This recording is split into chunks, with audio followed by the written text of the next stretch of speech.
Thing working. Hello, hello. I'm just checking my sound. Yes, but not the game for some odd reason. Hang on, let's have a look. What is going on? What is happening? Is it capturing something specific? It is. It's looking for another game. That is why. It's been a while since I streamed, everyone. Hello, hello. Welcome to the stream. How are you doing? Lovely, lovely to have you. Lovely to hear. Welcome, welcome.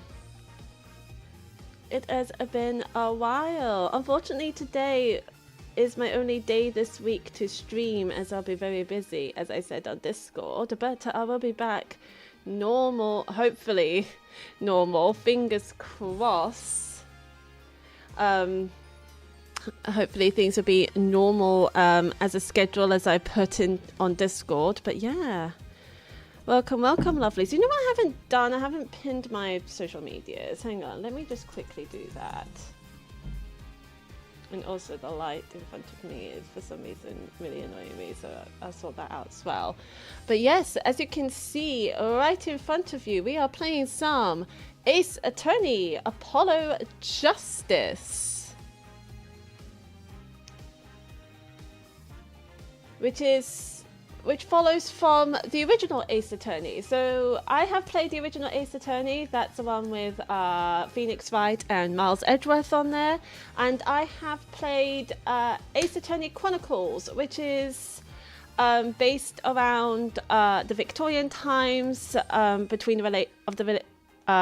revolving around the relationship between Japan and Britain, and some cases that goes on around here. I think that was supposed to be Phoenix Wright's ancestor, and I can't remember his name. I cannot remember his name at all. But yeah, that's the one with Sherlock Holmes in it as well. That was also very, very good. That is on YouTube as well, so if you want to watch that, it is there. And now we are playing Apollo Justice Ace Attorney, which I thought... Sorry, I was in the middle of sharing this. I thought it's he's Phoenix Wright's son, but now I'm not entirely sure. If anyone could tell me if I'm right or am I wrong, that would be very good.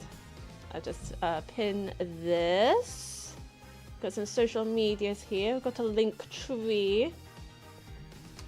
Look at me being very snazzy. I'm doing the same thing on YouTube.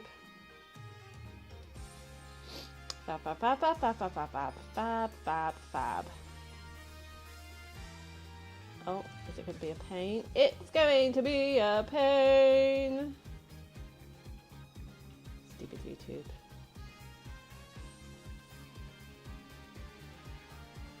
There we go. Excellent, excellent. Right, let me sort out my surroundings, and then we'll get straight to it, shall we?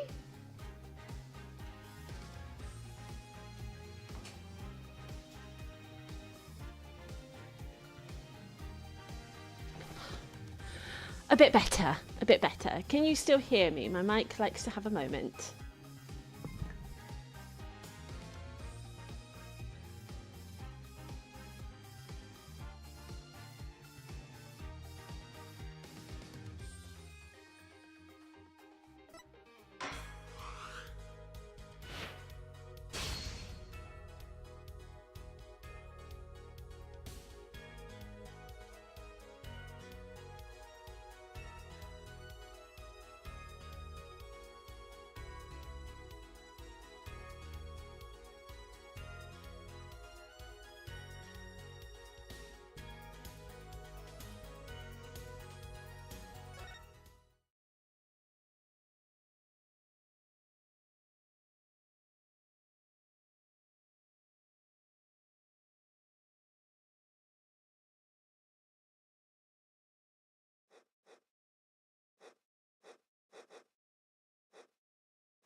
Hello, I'm back. Fucking hell! I don't know why my mic likes to.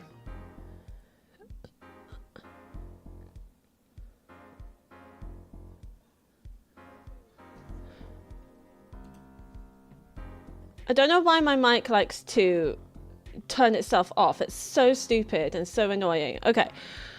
Okay, we are back. Let's go.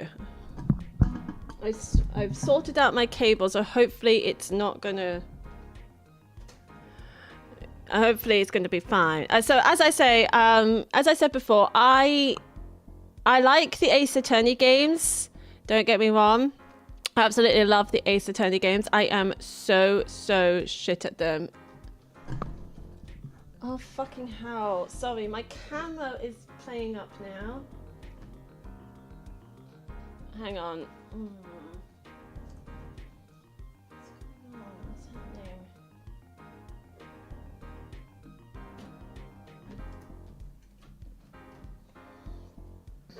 Excuse me, my camera.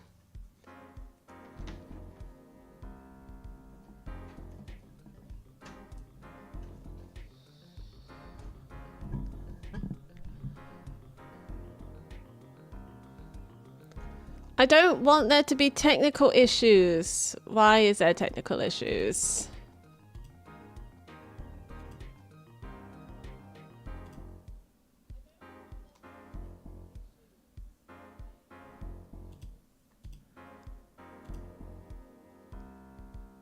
Ah, there we go. It needed to be restarted.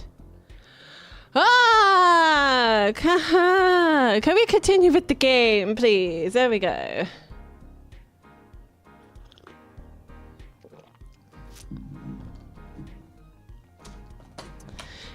Yes, I'm fine, sir. One more thing. Don't say you're fine quite so much. People might take you the wrong way.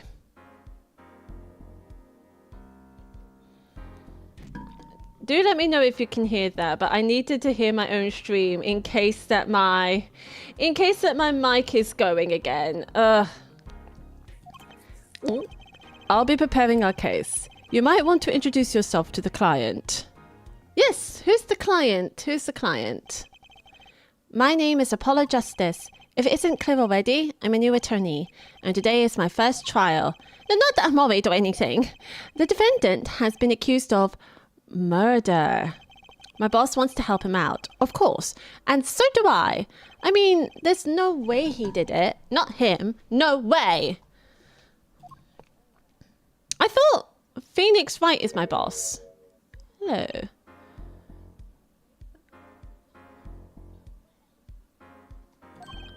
Whoa! Good. Morning. Morning. It's all up to you today. First trial. Nervous. Meeting him. Cardiac arrest. So dramatic, Apollo Justice. Jesus. I think I'm supposed to say something. Help? So, you're... Fine. I'm fine. Ah. Mr. Fine, is it? I did remember you having an odd name. Well, we're off to a great start. Are you sure you're okay? I mean, with me? Mr. Gavin is a top-notch defense attorney. And he's your friend, so why... You'll see. Huh? Oh, is this a setup? Also, your eye is a little bit droopy, good sir. You could do it. Be confident. I'm really sorry this happened to you. I mean... It's time, shall we? Yes, sir. Still worried about your eye. Okay, I need to focus. Okay, my own voice is kind of disturbing me, so I'm just going to try and lower it down a little bit.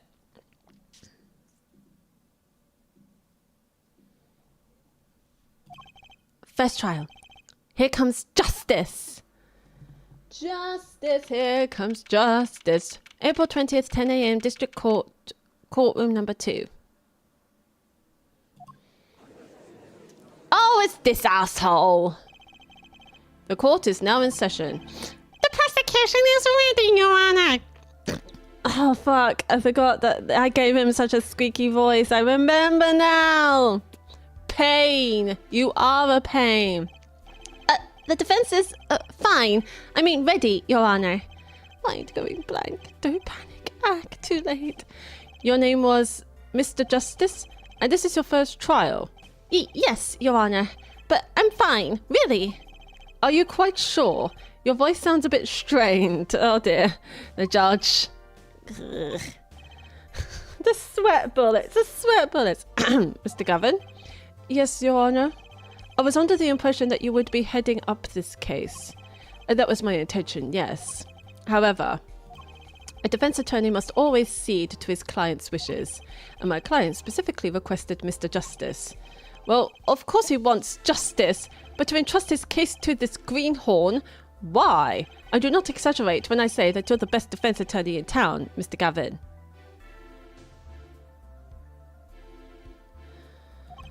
Okay, so Gavin's got trial experience, fine. But does he have cords of steel? Cords of steel, not chords of steel. Now let's begin. The defendant may enter the courtroom. Alright. This is where we hear him. I wonder if this is different. I wonder if there'll be like different stuff like Ace Attorney Chronicles, or is it just going to be similar to Phoenix Wright Ace Attorney? I'm curious. This is truly an unfortunate turn of events. I'm sorry we had to meet again under these circumstances.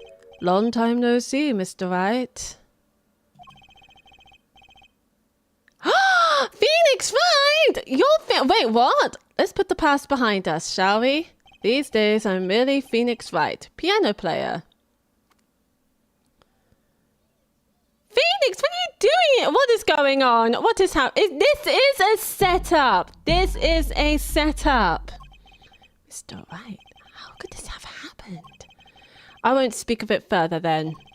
If the prosecution were to be so kind as to explain the charges, Mr. Payne. To think I saw you into this room, a fresh attorney, and now I'll see you leave in chains. Jesus. I remember hating Payne. Even though he's just a tutorial character, he's the same in Ace Attorney. He's the same in Ace Attorney Chronicles.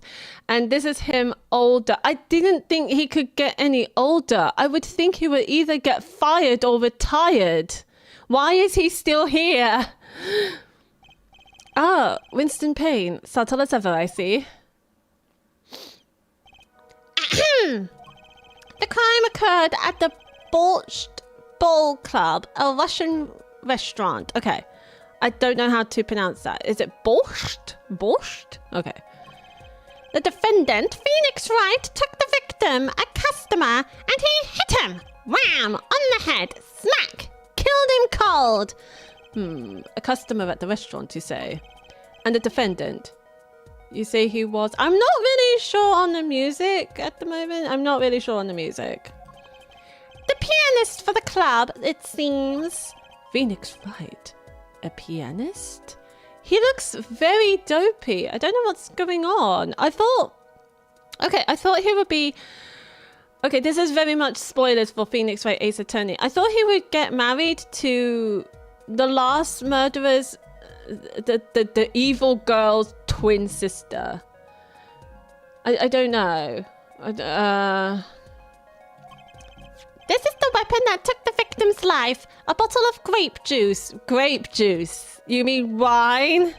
Grape juice is apparently our defendant's drink of choice. The court accepts the deadly bottle as evidence. Oh, it's a deadly bottle. Such a deadly bottle. Grape juice bottle used as a murder weapon. Bears the defendant Mr. Wright's prints. Something to note, Justice. All evidence is filed in the court record. Thank you, Christophe. Thank you, good sir.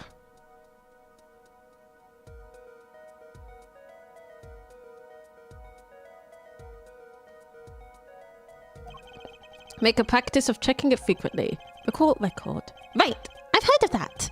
Use E to look at the evidence so far. I'm confident in your ability to handle this. Am I still talking? Okay. I'm gonna mute this because it's kind of disturbing me, but I will keep an eye on it like every half an hour. Oh no, every 15 minutes, so... Okay. Right, just use E. Sounds like it's time for some hands-on action. So, the victim was a customer at this restaurant. But just who was this, Shady Smith fellow? Shady Smith? We believe he was a traveller, Your Honour. A traveller? According to his passport, he had been out of the country for a number of years. He had only returned to this country recently, though his place of residence is unclear. And he had some sort of connection with the defendant? That too is unclear at present, Your Honour. We believe they first met at the Borscht Ball Club on the night of the crime. If they had only just met, then why murder? Perhaps the victim slighted the defendant's piano playing. Well, we clearly know it's not Phoenix Wright.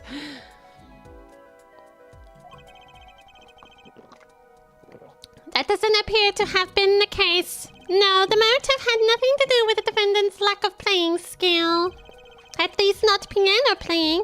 I'll let this photo explain what I mean. Okay. As we can see, a game of poker was in progress at the scene of the crime. Were they playing poker? It didn't look like poker. Oh no, it is poker. I can see the chips on the table. Never mind. And pair of hearts. Fair. Me not knowing some poker.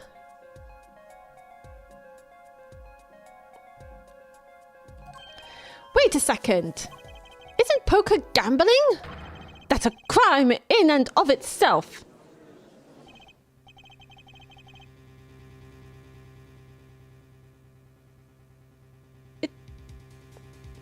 Is gambling a crime? Are we not looking into the murder? Wait, is gambling a crime? Like, we have casinos. People bet on, like, horses and fantasy football. What? Indeed, it appears our defendant has fallen to become the basest sort of criminal. It is true that the defendant was engaged in a game of poker with the victim, yet it was only that, a game in the purest sense, a competition, Your Honour. Yeah, it's still a game. Whether you're against gambling or not, it's still a game. A competition? Yes, a test of wits, a silent clash of passions. Only the cards, their backs wreathed in blue flame, know its final outcome. Come again? Surely, Judge, you play poker or does any gambling. The cards on the table had blue backs, Your Honour. I believe the defence was waxing poetic in an attempt to mystify those present and impress the women. I mean, he just needs to show... The looks itself shows that he is a very pretty man. I don't know what you mean, Payne. I mean, better than you. That would be our first order of business here, then. To find out more about this fatal game of cards.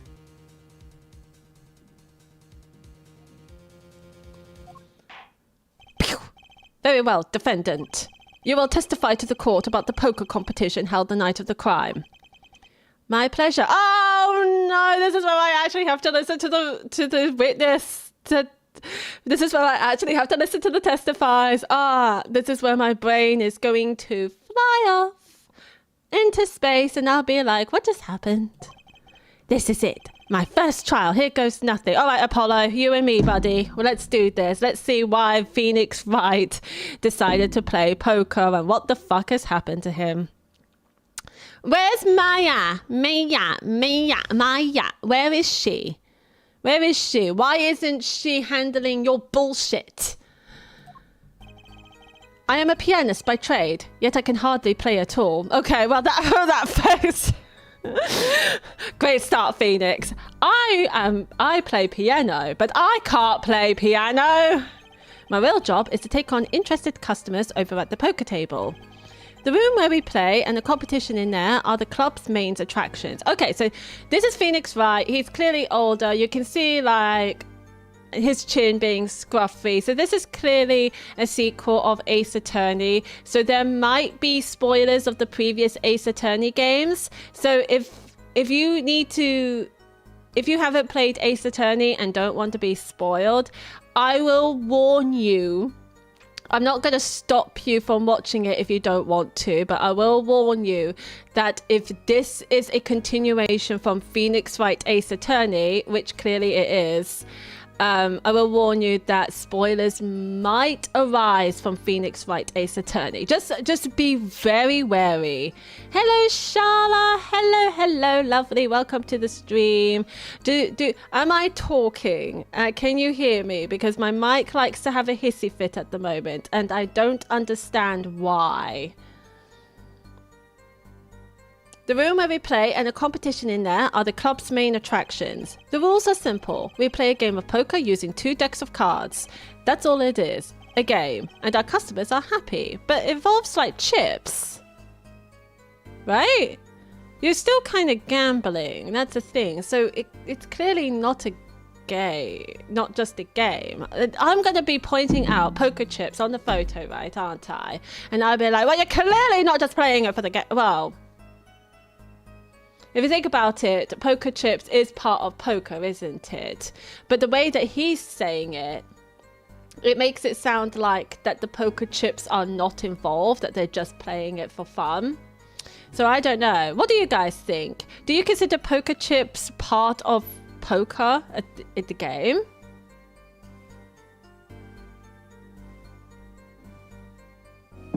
Usually when my mic is being wonky, it's because my controller wants to be the mic. I had that issue as well, but I'm not playing with the controller. I am playing with a mouse and keyboard because this is a very click game. So this is just I think it's because the wires is weighing down the wires of the mic and it just kind of disconnects it a bit. So I think I sorted it out. I just need to be very, very wary.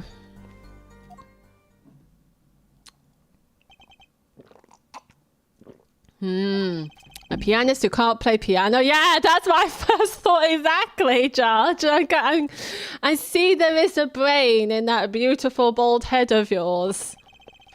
Better than a defense attorney who can't defend. Better than a prosecutor that can't do his job. Very well. The defense may begin the cross-examination. Right, Your Honor. Right. Cross-examination. I could do this. My first cross-examination. Don't blow it. You're right, Apollo. You got this.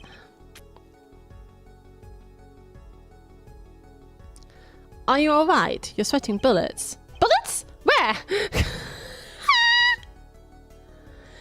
You can use poker chips without assigning any actual monetary value to the chips. Yeah, I suppose I was thinking of the casino sense because you still have to chip in money to get the chips, don't you, in the casino? But I suppose if it's just a game, then you just have chips, don't you? Yeah, that makes sense. It's only monetary value if you actually raise in actual money or your actual valuable items that's worth a lot of money. Good point, Charlotte, good point. Bullets, where? It's a figure of speech, Justice. Your voice sounds strained and raspy too. My brain feels strained and raspy, sir. You've watched me perform cross-examinations many times, though you've never done one yourself, have you? Care for a refresher? I probably do need a refresher. What to do? Should I ask Mr. Gavin for a refresher? Course and cross-examination? Refresher course, please! Better safe than sorry, especially this early in the game. Yeah, it's been a while since I played Ace Attorney, so a refresher would be good. A bit of fourth wall breaking there, Apollo. It's better to get a refresher, especially this early in the game. You know, the first episode. Yes, teach me. I know nothing. Well, okay, Apollo, calm down. I do know a bit about cross-examination. It's just nice to hear it. Indeed, your job, Justice, is to be mindful of the court record and the testimony. Look for inconsistencies in the testimony with what the court record tells you. It involves a lot of seeing the evidence. When you found an inconsistency, that's when you present the conflicting evidence from the court record with E. But I didn't hear anything strange at all in the testimony just now. I heard a bit of strange things. For example, like he's a pianist who can't play a piano. That's a start. A good sign that you need to press the witness with Q for more information. I remember that bit. Press him.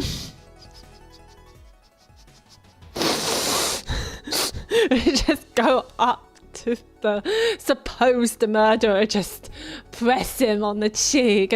Yes.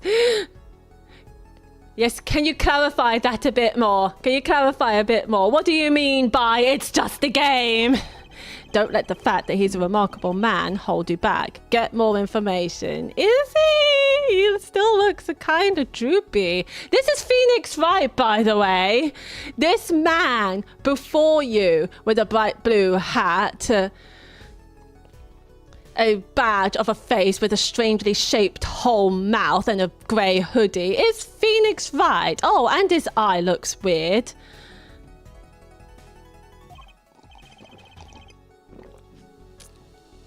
But isn't Mr. Wright my client? Well, think you can do it? Yes, but you want to find out more information so you can defend him properly, Apollo Justice. Come on, you can do this. Yes, thank you, sir.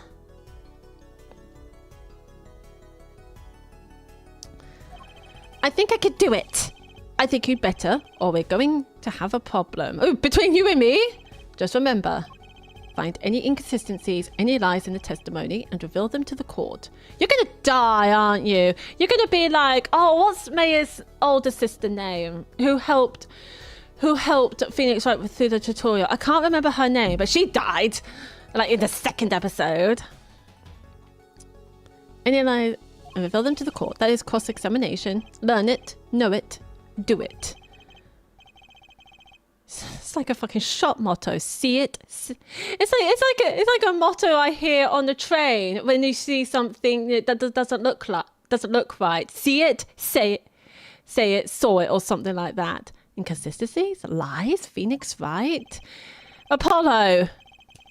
This is a setup, as if Phoenix Wright would never lie, and it's up to me to prove it. The defense may begin the cross-examination. All right. So, something that you should know, I like to press him on every single statement. But one thing I don't do is that look at the evidence after every statement. That is something I got to learn as well. I hope there is a feature that I absolutely really love in Ace Attorney Chronicles is in this Ace Attorney Chronicles, Sherlock Holmes always deduces things wrongly. So you end up deduce the Sherlock Holmes's deduction. And the funny thing is Sherlock Holmes doesn't get pissed. He gets super excited. He's like, 2 rights, good sir. And I really love it. It's like, I hope that they bring that into this game. That was really fun. Just get a really over enthusiastic shitty detective deduce wrongly, and you have to do the deductions with the deduce or that the detective made. That would be so fun. I really want that. I am a pianist by trade, yet I can hardly play at all. Hold it! You can hardly play? Oh, I play sometimes, when customers demand it. So I played them one song. That's usually all they want. Was that supposed to be a boast just now? The title of pianist is a mask, a respectable face I wear for the world at large. Then why are you really at the ball club? Why can't you just do that as a defense attorney? When you get I don't know. I don't want to present, I want to look.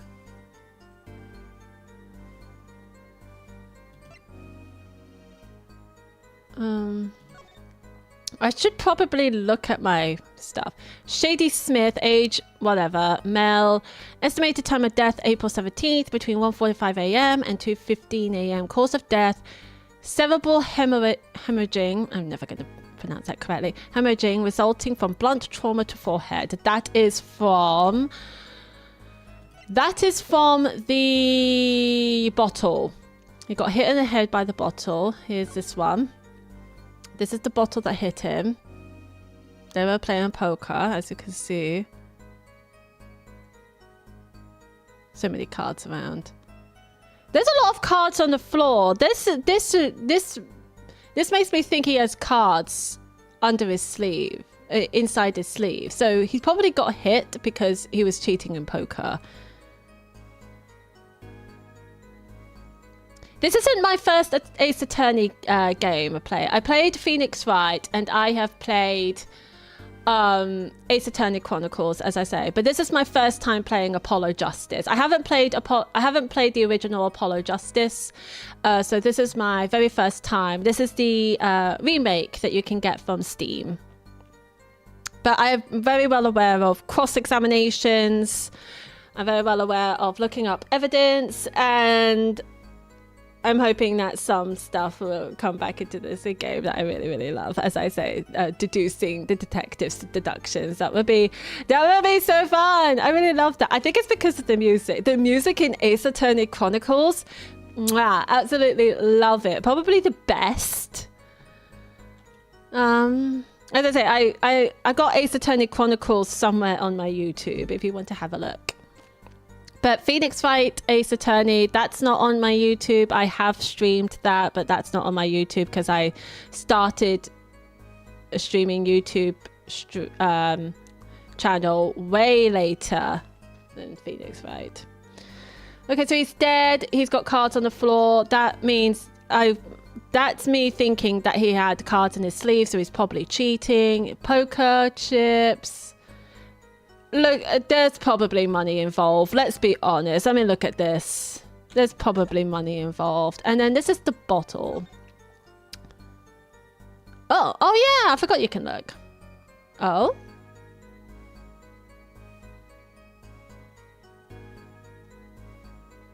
Oh. Ooh, what am I looking at? The bottle is completely empty. Ah!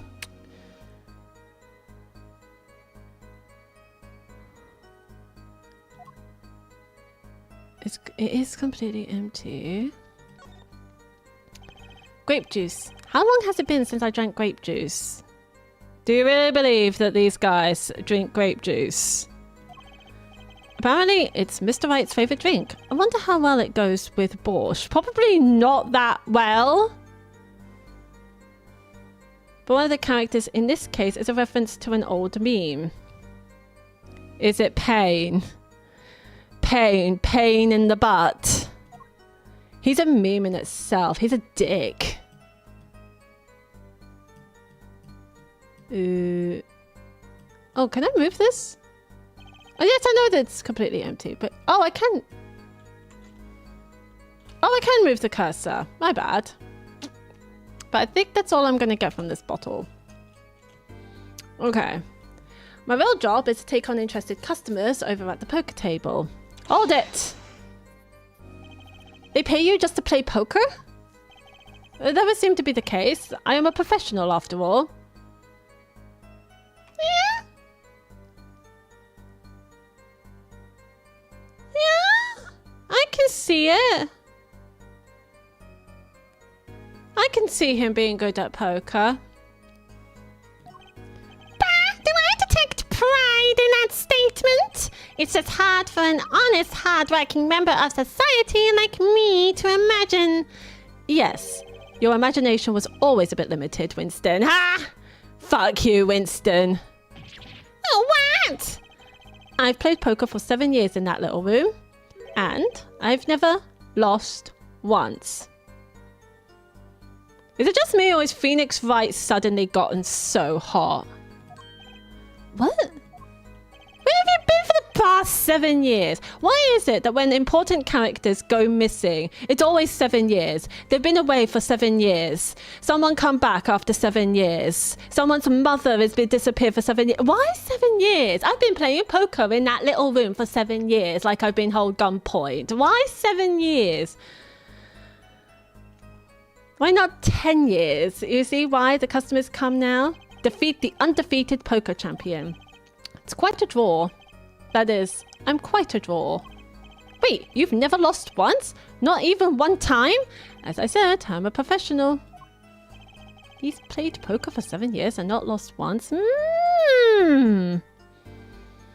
I say, I saw cards on the floor, right under the victim.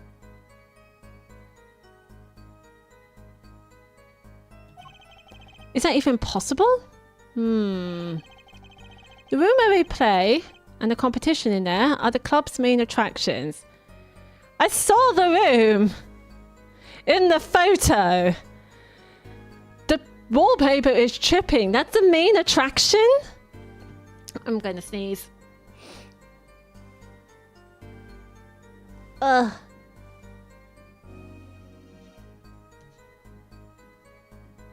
Okay, I wasn't gonna sneeze. The room in the crime scene photo is an attraction? Yeah, that's what I was thinking. It looks like shit. It has quite a history, actually. Why? Did other people die in there? Because that would be one hell of a history. The ball club used to be a gathering spot for black market types back in the day. It adds to the ambience. Yes.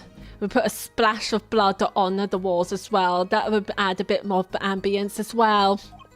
But black market? All in the past. Things like the black market are only on the silver screen nowadays. Oops, I did not mean to click that. Suffice it to say that there were a lot of deals being made under the table. Right there in that room. Yes, I can see that. That's the main attraction right here. There's also pots behind him.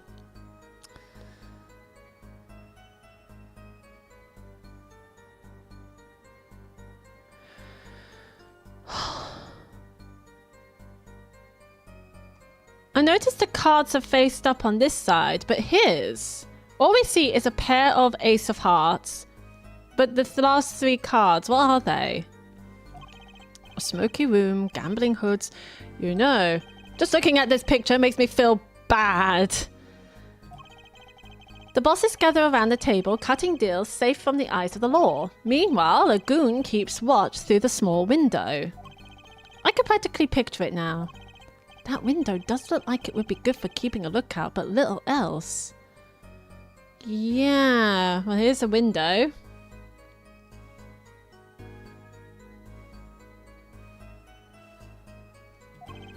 The room had a few other tricks to it, though it was common knowledge to our regulars.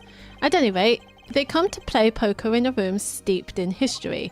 Despite the dark past, it was all just good, clean fun.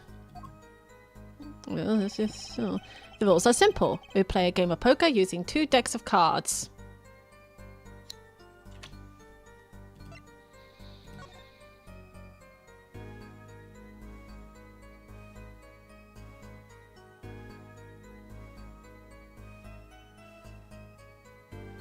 I only see 1 deck of card.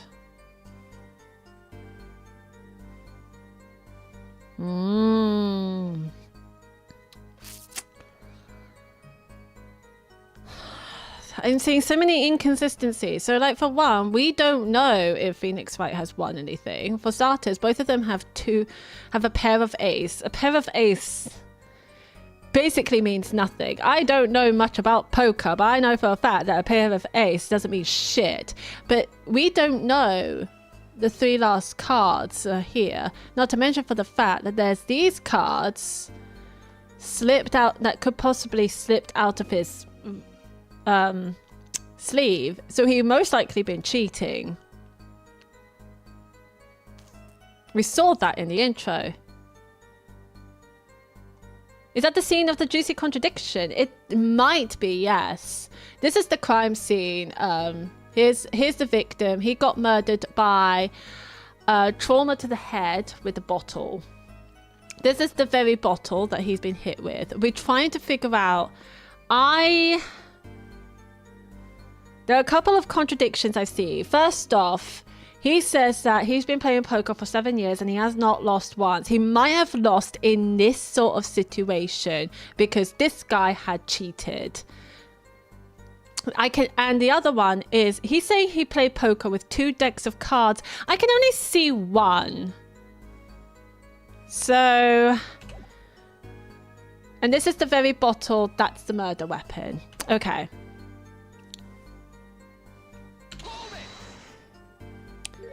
Two decks of cards. Yeah, this is the first I've heard playing poker with 2 decks of cards. A simple measure to prevent cheating.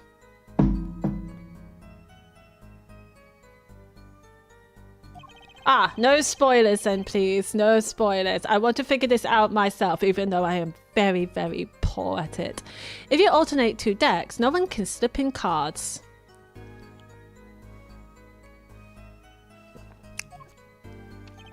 There's something else I noticed. In addition to the cards on the table, there are some lying scattered on the floor. Yeah. Precisely. Cards on the table, cards upon the floor. Each one forming a complete deck. Yeah, 1 deck, not 2. A crime scene painted blue by a sad sweep of cards. It's poetic, really. Incidentally, we used 2 types of cards at the club. 1 deck of cards was red, the other blue. So I was going to ask, does these cards have different coloured backs? That's what I was going to say. As I recall, in poker, you make 5-card hands. Yeah. I can see how it would be easy to cheat. Yes, a game of hands.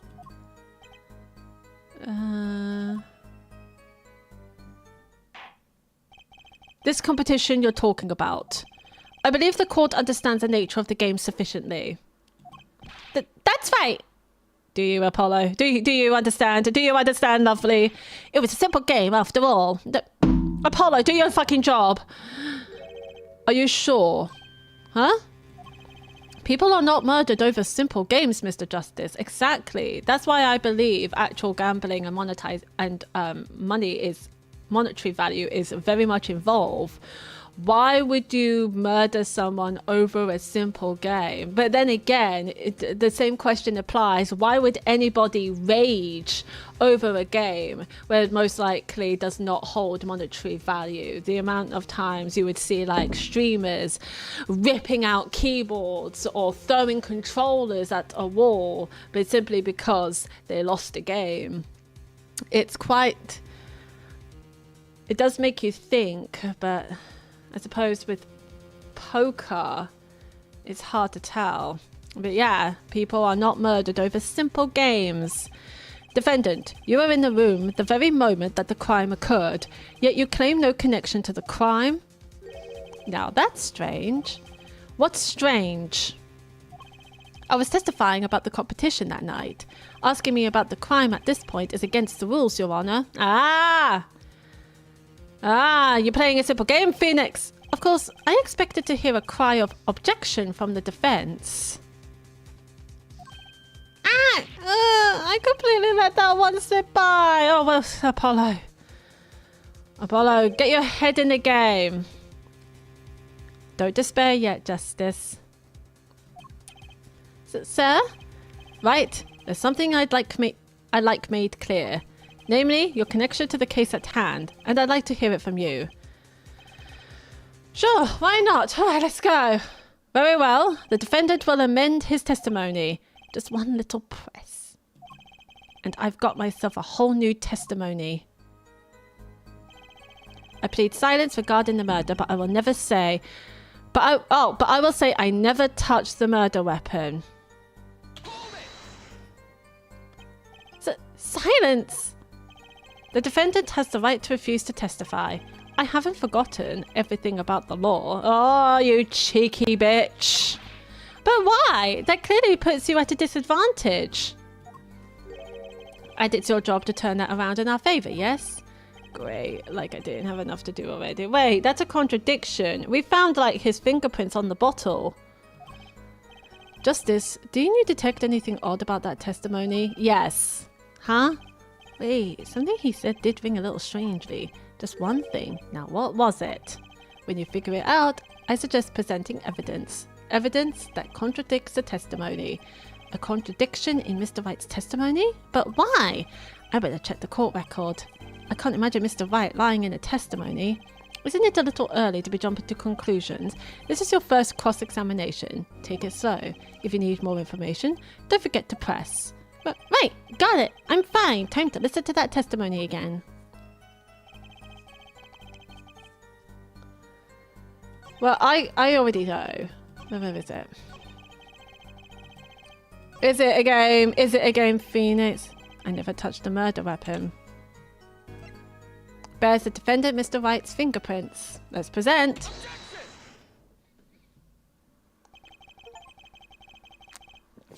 So you say you didn't touch the murder weapon? This grape juice bottle? Right? So I said. Something the matter, Mr. Justice? That face. That face!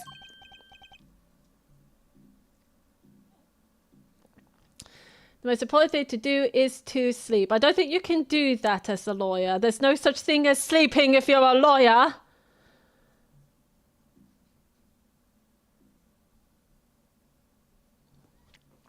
Too bad our new defense attorney never learned how to play dumb.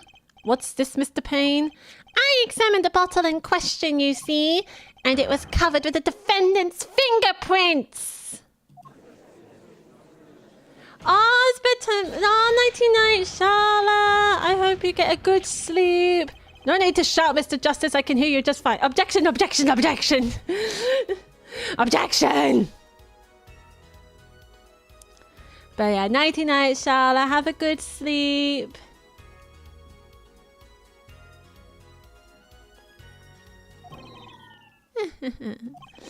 Excess yelling can damage the judge's ears and our case. But what about my cords of steel? Anyway, what's so strange about fingerprints on the bottle in the restaurant? Damn right. Well, that's true. The prints alone don't prove... Objection! Oh, they wouldn't prove a thing if they were normal fingerprints. Huh? What's unnormal about them? But the fingerprints on the murder weapon were upside down. Ah.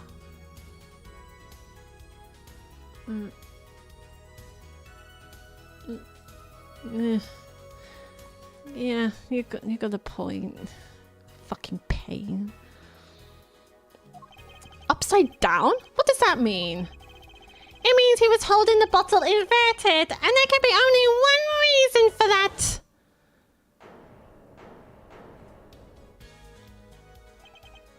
Oh, the hair flip. The hair flip pissed me off. His hair pisses me off. His lime green jacket pisses me off. His glasses, but you can't see through them to his eyes, pisses me off. Everything about him pisses me off. Just give me Miles Edgeworth, you fucking piece of shit. Yes, to brain someone with the bottle. What the fuck does that mean? To brain someone? To brain someone with the bottle. You hear that?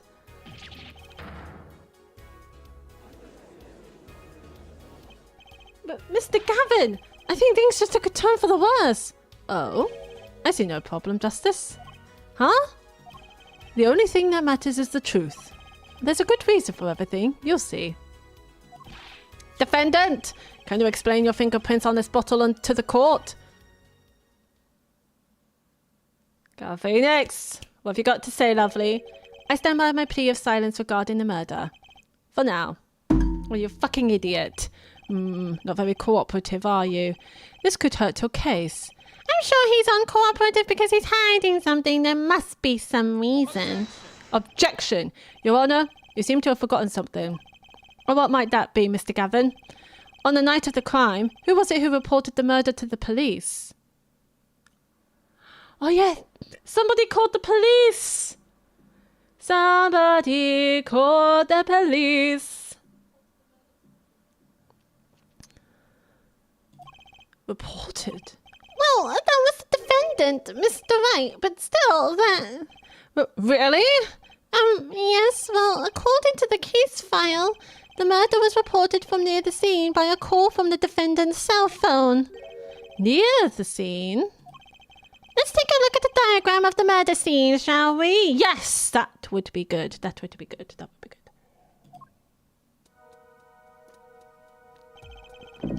The victim was murdered in a small room in a basement 2 floors down from ground level. Okay, so here he is. Good, good. Of course, cell phones can't get reception so far down. That would make sense, yeah. The defendant used the stairs in this hallway to go above ground. The call came from the first floor of the restaurant. I see. And this is the phone that made the call? Right, cell phone. Added to the court record, used by the defendant to notify the police from the restaurant's first floor. The defendant could have just fled the scene of the crime if he so chose. Yet, he fulfilled his duty as a citizen and reported it to the authorities. And you claim he is being uncooperative? Yeah. No wonder you're a tutorial prosecutor, Payne. You suck. Nice save, Mr. Gavin. I better not waste this. I think the prosecution has toyed with our client enough for the time being. Toyed? I assure you no one is more serious about... What was it you said? The defendant was in the room the very moment that the crime occurred. How can you possibly know this? True! True. Too true. Boo. That's a good question. How indeed? The answer is simple, Your Honor. The prosecution has a decisive witness. You're as good as they say you are. So someone else was in the room the night of the crime. That must mean they witnessed the crime. Everything up till now has been a warm-up, Justice. Excuse me.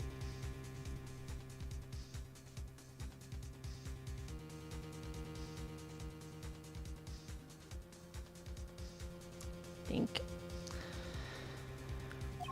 Are you ready? Yes. Very well. The prosecution may call its first witness to the stand. Hi? The witness will state her name and profession. Hold on just a moment. Where's the witness? Hello? Oh, she was cute, but now she's scary kind of girl, isn't she? I surmise that she has been frightened by the defense's demonic-looking horns. So I used a little hair gel. Relax, people. I have no fear. If any horns point in your direction, this court will cut them off.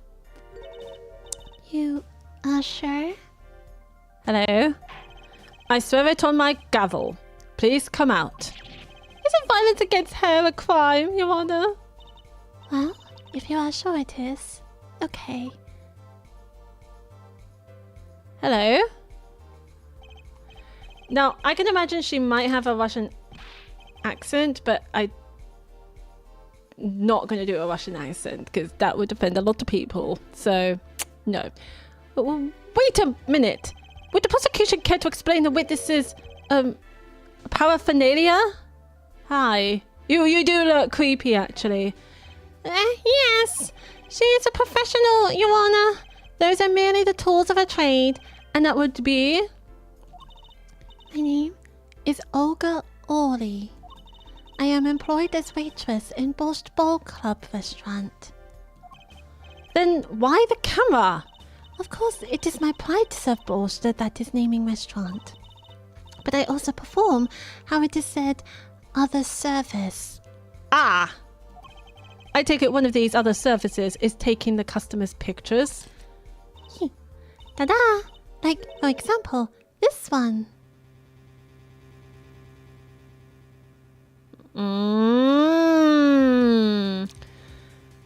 Is she the one that took a picture of the victim? That's the thing. That's the defendant? Indeed, on the night of the murder. Man in white hat is one who has gone kaput. Indeed. That is the victim. Order! This is quite a piece of evidence to casually drop into our laps. Too true, boo. Too true. It is the same way as I drop cold bowls of borscht on laps of customers casually. Then the court will casually accept this new evidence. Okay, so we got some new evidence. I best check on them, actually. Now, witness, where were you at the time of the murder? I was in room, the hideout we call it. Excuse me? The hideout? It is room where famous gangster bad guy was arrested. It's room where murder took place. What? Your look of utter surprise. It is lovely. I will post by courtroom door later for you. You are very creepy. Photos will be numbered and you will write which ones you want copy of. So there were 3 people in the room at the time of the crime. The victim, Shady Smith, Mr. Wright, and Olga Orley, our witness. Can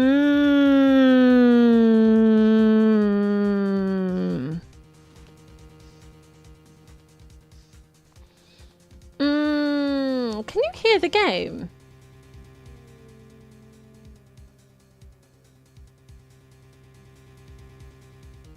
I feel like you can't hear the game. Let me just turn that up a little bit. How is that?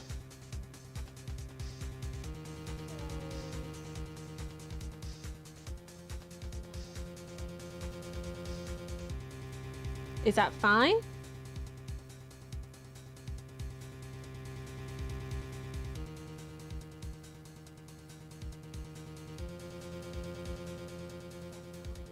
I think that's fine. Okay, let me know if the game is too loud. And if Mr. Wright isn't the killer, that means it's Olga Orley. She's going to be so creepy, isn't she? Very well, witness. You are testify to the court about that night's events.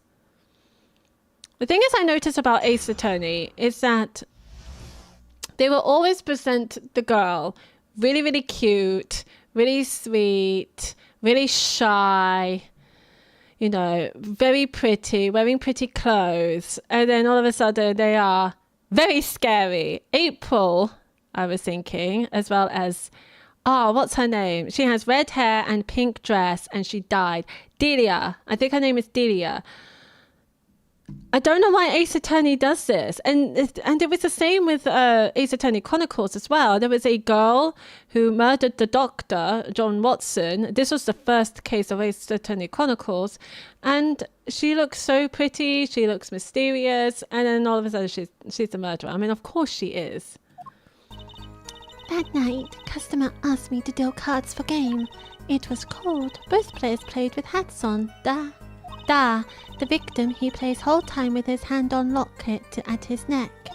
Then, last hand is done, but something terrible has happened, That man flew at victim and is strangling him to death.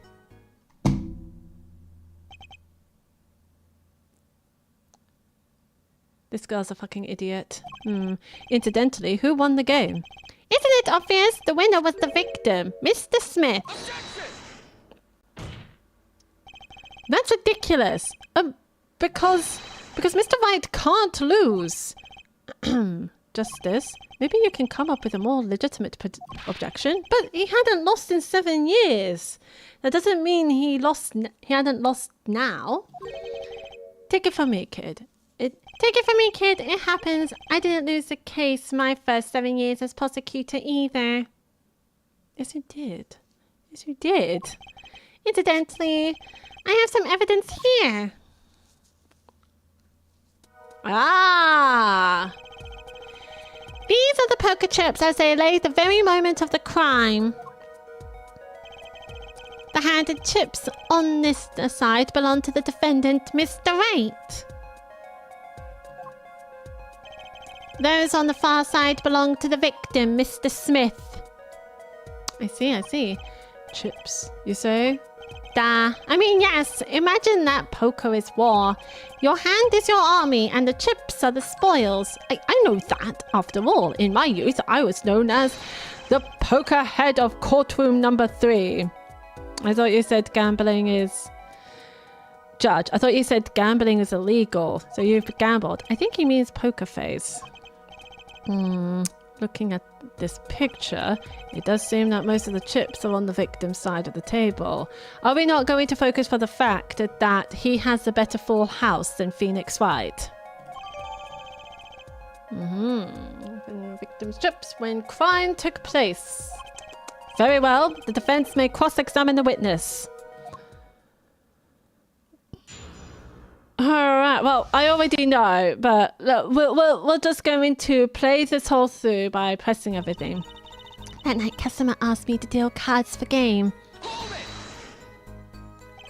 You were dealing cards. Do you do this often? I'm doing this. If customer wishes it, I serve anything. Borscht, cards, more borscht. It is my work. It's good to hear of a place that hasn't forgotten the meaning of service. Welcome you to Borscht Ball Club, where borscht is as warm as the waitresses. Thank you for not handing out flyers during the cross-examination. It is cold. Both players played with hats on. Da. Oh, fuck, I forgot to press. It's already April. How could it be cold? I presume in the basement it would be very cold. At Borscht Ball Club, we have pride on authentic, rustic Russian restaurant theme. Outside it is city in spring, but inside it is always as cold as Mother Russia. No way am I going there. When it comes to hot borscht, cold is best seasoning. Da. Da? The victim. He plays whole time with his hand on locket at his neck. Interesting. His locket? I believe it was good luck charm. Da. He gripped it many times as he played that night. Yes, he must have felt as though it might carry him to the moon and the stars, though if it were small enough to fit around his neck, it wouldn't have much lift. The defense would like to clarification. This is a locket we're talking about? I mean, a pendant with a picture in it, right? Not a rocket. Of course, I knew that. It was probably a pendant shaped like a rocket. That's why she called it that. No, a locket's a locket. It's considered bad form to poke fun at the hard of hearing in our society. The judge has hard of hearing. How is he the judge then? You would want to have good ears in order to listen to in order to hear the testimony, right? Or like have someone doing ASL. Hard of hearing or hard of understanding. So what happened next? Then last hand is done, but something terrible has happened. Da. Something terrible? The defense will refrain from needless shouting. Sorry. I need to seriously reconsider this vocal training thing. Lol. Now, Miss Orley, can you tell us what happened? Oh, I was so frightened. I trembled with fear. That man flew at victim and is strangling him to death. But the defendant would never do such a thing. Well, now I can't say I've ever heard a defense try this tactic. If possible, please refrain from embarrassing me. Still, why would anyone do something like this over a game of poker? Perhaps it is because defendant has lost game? Yes, a crushing defeat for a man undefeated. So it always is with men like him. Winners make sore losers. Oh, how the mighty fall. Go ahead. I believe you know what it is you need to do. Right, sir. Leave it to me. There were only 3 people in the room at the time of the murder. The victim, Shadi Smith, the Mr. Wright, and if Mr. Wright isn't the killer... I've got you now, Orly. Ooh. It's always the cute girls.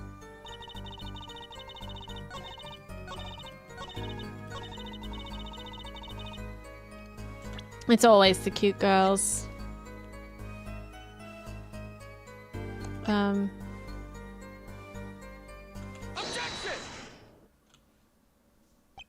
Oh, really? Strangled, you say? That's odd. No more customers only choke on borscht. No, I mean this report shows that the victim died of a blow to the head. Miss Orley, really now? Did you witness the crime? Skill.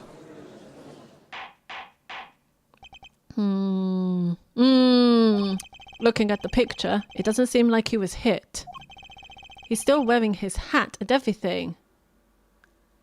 Oh my god, you're right! But... Yeah, it is a fact that he was hit, Your Honor. Here's a photo we took of the victim with his hat off doing our investigation. Interesting. Well, that's quite shocking, isn't it? This head certainly was hit.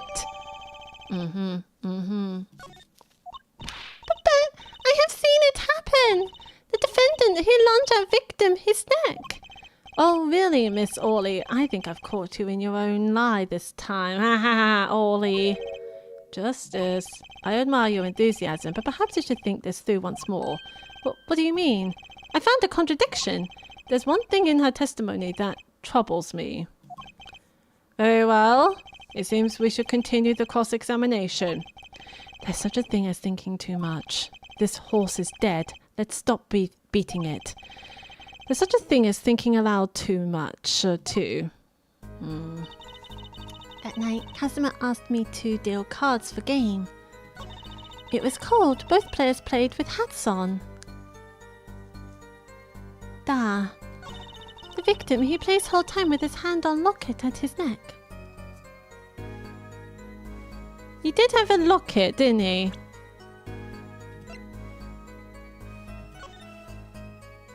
No! He didn't! There was... Where is the locket? Wait. Okay, first off, let's have a look at this. Okay, he has a locket here, but...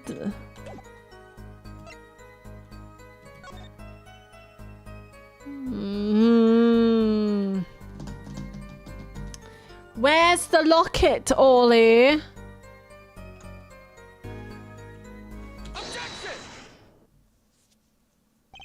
You know, there was one curious part in the testimony, just like Mr. Gavin said, but what does it mean? Mr. Justice, would you care to explain what it is you're thinking so intensely about? Recall the testimony, Your Honor. The victim played with his hand on locket at his neck, I believe she said. I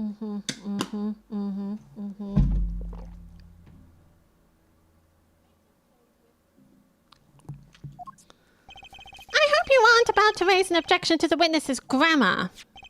No, but look at this photograph. Do you see a locket on the victim's neck? Well done, Justice. I'm impressed. I knew you'd be able to handle this. But what does it mean?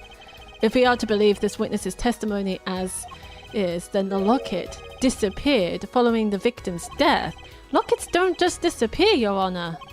It's quite simple when you think about it. If the locket is gone, someone must have taken it off, no? Taken it off? Wait, you don't mean the defendant wasn't strangling the victim at all. He was taking off his locket. Wouldn't that explain it?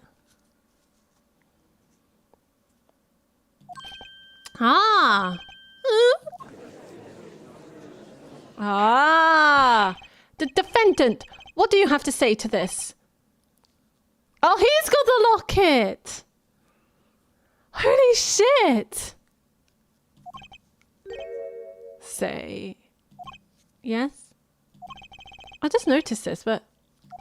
You have something hanging around your neck, don't you? That's where I seen the locket. I was like, oh yes, the victim does have a locket. Wait, no, he doesn't have the locket. Where's the locket? Phoenix, right. Oh, you mean this? Yes, it's a locket with a photograph inside. A photo of my daughter. So he is married with a child. Come again? Mr. Wright, you have a daughter? We confirmed it at the time of the arrest. The picture in the locket is indeed Mr. Wright's daughter. So Mr. Wright has a locket too? Why don't I buy that this is just a coincidence? Is it going to be in the court records? Well now, if the results of this poker game led to the murder, perhaps we should hear a bit more about the outcome of the game. Further testimony won't really be necessary. It's clear the defendant lost badly. It's not badly. Both of them has full house. It's just he has better cards than the other. Badly.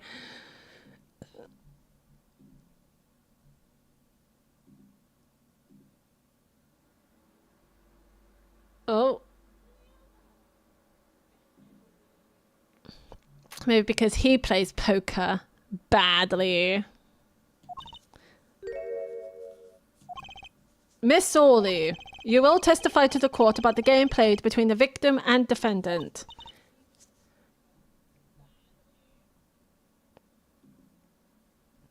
Da-da. Da-da. Witness testimony, let's go. Serious competition. The game began with 3,500 point-in chips for each man. House chips come in two sizes, small and large. The one who was winning, it was victim. For last hand, defendant play with all chips on table and lose. The moment loss was decided, defendant grabs bottle from table and... Indeed, looking at this picture, it does seem to be a one-sided game. Okay, it was badly because he has more chips. He has more bigger chips. But the cards, it's not that bad. As the court knows, poker was a defendant's life. Failure must have been a bitter pill to swallow. Ah, how many times have I heard these words? I'd done it in a fit of anger, Your Honour, and now I regret what I done. A common tale, but true. He thinks the judge watches too many old court movies. Mr. Ray said he hasn't lost in 7 years, so this testimony must be wrong.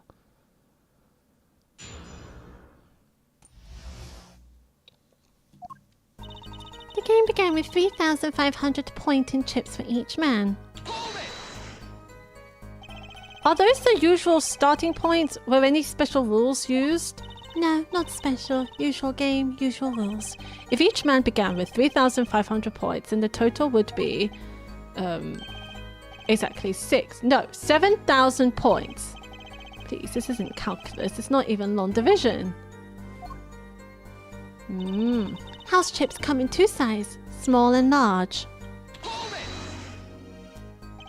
Are the chips in this photo all the chips that were used? Of course. What did I do? I asked a question. Something's fishy with these chips. Should I press harder? Yeah, press harder. Maybe you could explain a bit about these chips? Oh, wait, no. I didn't mean to click that. Explain? Or what is there to explain? To be explained? Poker chips are poker chips. They're not fish and chips. Not a chip off the old block. Not a motorcycle cobble. Thanks. Although fish and chips does sound really good right about now. Now that I've pressed that, I better ask something. What are these chips worth? Are they in dollars or rubles even? Yet, as I have been saying before, it was a game. It was game, not gambling. Hard perhaps for capitalists to understand. Two types of chips, 100 points chips and 1,000 points chip. It's not money, Justice. Sir, don't you find her comment interesting? In more ways than one, sir. I'd have it added to her testimony myself. Well, does the defense want the witness to add to her testimony? Yeah, add to it. Yes, I do think this deserves further scrutiny. Add it to the testimony. I wish I knew where I was going with this. Very well. Witness, if you would be so kind. Your Honor. One kind of chip is worth 100 points. Other kind is worth 1,000. Two kinds in all. So wait. Oh, I have to do maths. Okay. Let's have a look at this.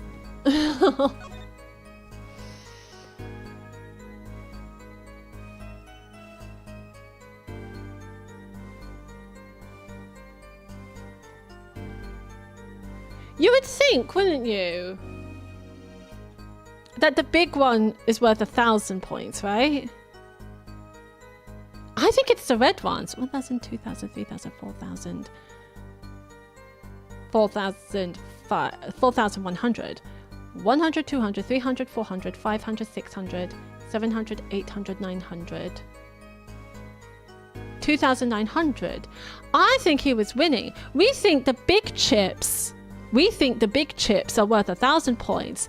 No, the big chips are worth 100 points because they're dull grey. It's the bright, small red ones that we want. So he was winning. Sorry, I will press. Mr. Gavin said this testimony is important. To be honest, I have no idea why. I do, Mr. Justice. Do the court a favour and think of what you want to say before raising your hand. We are not in kindergarten. Sorry, I'm fine. I'd better think of something to ask. And quick. The 2 types of chips. The small ones are 100 and the big ones 1,000. Right? Right, of course. Ha! Don't waste our time. Is that all? But no, I don't think that's correct. Yeah. Great. Mr. Gavin made me stop her, and now I'm the one who looks dumb. Oh, Justice, please try not to embarrass me like that. Huh? Who? Me? There's a clear contradiction in the information you have in your hands. Is there?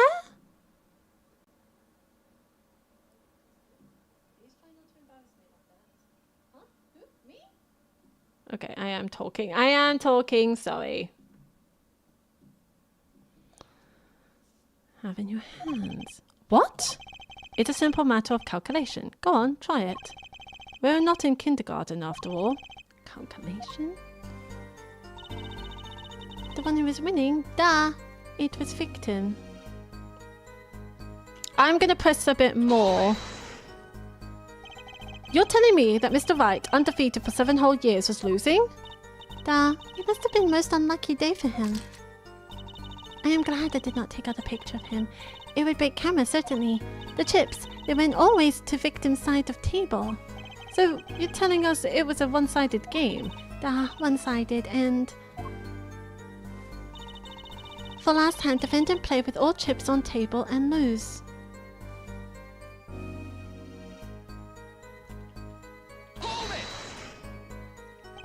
Last hand? It was largest points of any hand. The defendant's hand. It was excellent. He tried to use it to take victory from behind. It appears that both the defendant and the victim's hands are in this picture. Yeah, which is both full house. That is truly an excellent hand. However, so is the victim's. One with highest number wins, so defendant loses. The victim, Mr. Smith, had a stronger hand than the defendant and crushed him. I believe that explains what occurred next. Once cards lay down on table, it happened. The moment loss was decided, defendant grabs bottle from table and hold it. And what happened next? Even to think of it now, I shake and tremble. I did not believe such thing would happen. What such thing? Please, you must believe. I had no idea. How could such thing occur? What such thing? Nyet. The defendant had been hitting the victim. I saw it all happen, right before me. I saw a bottle coming down on victim's head. Decisive, isn't it, Your Honor? My witness saw the very moment of the crime, but didn't she say he saw her strangling him to death? Oh no, all of a sudden, he hit him with a bottle. Remember, your first goal is to gather information. Yes, sir. Look out, contradiction. Here comes justice. Here comes justice. Okay, so it's worth one. Yeah.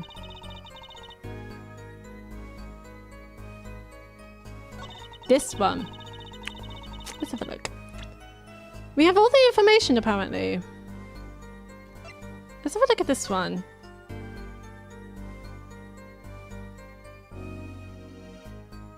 Why is this one so clear?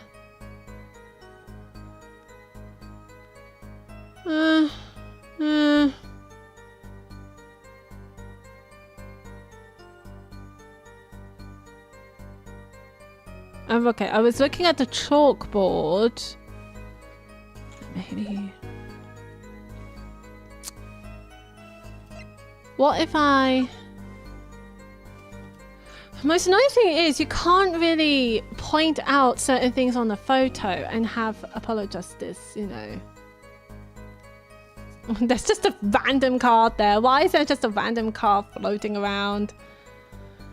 Or is it... Oh, that's meant to be the floor. Okay, got it. Okay, well, I'm going to present... Objection! You're sure it was the victim who won? Absolutely sure. It seems our new attorney is a bit confused. A glance at the picture is enough to tell you who won, if you're not in kindergarten. Just for safety's sake, could you explain the problem to the court? Of course, Your Honor. In this photo, I see small chips and I see large chips. Tell me, which were worth 1,000 points? Why, the big ones, of course. Duh! Oh, I thought so too. But then the totals don't add up. The totals? Mm-hmm. Let's review what the witness told us. Each man started with 3,500 points in chips, and the combined total value of the chips was 7,000 points. Yes, if my calculations are correct. Let's see, 3 plus 1 carry the 5. They are, Your Honor. Now, look at this photo that allegedly shows all the chips.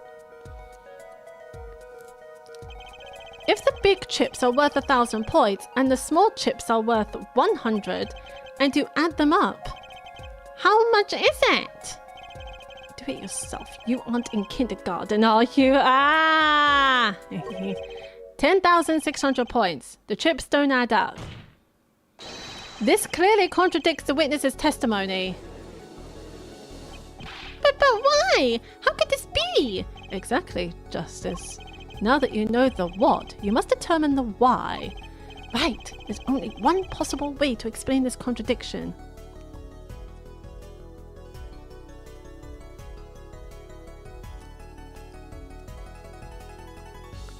Oh, I wish I can go back to her testimony. I completely forgot what she said.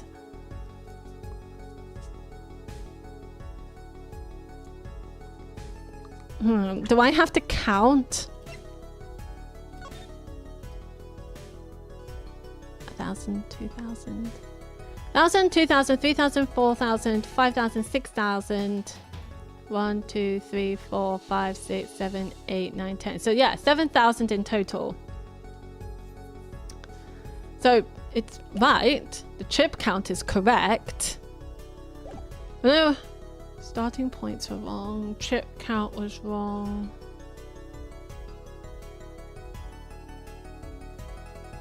No, chip count wasn't wrong. Since starting points were wrong. This calculation makes the answer clear. If the total combined points at the table was 10,600, then each man started the night with 5,300 points. 5,300? That's a rather half-baked score at which to start a game. Justice, would different starting points really change anything? No. It seems the defense's objection was even more half-baked than the score. Time to head back into the kitchen. Right. Oh, both were right. Each man began the game with 3,500 points. If all the chips are indeed shown in this photograph, then there can be only one answer. Well, what is it? The value of the chips was the other way round. What? Want to know what I think?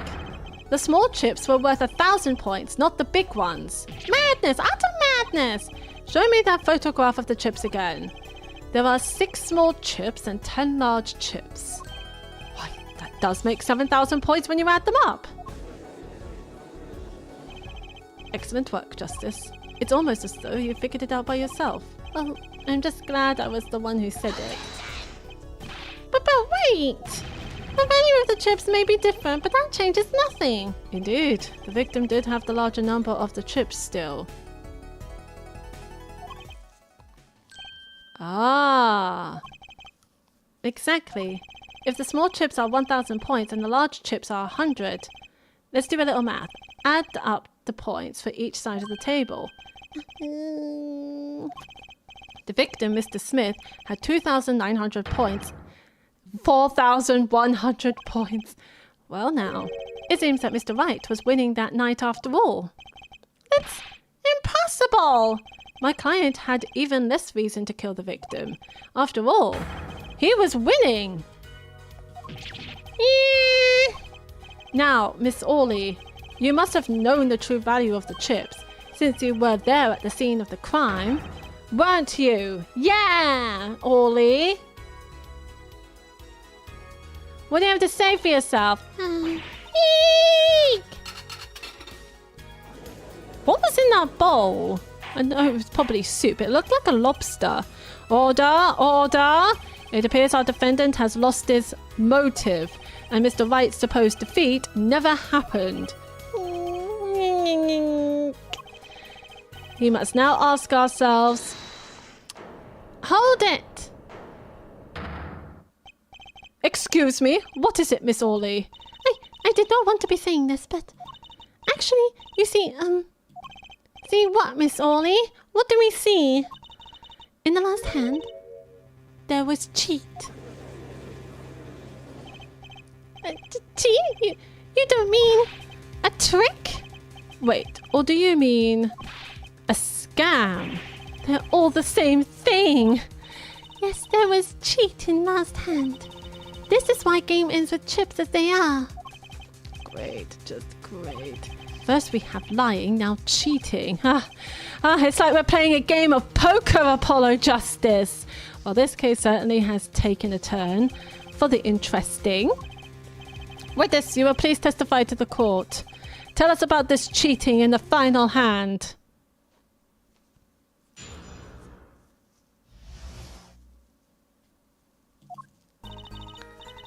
The last hand, both men had full house. They did. There is 4 of each card in deck, from ace to king. There's 4 of each card in deck.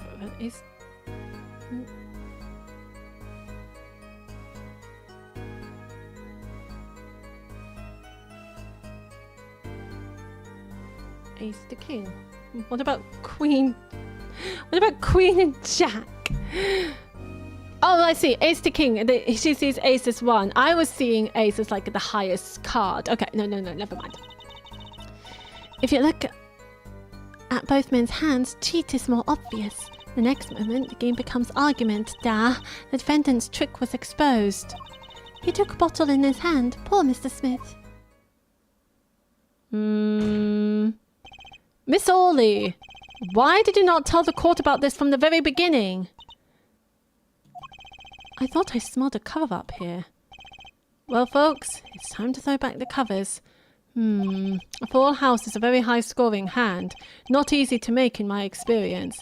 Alone is enough to suspect less than scrupulous tactics. Mr. Gavin? What's a full house? Lawyers these days, you don't know your poker. I can't say this bodes well in your case, or for your case, or career. Oh, wow, threatening my career already. This is my first trial, you dick.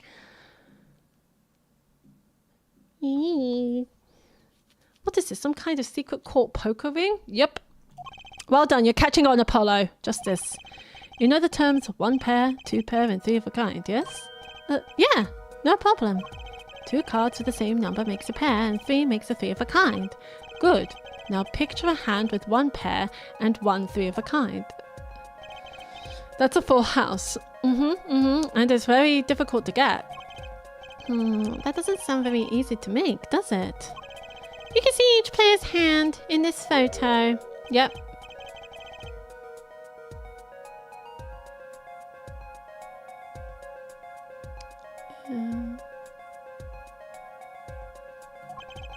We forget there's an easy way to make a full house and go undefeated for 7 years.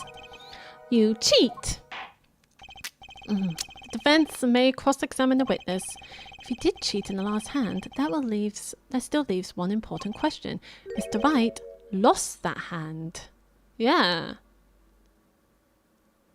And there's a heart card there, but there's like so many hearts on this.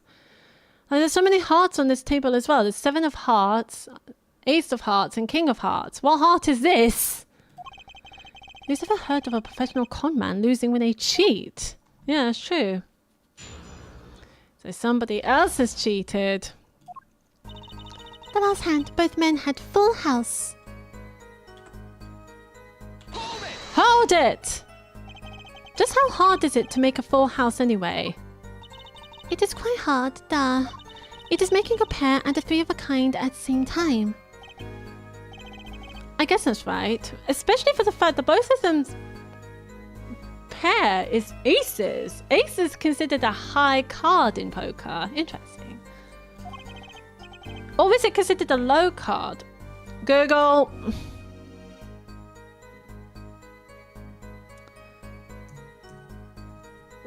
Value of ace in poker. Let's have a look.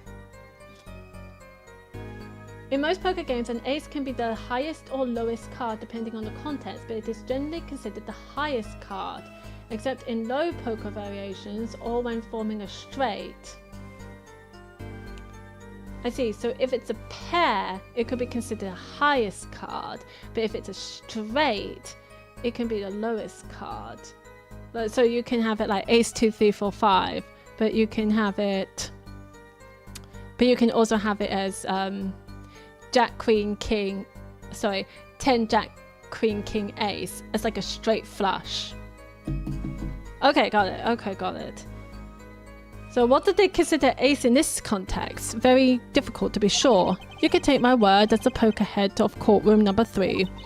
Very difficult, duh, but it's not impossible. Okay, full house. Hard. This line of questioning, a waste of time. Well, shut up. I am pressing her on every single statement. There's 4 of each card in deck from ace to king. 4 of each card, you say? Duh. There is 1 spade, 1 diamond, 1 heart, and 1 club for each card. We kind of know that. It is interesting fact that this number 4 comes from number of seasons. Huh, you don't say. Ah, and did you know that the cards are numbered 1 to 13? Add all the cards in the deck and you get 364 a year. Huh, you don't say. Isn't that 1 day short? Yeah, that's what I was thinking. That's why each deck has 2 jokers. They say the second joker stands for the leap year. Thus you have a perfect representation of the year, all in a deck of cards. Huh, you don't say. We're going to be in this courtroom for a year if it keeps going like this. So many facts about cards. If you look at both men's hands, cheat is more obvious. Is it? How was it clear? Well, the defendant. You played a 5th ace. A 5th ace? Where's the 5th ace? I still remember both hands very well. Mr. Smith's hand has 3 aces. No, he didn't. Mr. Wright's 2. Obviously cheating was a foot. Or perhaps I should say, a hand. Your Honor, perhaps this can be added to the testimony without Mr. Payne's joke. Very well. The witness will add this detail to our testimony, please. Mr. Smith's hand has 3 aces and Mr. Wright's 2. It is 5 aces in all. No. He has 3 kings. But you go on ahead, Olga. A 5th ace? It should not exist, no? I still remember both hands very well. Why is there writing on this one? Mr. Smith's hand has 3 aces. And Mr. Wright's 2. I'm confused why the ace of spades has writing on it. Well, where did this card come from then? Perhaps we should ask the defendant that very question. Adding cards to a deck is no less serious a taboo than forging evidence in a court of law. Now, perhaps it's time for you to say something, Justice. You bet. I've no intention of staying quiet. Not me, no sir. I better find some contradiction evidence. Fast. I'm going to press everything because I want to experience the whole thing. So let's go. The next moment, game becomes argument. The defendant's trick was exposed. Do you recall what the men were arguing about? I believe so. The victim, he shouts, "You are cheater!" And then the defendant shouts something like, "I have objection." Shouting objection, eh? Old habits are hard to break. First he bluffed his way through the courtroom, now he bluffs his way through life. He didn't, though. I would like to see you dealing with Delia. However, Mr. White lost the hand. That seems to cast a shadow of doubt on Mr. Smith. Humiliation from losing even when cheating. That is what set fire to defendant's heart. So what did the flaming defendant do next? He took bottle in his hand. Poor Mr. Smith. By bottle, are you referring to this? Da, the defendant uses this bottle to... This behavior is an admission of cheating by the defendant. But why use a grape juice bottle? You'll be surprised at what can be used as a weapon. This juice is recommended drink of Bosch Ball Club, da. This year's vintage is remarkable for its hefty flavour. Hefty enough to brain a grown man, apparently. Oh, I don't understand this brain. I presume it's another way of saying hit. At first she says it was a serious competition. Now she says there was cheating. Justice, notice anything odd? Her testimony keeps changing. Now she says the defendant cheated. Actually, yes, I had noticed that. Let's get the truth about this cheating first, shall we? Right, leave it to me. I mean, we've already got that, so... And she says that, hi V, hello lovely, welcome to the stream, how you doing? Long time no see. The cheating, air quotes, the cheating. Well, I don't know about you, but I see no fifth ace. The ace appears to be there. Well, we got our contradictions, everybody. We need to find the right statement first. Well, you're wrong, Olga. You are so wrong. You are blind or stupid. Objection! It appears the witness is mistaken. Mistaken? But my name... Look, this piece of evidence clearly contradicts what you said in your testimony. That's the photo of the chips, is it not? I just woke up and it's like 5:42 a.m. Jesus, that's way too early to wake up. But V, how are things with you? I hope things are going well for you, lovely. Justice, perhaps you ought to explain your point in a way that the judge can comprehend. In other words, use your finger to point out your point. Yes, please point out the contradiction in this photo. What particular point contradicts the witness's testimony?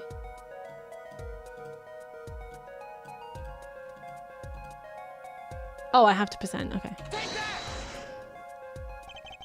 Miss Orley, in your testimony, you made the following claim. Mr. Smith's hand has 3 aces. But as you can clearly see, the victim's hand only held 2 aces.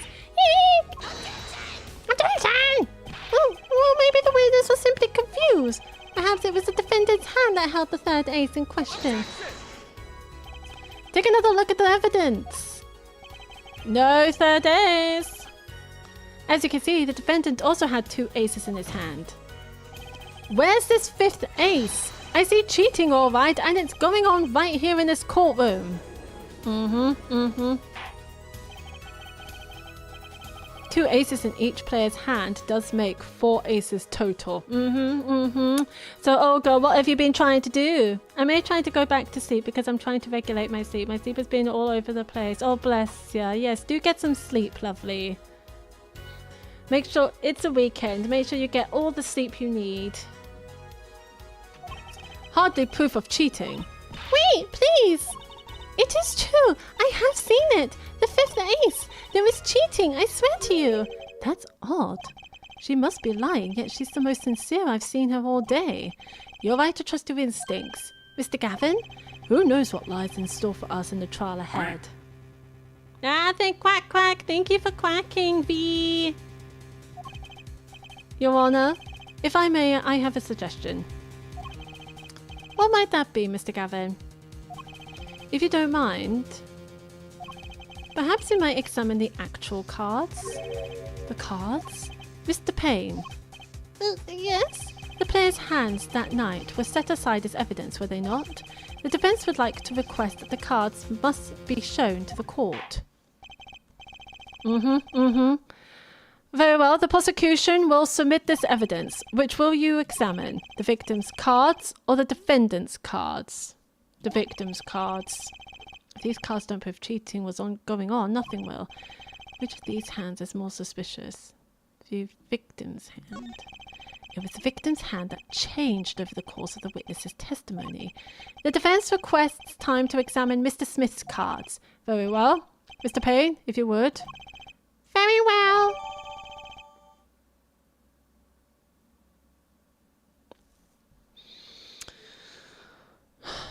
Full house. Well, time's a wasting. Get to it, Justice. Yes, sir. Why can't I... When examining evidence, be sure to view it from all sides and angles. Is this game free? It sounds so interesting. I might watch the show. Unfortunately, it's not. You can get it from Steam, but I don't know how much it costs. I don't know if Apollo Justice is a show. Phoenix Wright Ace Attorney is a show. But I do recommend playing Phoenix Wright Ace Attorney first before playing Apollo Justice. Because I think this is definitely a sequel to Phoenix Wright Ace Attorney. Do find out if Apollo Justice is a show. I'm not entirely sure. I know Phoenix Wright Ace Attorney is a show, and I need to watch it. I have played Phoenix Wright Ace Attorney, and I very much enjoy it, and I highly recommend it if you really enjoy like murder mysteries, law, or figuring out evidence throughout the way. So I do highly recommend it, but unfortunately the game is not free. You can get it from Steam, and this is a trilogy, so this has all 3 of the games. When examining evidence, be sure to view it from all sides and angles. Try using to turn it. Well, I'm going to use WASD and B&M to zoom in and out. Okay. That should give you a better perspective on the case. Okay, let's do this. Oh, I see. So this moves the cursor. This moves...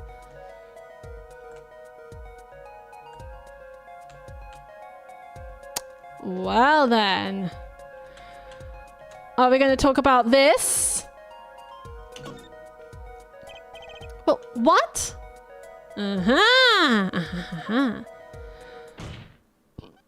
Your Honor, look at this. One of the victim's cards. The back is a different color. That's impossible. But I put that card in Wright's hand. What was that, Miss Orley? Oh, yet. I merely said, da, I have. Eek. Your Honor. Mr. Gavin, yes? Tell me, what is the easiest way to cheat at poker? To cheat? I'll tell you. One merely needs a friend. A comrade, shall we say? The dealer. Wait, so you mean... This witness, Miss Orley. She's a cheater. A professional, I'd wager. Ow. Fuck you, ogre. Order! Focus. Just this time to take advantage of her. Of her mistake. Your Honor, please record the testimony we just heard.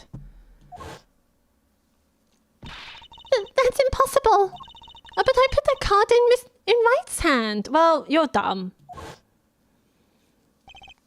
Ergo, Miss Olga Orley conspired to cheat, not with my client, but with the victim, Mr. Shadi Smith. Not only did she cheat, she cheated poorly. Therefore, it's not hard to imagine an altercation between her and the victim. What? Wait, you don't mean... The defense isn't accusing the witness, Miss Olga Orley, are you? Time for justice. There were 3 people in the room at the time of the incident, and if Mr. Wright isn't guilty, that means I am. The defense accuses the witness, Miss Olga Orley, of murder.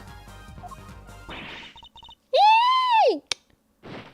Oh, she fainted. What a shame. But at least her dishes are fine. Mr. Payne.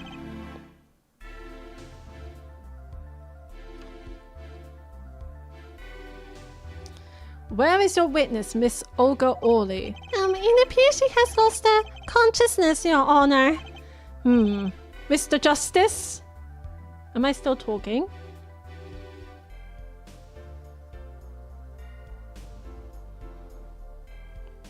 Okay.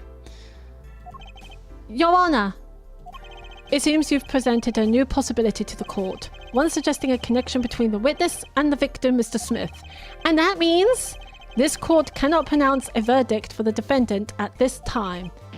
What? I did it. I held out. Yes, Sir Justice. Let's go. Got some justice. I see no point in prolonging the trial this day. The prosecution will need to make further inquiries. Oh, Phoenix! Mr. Wright? You can't end the trial here, Your Honor. Not yet. Let's go. What nonsense is the defendant spewing now? Think, one of the cards had a different coloured back. Don't you wonder what it means? What are you doing, Mr. Wright? Raising objections right to when you're about to get off the hook? Ridiculous. Mr. Payne, you of all people should know, Mr. Wright has a talent for the ridiculous. Yes, he does. Will this stream be up later so I can watch it later on? Yes, both on Twitch and on YouTube. So I don't know if you follow me on YouTube, V, but it's currently streaming on there as well. So you'll be able to watch it later on. Don't you worry. Every stream has been broadcasted. Perhaps we should get to the bottom of things. Oh, fuck. I did not mean to click on this. Oh, go away. Let's clear up the facts about the game that fateful night. As was said before, we alternated between 2 decks of cards that night. That was said before. The 2 decks at the club have different coloured backs, blue and red. 1 colour per deck. Why use different coloured backs? If we use the same colour, the 2 decks might get mixed. You use different colours. And they still got mixed up. They did. We used a red deck for the last game. I see, but that's odd. For some reason, I have this impression that you were using the blue cards. Yeah, me too. I'm sure someone said something about blue cards. Whatever. In the end, 1 card of the wrong colour got into the mix, which means there was cheating. Yes, a card slipped into the deck, which seemed to indicate cheating. I do follow you on YouTube. Amazing. Yes, so you can definitely watch this later on. Have a good stream, lovely. You too, love. No, wait. You're not streaming. You have a good sleep, lovely. Do take care. A card slipped into the deck, which seemed to indicate cheating. Yet, this card raises 2 serious questions. Apollo? Yes? Let's consider the first question, shall we? Think, in the last game, when was the card swapped?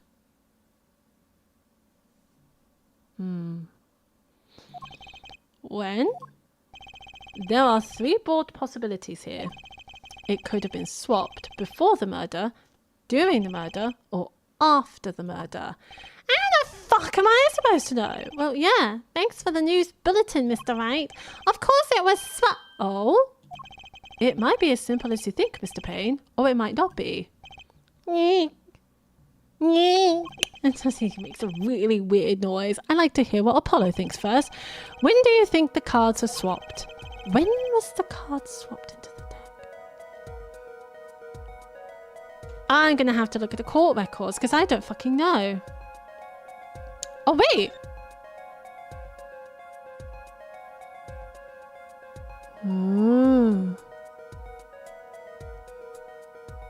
It could be after the murder because we have like 3 cards face down. Let's have a look at this one, shall we? I see no cards in this one. They're just having a meal. I'm trying to click off, but this is so interesting. That's a problem with Ace Attorney. It's so interesting. You can't just get off. But I'm trying to do like, I'll try to do each case on each stream because it can get very long, the case. But as you say, yes, it's very interesting. So this might be the short one because this case is a tutorial. But it is very interesting, and as I say, you can watch it. But if you do get a chance to be able to buy Ace Attorney off Steam, go right ahead. This is a remake of the original. So the original was 2007, I believe, and the remake, it just came out last year. But I recommend playing Phoenix Wright first. There is also showing Phoenix Wright's ancestor in the Victorian times called Ace Attorney Chronicles. This is surrounding Victorian times, surrounding the relationship between Japan and Britain, and it goes deep into that. That's quite very interesting. I do recommend that. It also has Sherlock Holmes, one of my favorite characters in that game. He's great. And and then play Apollo Justice. And there's also another Ace Attorney game recently revolving one of the Ace Attorney characters, Miles Edgeworth. Another game that I also want to get. Excuse me.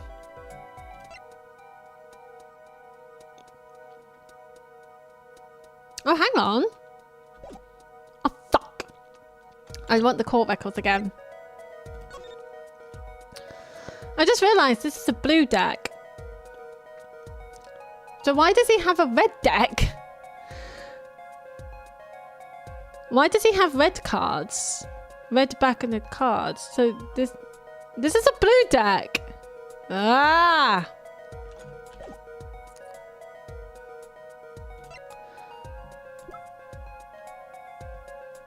And this is the victim's hand, but most of the backs is red. Interesting.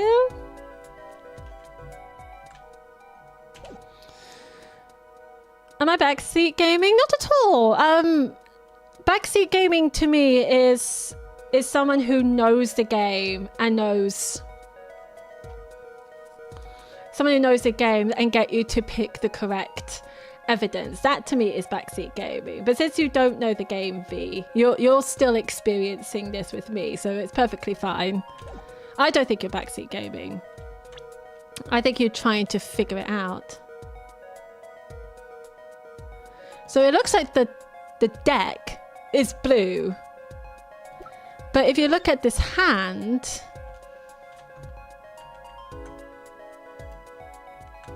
he has 4 red cards and 1 blue. Why does he have red cards in his hand? What's the card swapped into the deck? But I think it was after the murder, because if you look at this picture, the last 3 cards,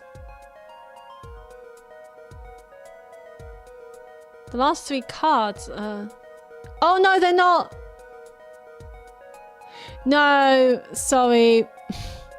They're not, they don't show the back of the cards. They're showing kings. It's just, I couldn't see the details. After the murder, perhaps? I was thinking after the murder.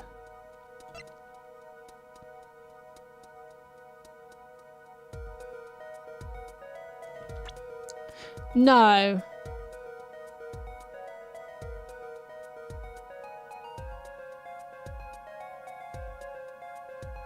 Yes. Yeah. I think after the murder is right. I don't know if the victim was alive doing this. Right, after the murder. Perhaps it happened after the murder? Well, what's that? Ridiculous! What's the point of cheating after the hands have been shown? That's silly. Yes, but tell me, how do you swap cards during the game? I'll take silly over impossible. for me, son, there's a lot of silly in this world, but very little impossible. Oh, even when the backs of the cards are a different color? If you pulled that during the game, you'd be caught in no time. Yeah, I was gonna say. Your opponent would see the back of your cards. Quite true. That would mean that the blue card in question was swapped after the hands were shown, after the murder. Okay, this is going past silly and straight on to crazy. I ask again, what's the point of cheating after the game's over? Who would do that? Who indeed? That's one of the mysteries before us. There's another? Yes, a simple yet decisive question must be asked. Who swapped the red card for a blue card? Who? The game and murder is done. The victim is dead. Only two remain in the room, alive, that is. The defendant, Phoenix Wright, and our witness, Olga Orley. Okay, so who was it that swapped the red card for blue? Olga Orley. Why, it must have been Olga Orley who swapped the cards. She was trying to cover up evidence of the cheating. That does make some sense. Sorry. But there's a problem with that explanation. Huh? The swap card was from the wrong deck. Yes, a blue card was stuck into the red hand. Mixing a card from the wrong deck when the backs are different colours. Remember that you're talking about Olga Orley. She was the dealer. Do you really think she would make such a novice mistake? I do have trouble imagining even the judge making that mistake. Give it a little more thought, Apollo. Right. So it can't be Phoenix, right? So there's someone else? The one who swapped the cards wasn't Mr. Wright, of course. And, well, it doesn't seem like it could have been Olga Orley either. What are you suggesting? That's hardly a logical conclusion, I'll admit. As a defense, I think it only makes sense for you to name Miss Orley at this point. Yes, I know. But she was the one who dealt the cards, right? I just can't believe she would make the mistake of swapping the wrong color card. And if the card was swapped during the game, it'll be obvious. Alright, Phoenix Wright. What are you thinking? Something you'd like to share with the court, Mr. Wright? Oh, my apologies, Your Honor. I was just thinking how much fun all this is. Fucking Phoenix Wright. Fun? How about confusing? I have no idea what the defense is claiming, Your Honor. If the one who swapped the card wasn't the defendant and it wasn't Miss Orley, then who was it? Yeah, well, that is the question, isn't it? Precisely. Huh? I believe we're about to see this case take a new direction. A new direction? We'll find that indeed after the murder. Someone swapped one of the cards in the victim's hand, and that someone made two critical mistakes. I'm sure you're going to tell us that the first was swapping the wrong color card, because the one who did the swap didn't know two colors of cards were being used. The other mistake was a number on the card. Oh, right. The person replaced the fifth ace with the king. So there was a fifth ace.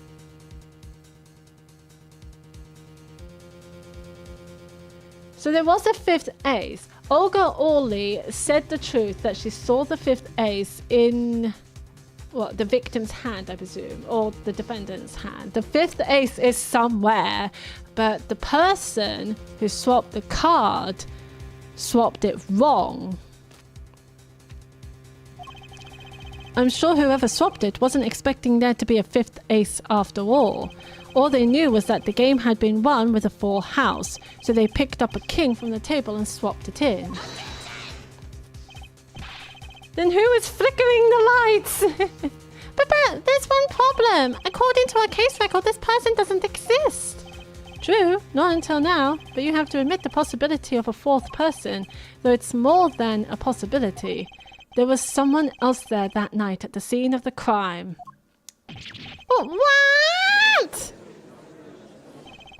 I believe the judge spoke truthfully earlier.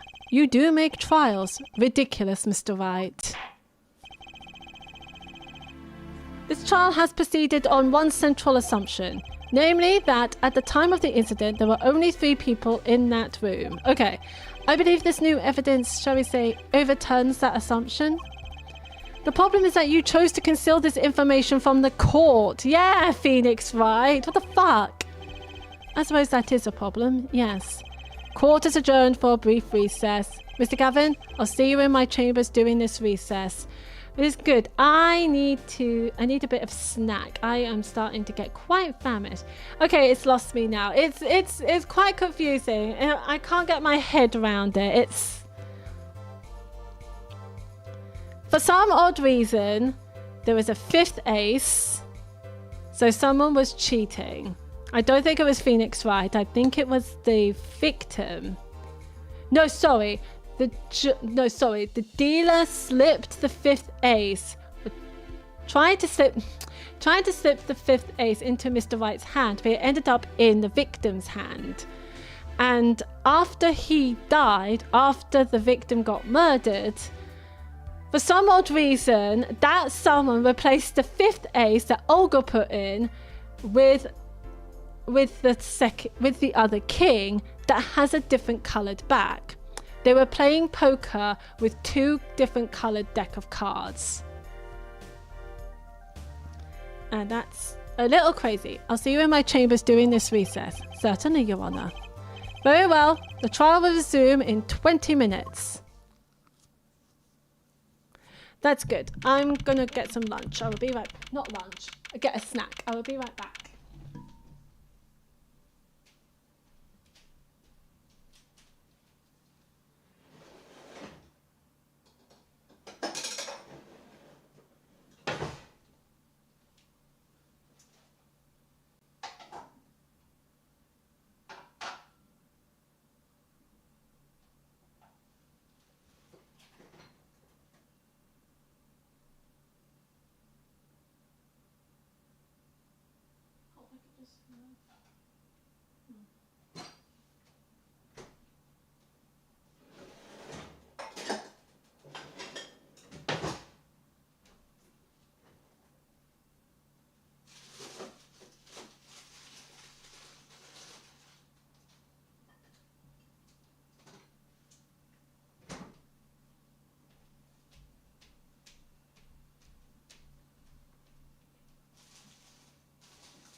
Okay, I'm back. I got a snack. I've made yogurt clusters, milk chocolate covered yogurt cluster on Thursday. And it ended up to be very, very nice. Yogurt cluster is like a cluster of things in a yogurt. And then you freeze it. And then you cover it in milk chocolate. Mm. Mm-hmm.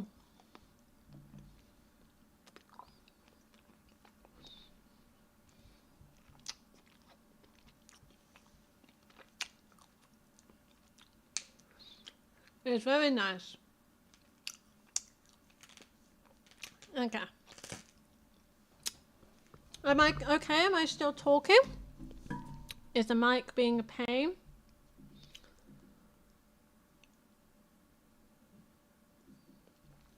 I think I'm fine. April 20th, 11:52 a.m. It's been 2 hours already. District Court, Defendant Lobby number 3. Now it's quite unexpected, Mr. Wright. To suddenly claim there was another person at the scene of the crime like that. I must ask, is it the truth? Well, now, I think you would know the answer to that. Ah, being mysterious, are we? Sadly, I have no time for mysteries.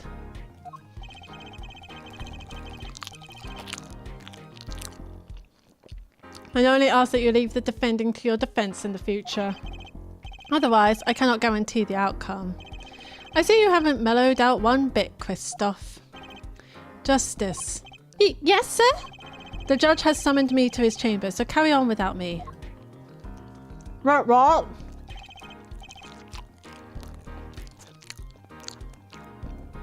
I'm doing this by myself. You did well, Apollo. Can I ask you something? Sure. That locket you wear, is that really yours, Mr. Wright? Ah, you're wondering about the victim's disappearing locket. Here, you can take a look at it. That's a picture of my daughter in there. Let's have a look. Oh!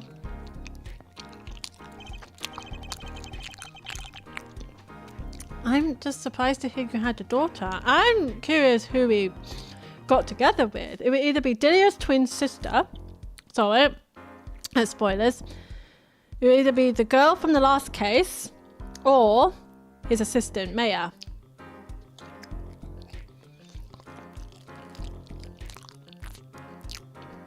I'm just surprised to hear you had a daughter. Most people are. Perhaps you'll meet her one of these days. One more question. The one who cheated that night, was it you? What do you think? Huh? You know what happened 7 years ago? What I did? It's not unreasonable for you to think I might cheat. I never, honest, but it is odd that he managed to go undefeated for 7 whole years. It is.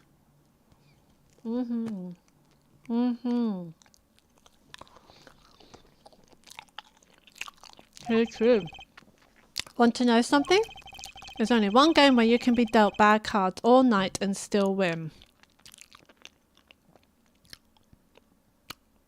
With poker. I was going to say poker.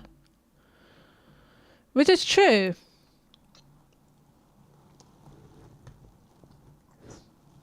Fuck. The yogurt custard is spilling everywhere. Eh? You see, poker is all about reading your opponent. That is also true. In that way, it's a lot like a court case. That's why he's good at poker. Poker is like trial law. Figure out what your opponent is thinking and you win. Well, I'm not good at that. This is why I'm shit at these games. But yeah, but that's harder than it sounds. I think not. Try as they might to conceal it, everyone reveals their true thoughts in the end. Their body language can become a valuable source of information. You're kidding! Wait, are we reading body languages? That witness, for instance, Miss Orley? She would touch the back of her neck during certain parts of her testimony.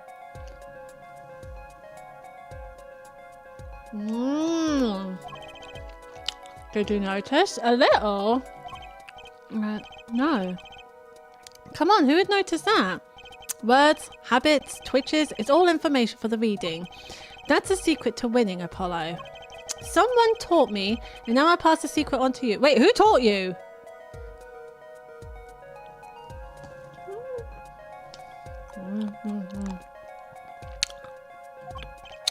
But I'm not working. I mean, there's no way I'll pick up on these signals. Sorry, I'm eating.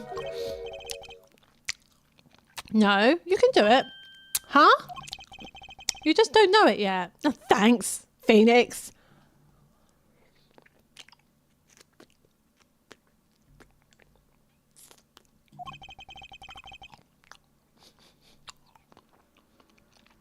What's he talking about? What's he talking about indeed, Apollo?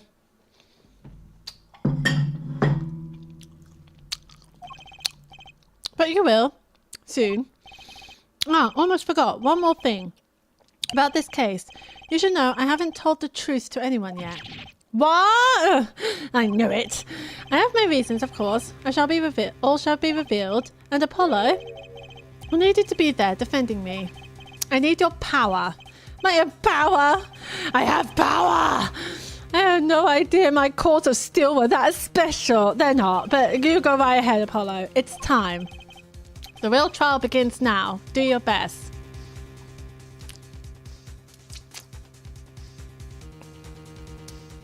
To be continued. We're going to continue. We're going to continue this. I think doing 2 parts is the best course of action with this game. Yes. April 20th, 12:14 p.m. District Court, courtroom number 2. Court will now reconvene. Has our witness, Miss Olga Orley, recovered? Yes, Your Honor. Well, she's regained consciousness. Perhaps you can hear her version of the events again. That's the thing. You see, she's quite fatigued. Oh, is she now? You're looking a bit fatigued yourself, Mr. Payne. Sadly, fatigue is insufficient grounds for refusing to testify or prosecute. The defense would like to request that Miss Orley take the stand. Yeah. Very well. The witness will take the stand. Perhaps you could repeat your name and profession? Yep. Or perhaps you'd rather admit that you're a poor liar and a poorer loser. Not. Hi! Name's Olga Orley. That's the truth. I'm a pro dealer. People call me Olga Quick Fingers Orley.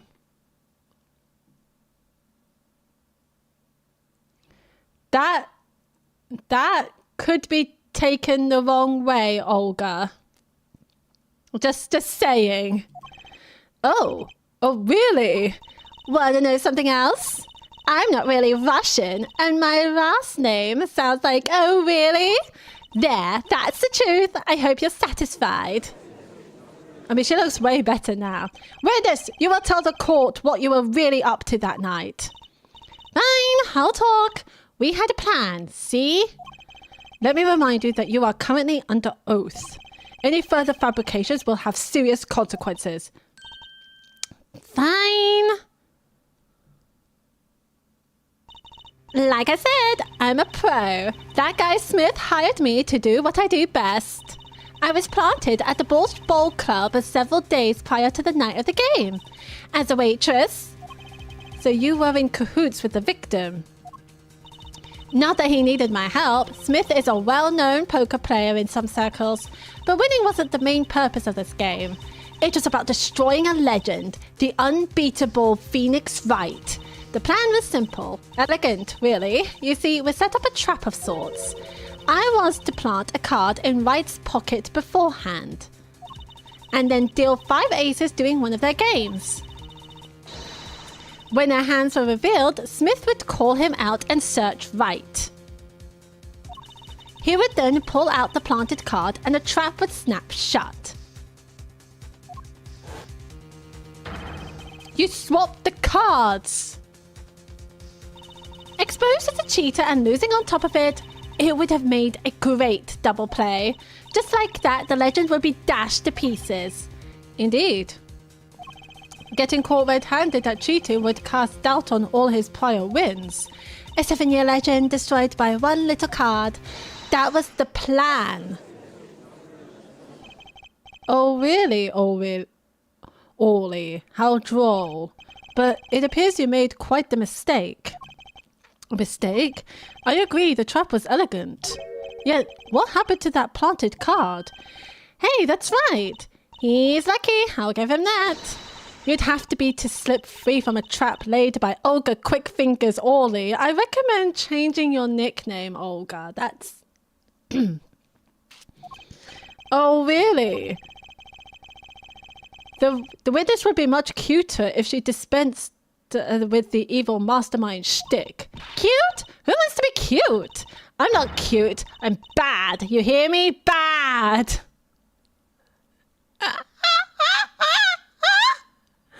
That's cute. When you're through being bad, perhaps you could testify to the court. Tell us about this trap and how it was sprung. Time for some cross-examining. Let's go.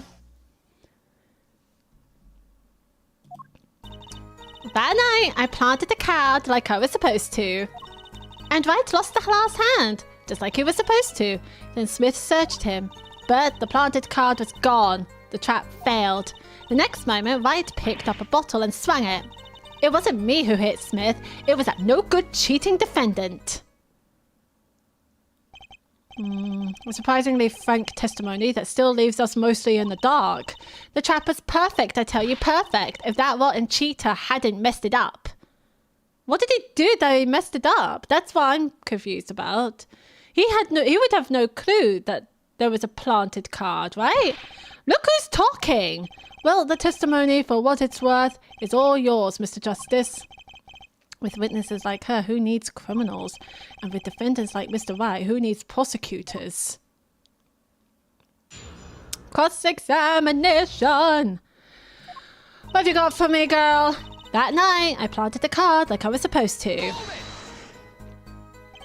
This planted card, which card was it exactly? The trump card, the 5 of hearts. Oh. You know what I noticed? I was looking at like the cards on the floor. So there's a... Can you see it? I don't know if you can see it, but there's like a little card under the table with a heart on it. That must be the 5 of hearts. And there's... That must be the ace of spades right over there. You probably can't see it because of my overlay, but it's definitely there.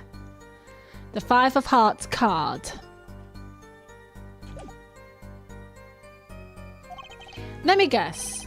Mr. Wright was to have switched the 5 with the ace to make a full house.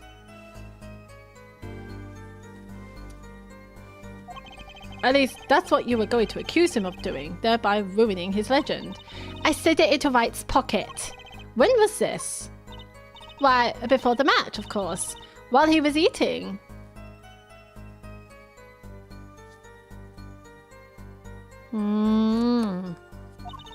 At the Borscht Bowl Club, we serve borscht and suckers.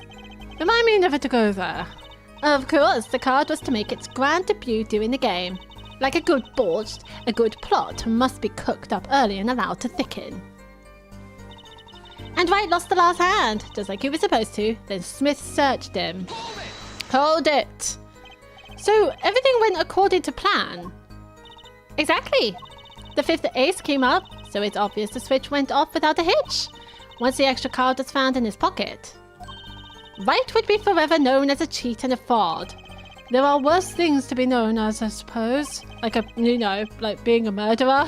Tell us what happened with the search. But the planted card is gone. The trap failed. The card disappeared? Yeah, my trump card, the 5 of hearts. Gone, without a trace. Proof. Zippo. We searched every nook and cranny. Even inside this cute little hat. But the card was nowhere to be found, is this correct? Never in my long, storied career, never has Quick Fingers Orley been so readily duped. Oh, really? So what did happen to that 5 of hearts?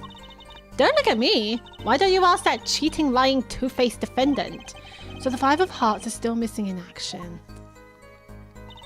The next moment, Wright picked up a bottle and swung it. Wait, isn't that a little odd? Well, what's odd? You searched Mr. Wright thoroughly and found nothing? Which means he didn't cheat, which means he had no reason to strike the victim.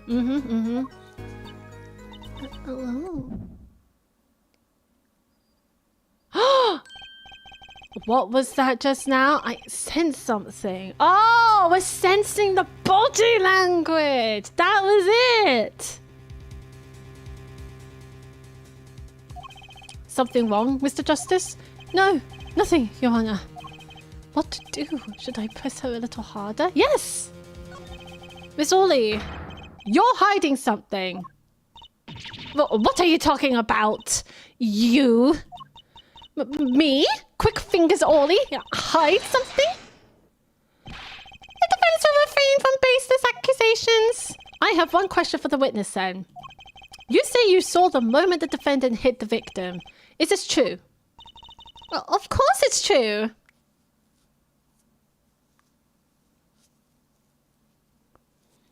Oh my god, is that it around her neck? Oh, what's it around her neck? The camera?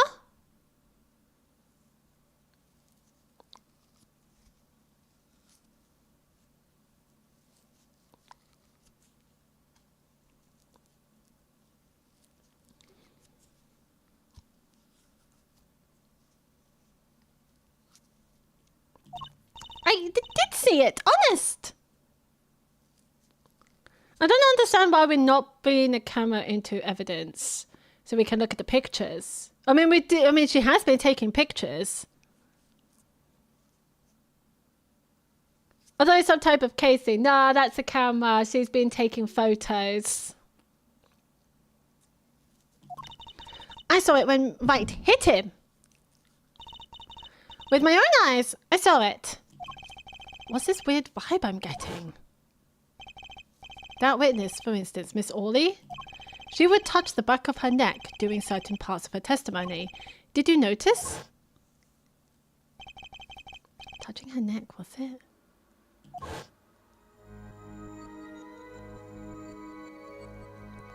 I mean, she's not touching her neck.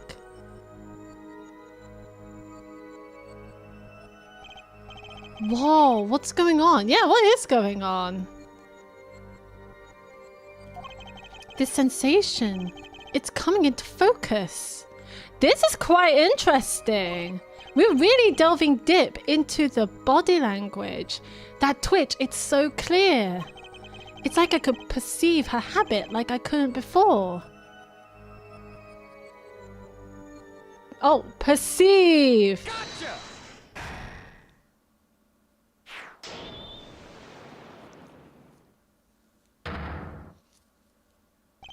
Miss Orley, perhaps you are unaware of this yourself. Unaware of what? Whenever you get to a certain part of your testimony, you touch the back of your neck with your left hand. My neck? So what? What indeed, Justice? I hadn't noticed anything of the sort. When she says that part of the testimony, she's subconsciously recalling something. Her body reacts to the memory and she touches her neck. I'm sure of it. A memory? Would someone care to explain what he's babbling about? This is highly unusual, but let's ask the defense. You claim the witness is remembering something. Maybe you have evidence of this memory to show us? Her habit is scratching her neck whenever she talks about the moment of the crime. So what would remind her most of the moment of the crime? Miss Orley, whenever you recall the crime that night, you scratch your neck. I've noticed it happens when you think about the moment of the crime. There must be some reason behind this habit of yours. I believe the weapon that left an inerasable impression on your neck is this.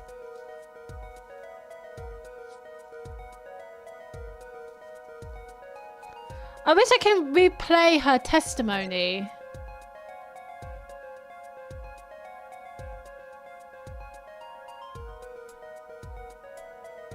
Oh, fuck. Hang on. I believe I can... history. Yes. You can look back at the history. I just remembered. Where is it? Where is it? So there was a twitch. Certain parts of it. What's this weird vibe I'm getting? Hide something.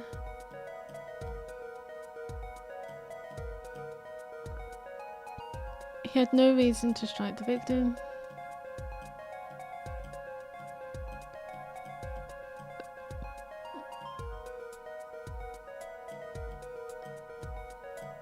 You're hiding something. Me hiding something. Is this true? Of course it's true. I did see it. Honest. I saw it when Right hit him. With my own eyes, I saw it.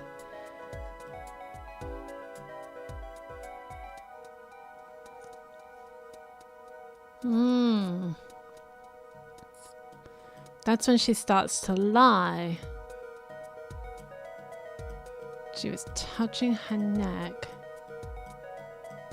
And we called her out for it. With her left hand. So she's left-handed. I'm left-handed, but I think we need to keep that in mind, that she's left-handed. The moment of the crime is when the victim was getting hit. So let's have a look. What am I looking for exactly?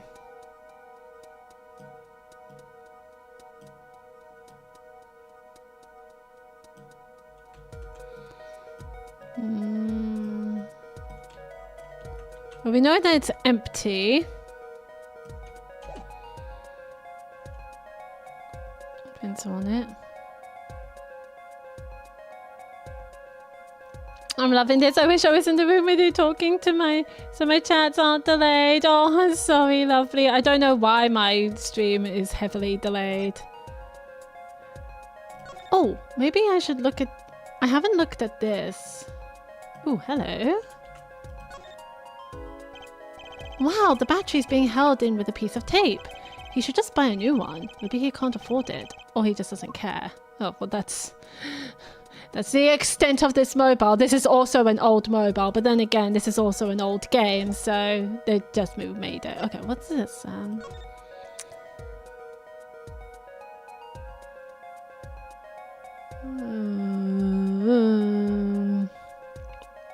There's no card. I see no card. I want to see this photo.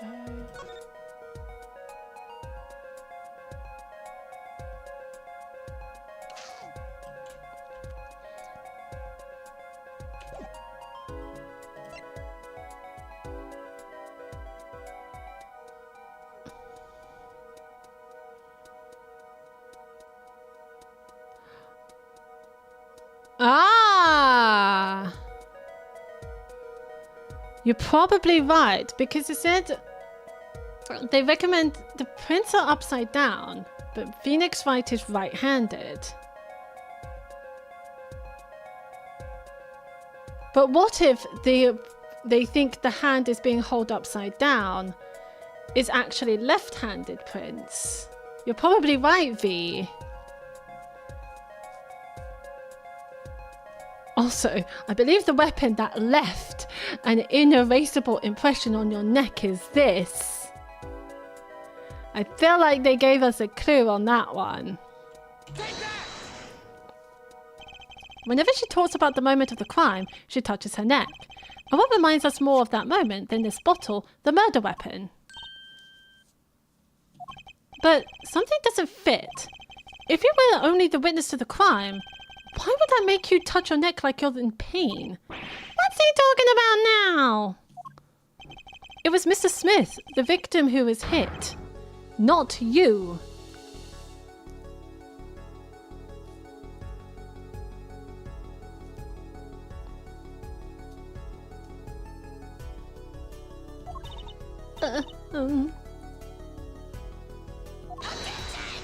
Wait, what? This is a cross-examination, not a cross-wild conjecture. That the witness's habits, they're completely irrelevant. Justice. I'll admit, I'm a bit confused myself. Yeah, I'm a bit confused. Could you explain, Apollo? V, are you confused? I'm a bit confused. This is certainly a unique cross-examination. I'll explain later. I think we got it, though. Just trust me. Now's our only chance to break her. Miss Orley, please testify in detail about the moment of the crime. The very moment. Yet, I am doing nothing. Oh, you're back to your old self, are you?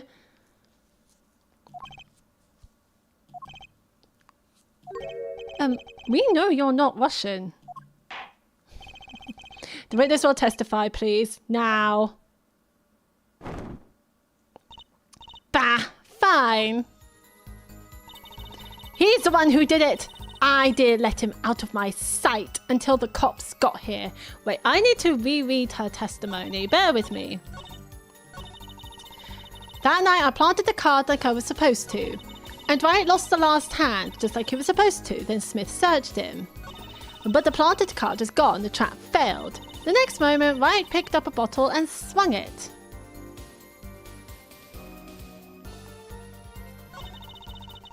He's the one who did it. I didn't let him out of my sight until the cops got here.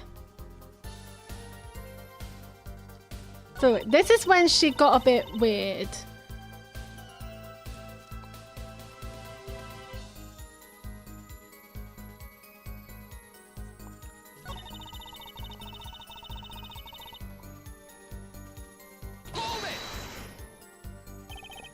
You seem uneasy. You try standing up here. Her eyes are darting all over the place. I must be getting warm. Tell me, after the crime, what was the defendant like? Oh, well, he must have been stunned by the weight of his crime. He sat in a daze at that table until the cops came. Intriguing. I believe you've gotten all the testimony you're going to get out of this witness. So what do you think about her testimony? I'll tell you what I think. Her testimony is flawed. It's basically bogus. It contradicts the evidence. Well, what's that? Well, show us this evidence, Mr. Justice. This evidence that you claim contradicts the testimony. She didn't let him out of her sight until the cops got here. Wait, I don't have the plan of the room. I know there's some evidence that contradicts that. Yeah. He went upstairs. He went upstairs onto the restaurant floor to call the police. Miss Orley, we have a record here that clearly contradicts what you said. It states that the police were alerted by a report from the defendant. Yeah. And we know that the defendant left the room, climbed the stairs, and made that phone call from the first floor of the Borched Bowl Club. Yeah. So explain how you kept your eyes on the defendant when he left the room entirely. Eek! Oh, there's your camera going off, taking a picture of your beautiful shocked face. The man who picked up a bottle and swung it that night wasn't the defendant.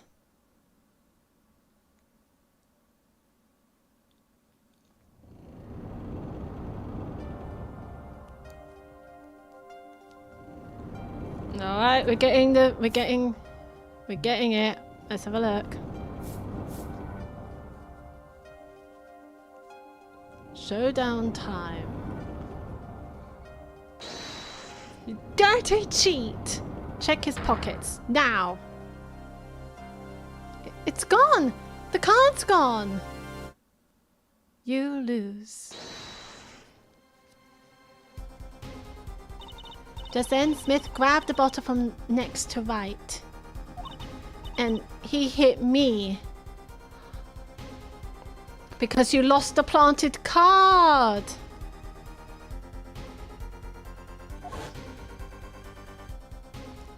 You, some master of cheating you turned out to be. Eek! Oh shit! When I came to, the victim was already dead. Is that it? That's why I couldn't reveal who I really was. If it came out that I was in league with Smith, I'll be a suspect for sure.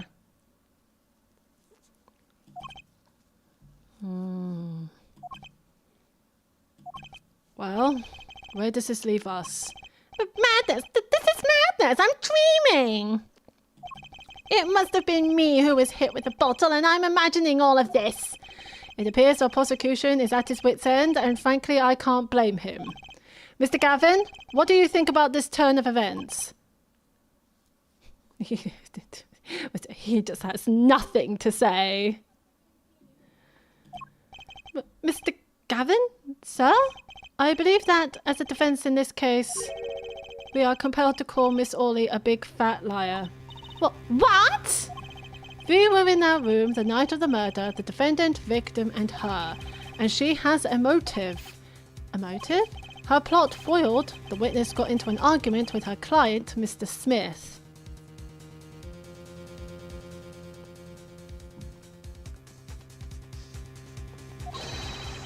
And the denouement of that argument was murder.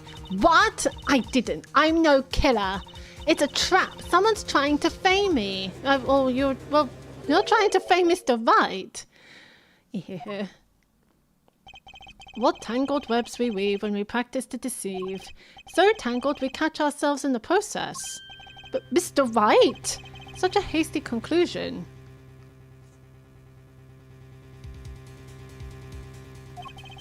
It's not like you, Christoph. Christoph Gavin. I'm not sure if you heard, but the Department of Education is being dismantled here in the US. How come? Surely you need the Department of Education so that kids can, you know, get educated. Is something happening? What are you saying? Why not consider the other possibility? That there was another person in the room at the time of the murder. Right, like Mr. Wright was saying before recess. Yeah, there's another person. A single card was swapped into the victim's hand after the murder. Find this card! This card is gonna be in my nightmares. It won't be the murder, it will be the card.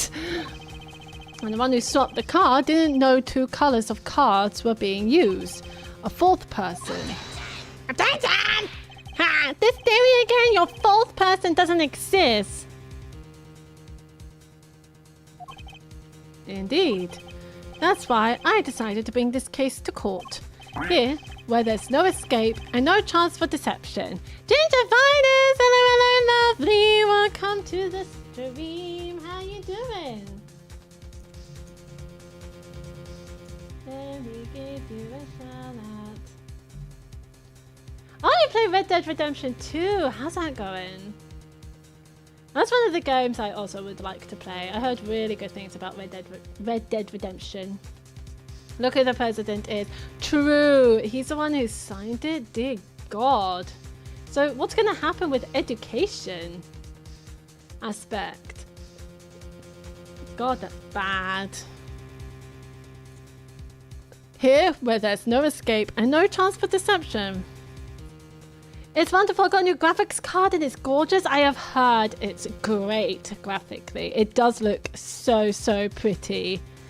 Oh, I'm glad you're enjoying Red Dead Redemption. It makes me want to play it now. It does look really good and I do love cowboys. The perfect place to catch the real criminal. The real criminal? And we're in luck. A clue to the real criminal's identity was kindly provided for us. And right at the beginning of the trial, no less. What? Apollo, perhaps you know what I'm talking about. Sorry. Remember what I said. The 4th person who swapped the cards made one critical error. He or she wasn't considering the colour on the backs of the cards. Right, but how could such an obvious mistake occur? The cards used for the last game was red. Yet, there is one person here in our court who thought those cards were blue. Yeah, I had that impression too, but why? Well, Apollo, think you can figure out who it was? It's not me, I swear! No, we don't think it's you, Payne! Who is this 4th person? Why do I always get put on the spot like this? The realities of being a defendant. Actually, I don't know. I'm not a lawyer. Objection! Objection! Morning. How are you? I'm good. How are you? How's the game? It's good. I'm still on the first trial. Yeah, makes sense. And I'm at it for almost 3 hours. That's okay. I'm gonna get dressed and go up to town. You want some super glue for your statue? Yes. Let's see what I can do. When the fuck will I get super glue? I'll figure it out. Anyway. If you can't, I can go to Screwfix to get it this afternoon. Well, that might be the better option, actually. Yeah, I can do that. Okay. I'll grab my headphones and keys while I'm here and I remember. And I'll grab you a cold hot wrap for lunch as well. Thank you. Okay. I saw you had yogurt clusters. How was it? I did. It was very nice. It was really nice. There's strawberries and raspberries in it. I think I had the raspberries in it. It was very nice. Oh no, it was both. Oh, it was very nice and sweet. Thank you. I'm not getting any veg. You're gonna get veg when you go up, like Monday, right? Yeah, you're just getting potatoes. Cool. Right. Do you want any meat for anything? No, you make your soup. Okay. I'll make the curry. Oh, I might need bread. Actually, I can get bread later on in the day. That makes sense. Cool. Yeah. You go up on Monday. Cool. And then I'll make curry and bolognese. Sounds good. Love you. Love you too. Plays like a dream and streams like butter. I was getting around 160 frames in 2K max settings. Oh, that sounds really good to watch. Very nice, very nice. Especially when it comes to high graphic games, they're always so hard to stream because it just makes it quite hard to, because when you have both the streaming software and a graphically high-end game, it's difficult for the computer to run. And if you have a VTube software, that makes it very difficult. But I'm glad that works out for you, lovely. Has to say, who was it? Who thought the cards used in the final game were blue? Fuck, I don't know.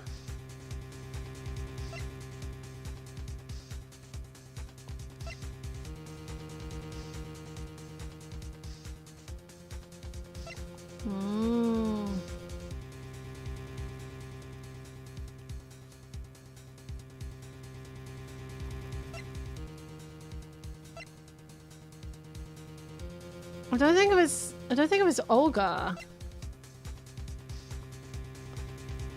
Wait, I don't want to present. I want to see the evidence. Why?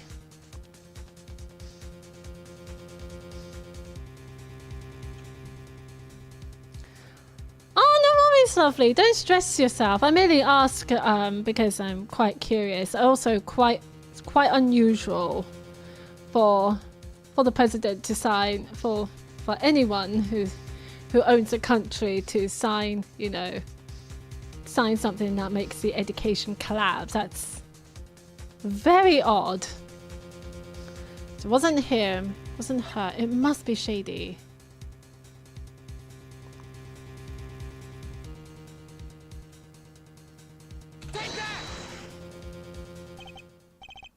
Apollo, do you seriously think that? No. I think I'm seriously confused. I'm seriously sorry. That didn't go well. Who is it? But it doesn't do any... Okay. Now I got it.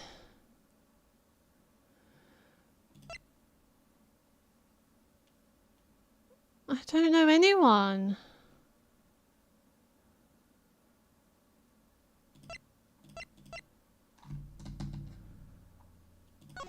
Is it Olga? It must be Olga. I can't think of anyone else. But he says there's a fourth person. Is it because he's saying that that Olga is being like two different people?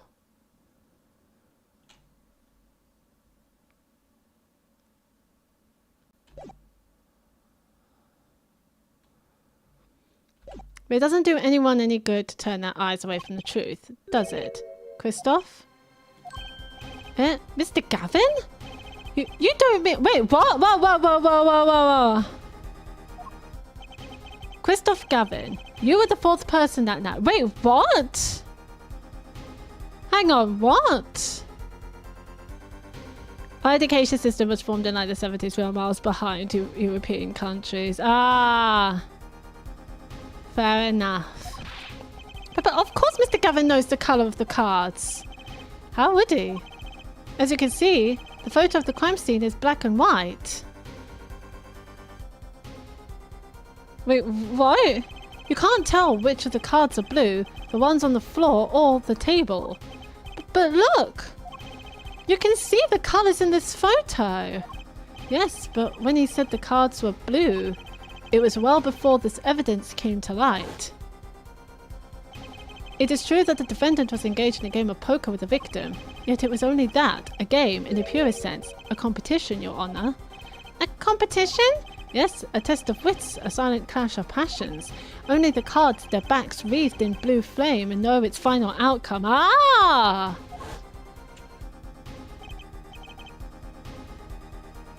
Well, Christoph? Mr. Gavin? Mr. Gavin, is something the matter? No, nothing. Excuse me, it was just so sudden. Right, you aren't seriously accusing me, are you? Oh, Christoph? You know even I'd never take a joke this far. Wait, what? This has gone beyond ridiculous, beyond dumb. This is insanity. The defendant accusing his own defense attorney of murder? I assure you, I'm quite sane. But what possible connection could Mr. Gavin have to the victim? Yeah, that's what I thought. Wow, what is it? I wasn't aware that I had a connection to Mr. Smith either. Yes, but Mr. Gavin and the victim have never even met. How do you know? Well, what if they have? Huh? There is a possibility, after all. They may have met that night before the game started. What are you suggesting? Is this the truth Mr. Wright was staying silent about? Well, only one thing to do. Mr. Wright, the defense would like to request that you testify to the court. The defense would like to request no such thing. Excuse me?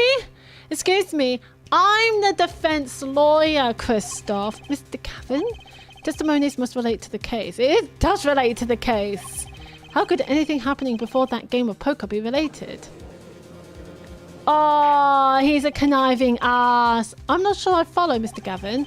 As I explained before, the defense believes that Miss Orley... Am I to assume you speak for Mr. Justice in this? He is the defense, not you. Ha!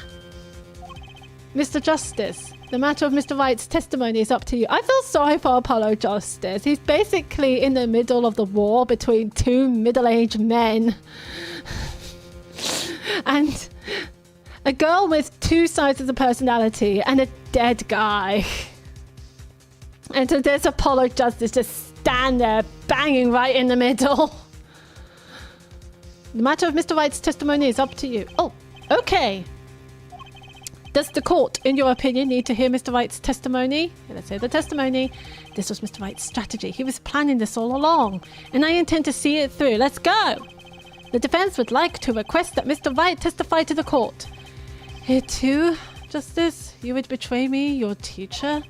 I'm sorry, Mr. Gavin. This isn't about loyalty. This is about the truth. The truth. Yeah, you stand there, keep smiling. Very well. The defendant, Mr. Wright, will take the stand, please.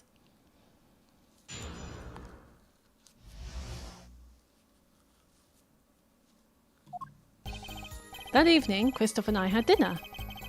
We sat at the table in this photograph. Where is he?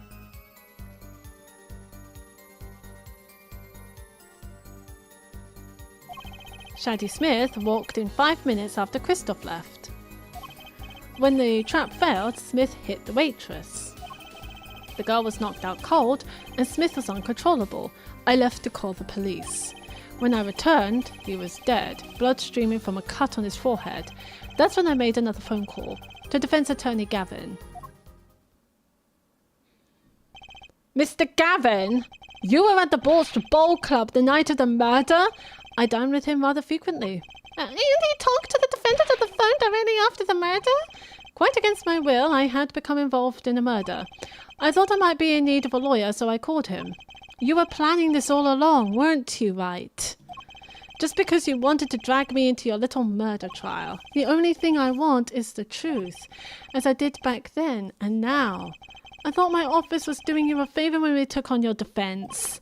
It appears that I was wrong. Very well, the defense may cross-examine the witness. Justice. Sir? He's lying, and you're going to expose him. Understood, sir. Mr. Gavin versus Mr. Wright. This can't end well. Nope. Nope. Nope.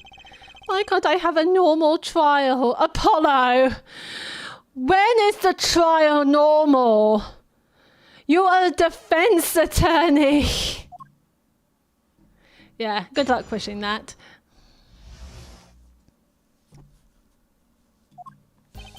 That evening, Christoph and I had dinner. We sat at the table in this photograph.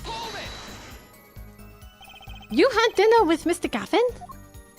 Yes, he dines with me at the Borscht Bowl Club quite frequently.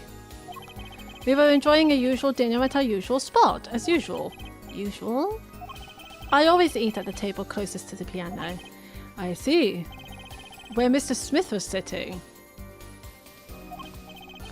So the plates and such on the table were from your dinner? Indeed. The remnants of my meal with Christoph.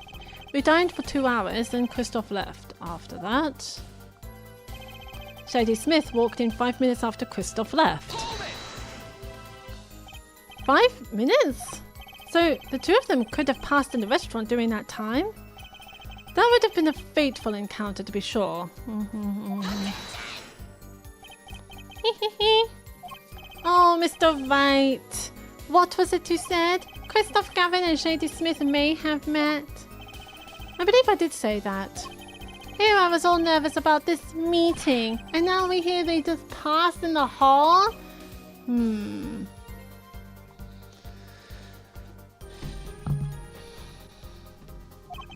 That does seem a little weak as a pretense for murder. Oh, it would be, if that were all that really happened. Come on, Mr. Wright, what are you hiding this time? Stop with the secrets! Come out with the truth. When the trap failed, Smith hit the waitress. About this failed trap.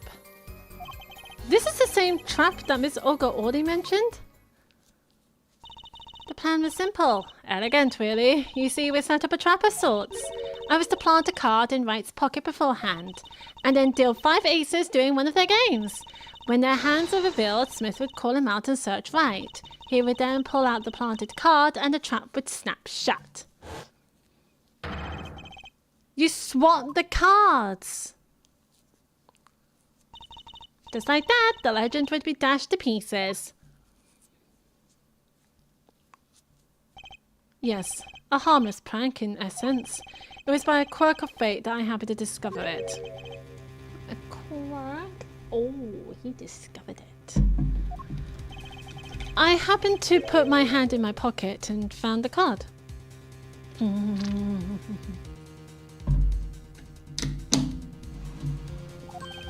The card she planted! Yes, I snuck a peek at it and found it was the 5 of hearts. I had a feeling something might happen, so I disposed of the card before the game. Disposed? Where? There was an empty bottle of grape juice I had been drinking right beside me. I threw the card inside the bottle. An empty bottle of grape juice. The murder weapon? Yes, I rolled it up and shoved it in. The coloured glass makes it hard to see. Wait a second! Wait, I need to zoom in. Wait, where's B? Yeah. Yeah. Yeah. Well, I don't fucking see it.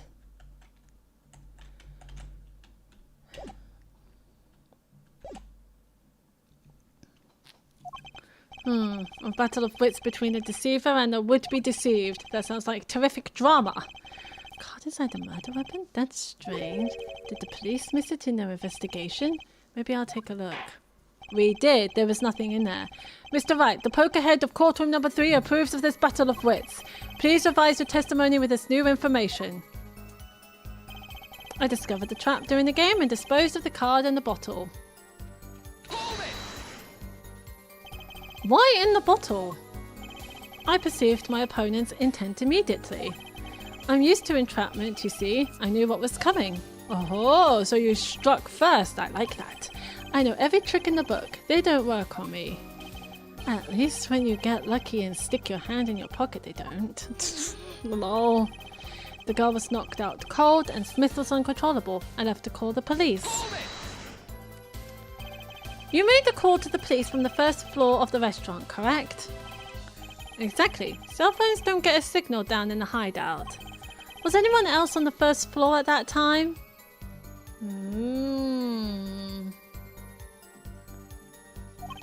Not a soul. It was the middle of the night after all. So there, in a darkened restaurant, I called the cops. After making a call, I returned to the hideout. It didn't seem right to leave the injured waitress alone. When I returned, he was dead, blood streaming from a cut on his forehead. And when you returned, the victim was already dead. Yes. I'll admit I was a little startled when I walked in. Little? He was bleeding from his forehead after all. Did he plant the card on Gavin? No, he said he put it in the bottle. But we checked the bottle and there was no card in there. He was bleeding from his forehead after all. I guess I'll be startled too if I walked in on a scene like that. That's when I made another phone call to defense attorney Gavin. And Gavin wasn't Could you explain why you called Mr. Gavin? I don't think Gavin was around when the game has happened. Because he left 5 minutes before Mr. Smith comes in. Why you called Mr. Gavin? I'd obviously gotten involved in a rather sticky affair, and I figured Christoph's law officers would give me a friend rate for my defense fees. At least that's what we thought. Glad to hear you intend to pay. Oh, I'll pay in full, Christoph. It was I who got you involved after all. You may find the price of your defense quite high, my good friend. Quite high. Is this the truth that Mr. White was talking about? Justice, you know what you have to do. He's lying. Expose him. Now.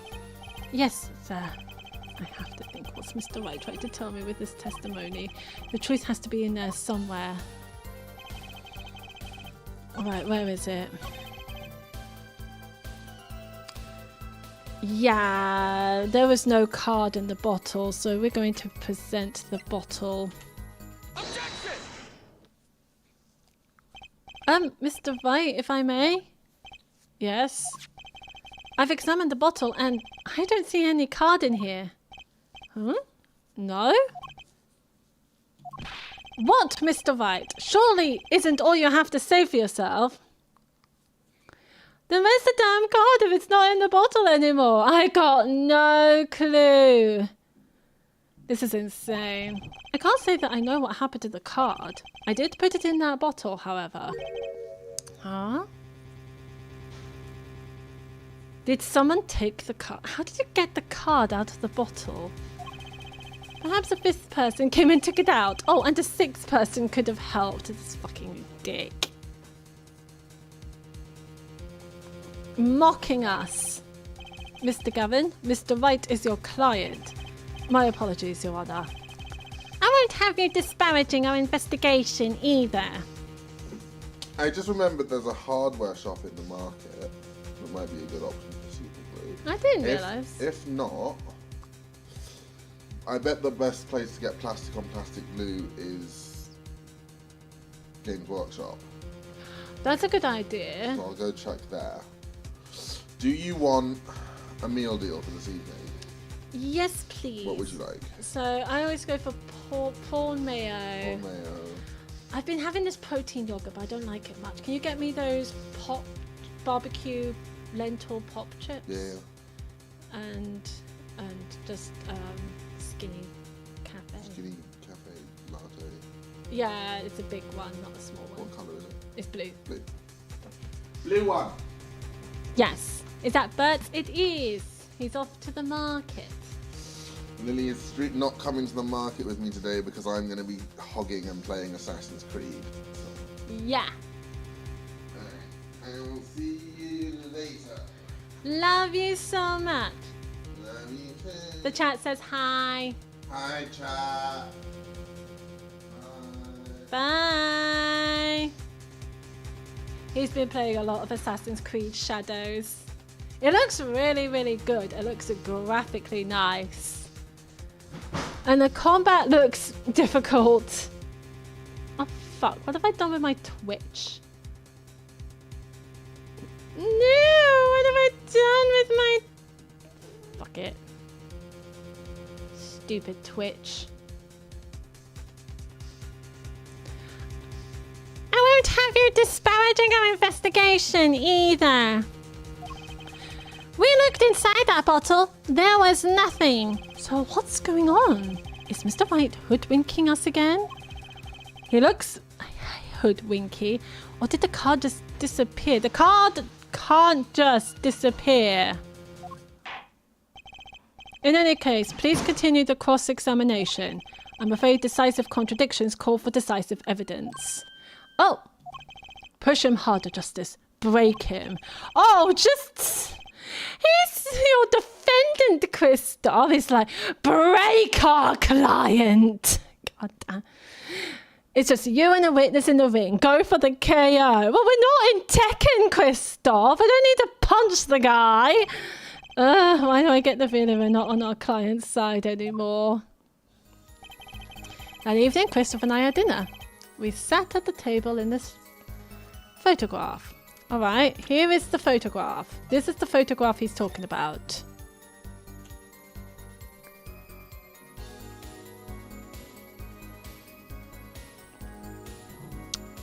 So Christoph left after this guy, Mr. Smith, came in.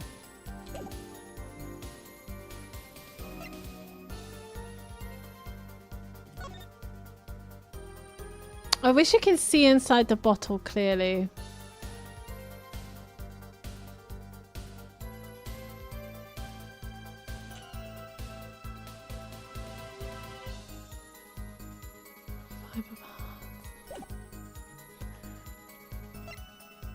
What is this one? There's a hearts card down here. Does that mean anything? Wait. Oh, wait.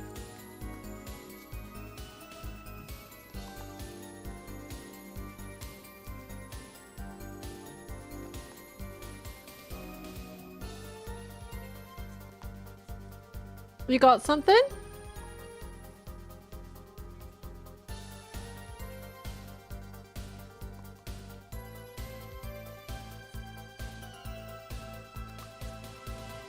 I want to look at this photo. Maybe the card fell out when the bottle was swung. So, would there be something in here? No, there's nothing here.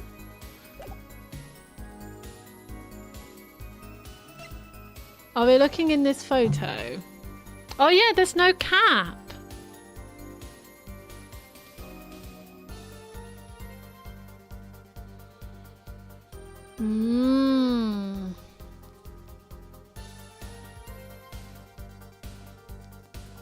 There is no cap on. The print was upside down, so the bottle was upside down, and Phoenix Wright was holding it. But here's the thing, though. If there was another person murdering Mr. Smith, shouldn't there be another person's fingerprints if the bottle is the murder weapon?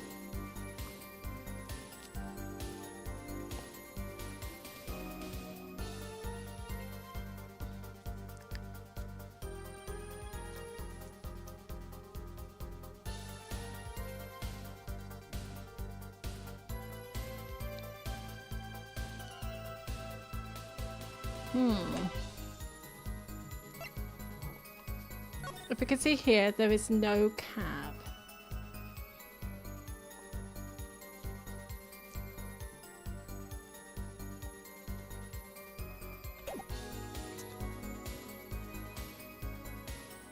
Okay.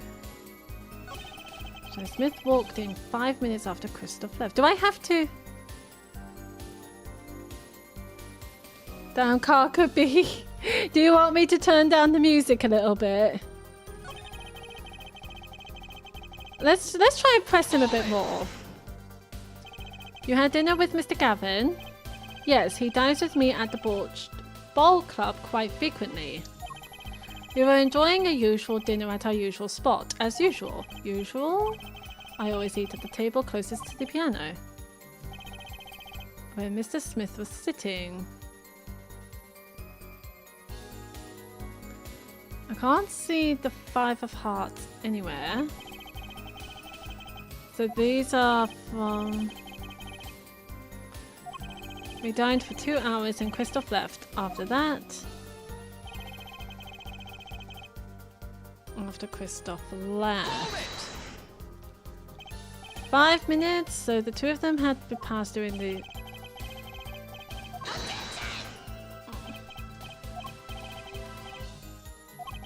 Christoph, Gavin and Shadi Smith may have met. I believe I did say that. Yeah, I was all nervous about this meeting. And now we here, they just passed in the hall?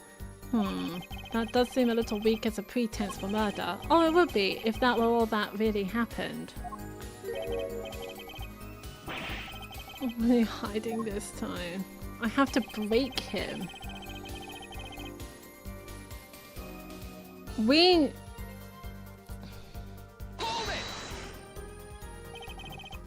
Why in the bottle? I perceived my opponent's intent immediately. I'm used to entrapment, you see. I knew what was coming. So he knew what was coming. Isn't he sitting at the piano? He is. Well, doing dinner he was. But the card thing happened at the card table. Wait. So the restaurant is on the first floor. That's where they had dinner. And the card game happened in the basement.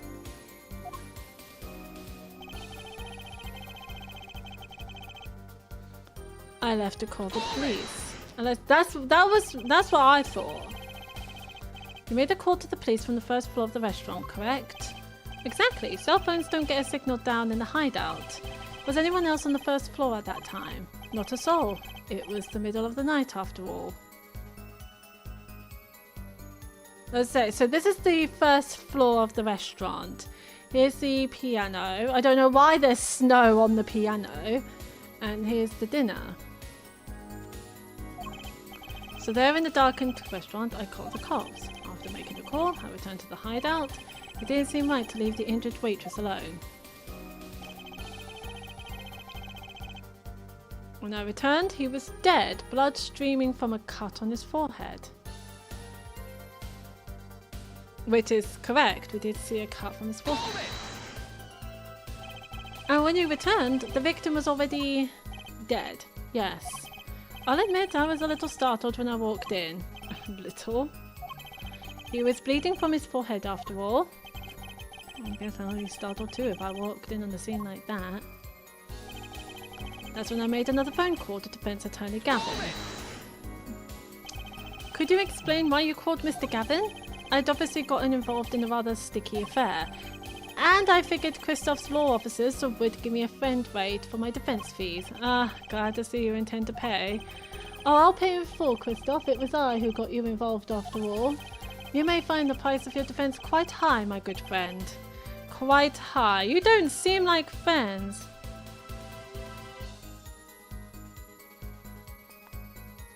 What's to say that Gavin didn't come back while they were downstairs? That's true. Is this the truth that Mr. White was talking about?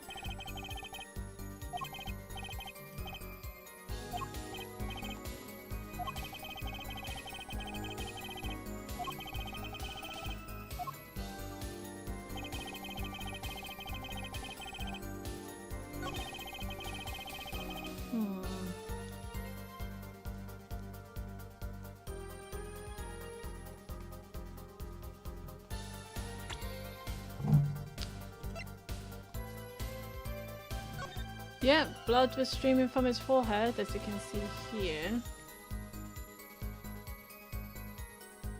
Unless... it didn't noticeably look like streaming.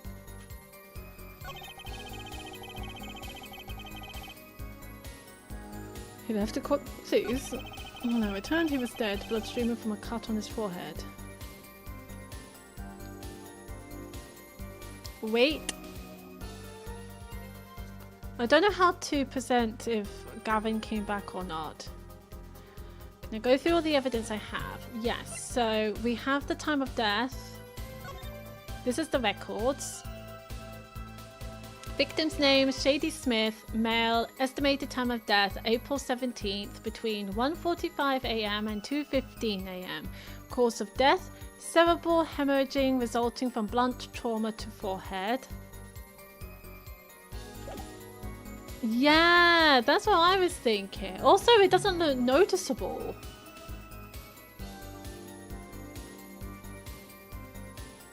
Maybe it's like gravity, the way his head lops back.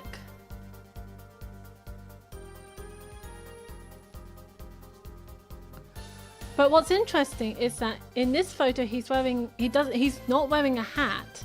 In this one he is.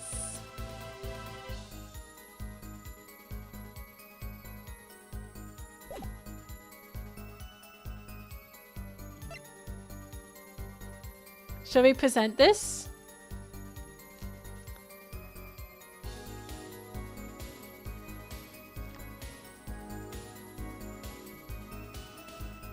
Hat removed during investigation. So how would he know? How would he know he had a hat on? The hat came off during the investigation.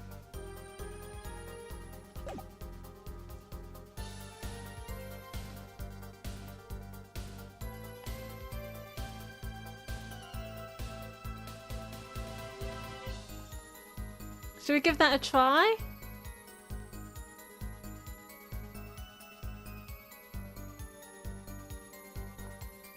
Who said that at the same time? Then that's what we present. Objection! Mr. Wright, if I may. Yes? Take a look at this photograph of the crime scene. See the victim here? He's wearing a hat. I wouldn't think you could see blood on his forehead. Good point. I love that Phoenix Wright is just nonplussed about this whole thing. He's like, huh. Yeah, you're right. Justice. Next time you point out an inconsistency, put a little more oomph into it. Mr. Wright, can you explain this to the court? Ah, I forgot to mention something. I was the one who put that hat on his head. Ah. What, to stylize him? I don't know why. Eh? You put the hat on the dead man's head? Okay, the way he said it, it sounds a bit odd, doesn't it? He wore it through our entire poker game. After calling the police, when I returned to the scene, his head was in full view.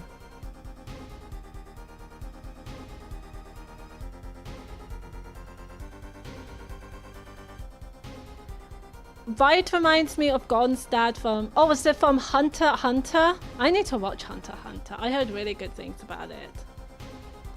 To the scene, his head was in full view, shining bright, just like in this photograph. And I picked his hat up off the floor and put it on his head. Oh, why do you do such a thing like that? All I can say is, I'm sorry. But that's the only thing I touched at the crime scene. So, Miss Orley didn't see it? It being the victim's, his head? I think not. She was out cold. I believe I was the only one who witnessed his head. Ah, here we go again. Mr. Gavin? Pardon. It just seems that our client is determined to lie his way through this case. Hey, he's still our client, isn't he? I believe that's enough of that. Mr. Gavin, this witness's testimony is more like a travesty. It's riddled with lies. I'm beginning to see how you came to lose your attorney's badge 7 years ago. It's my favourite anime. It's in my top 5. Oh, I need to check that out. If I've got so much to write, I need to catch up on Wheel of Time, and there is so much anime I want to watch as well. Well, you certainly have a unique way of treating your clients, Christoph. I never knew. Just to make sure, am I still talking? I believe it was you who threw the first stone. Mr. Wright, if you intend to ever tell the truth about this case, it's now or never. Don't be misled. I haven't told a single lie here. Eh? When I noticed the trap, put the card in the bottle to dispose of it.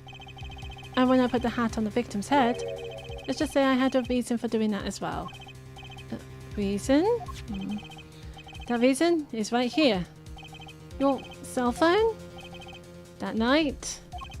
Recall that I spoke with defense attorney Gavin after calling the police.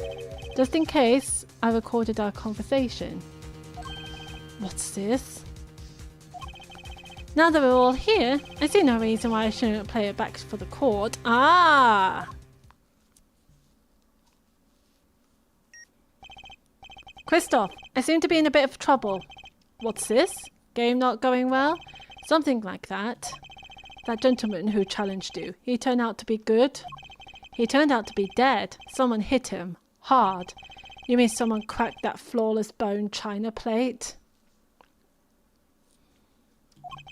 It wasn't you, was it? Me? Please. The cops should be here any minute. I'm in your hands, should it come to that. Bone china plate? What the fuck does that mean?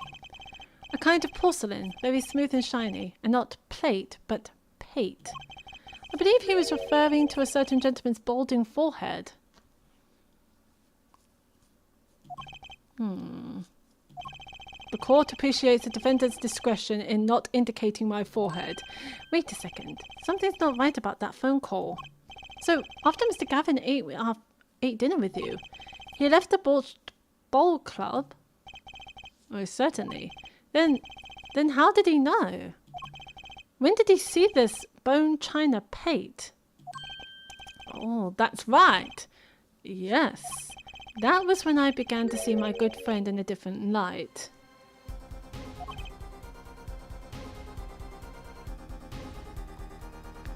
What I'm curious is, how does he know when to record this? Troubled, I returned to the crime scene. And when I spotted Mr. Smith's head again, I realised exactly what was wrong. Well, Mr. Gavin, the stage has been set. Perhaps you would like to explain this to the court? Exactly how did you come by your privileged knowledge of the victim's head? Am I still talking? Okie dokie.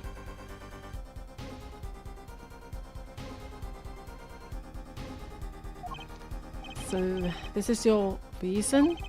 The reason why you put the victim's hat back on? Your point, Mr. Gavin. It's come down to this, has it, Phoenix Wright? Order! I will have order, Mr. Payne. Yes, Your Honor. I believe this court has been left with no other choice.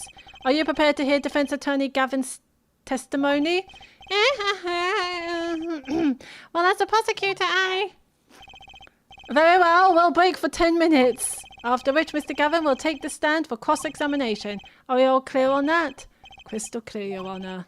Very well. This will be the final recess for the day.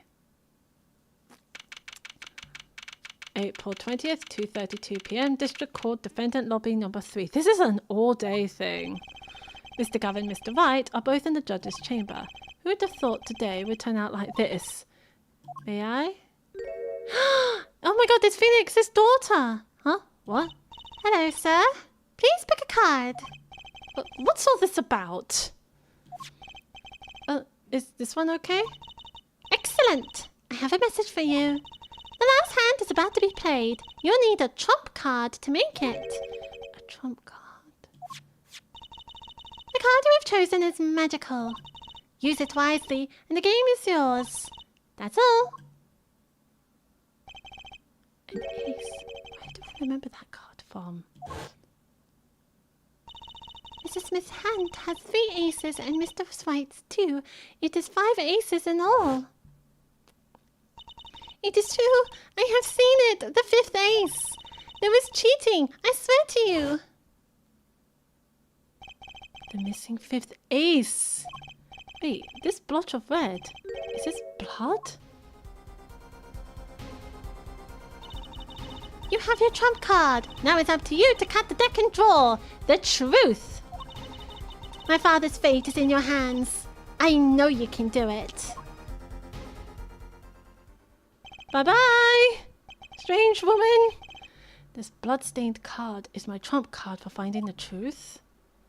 I love that the guards are standing there and be like, yeah, this is normal. The girl in the magician's outfit are giving this boy a card with a spat of blood on it. This is normal. Is that the missing card? It seems like it. I fell deep into thought as my mind raced to understand what this all meant. That girl, I'd seen her recently, but where? In the locket! Surely your mind is not that bad. That's when I made the connection.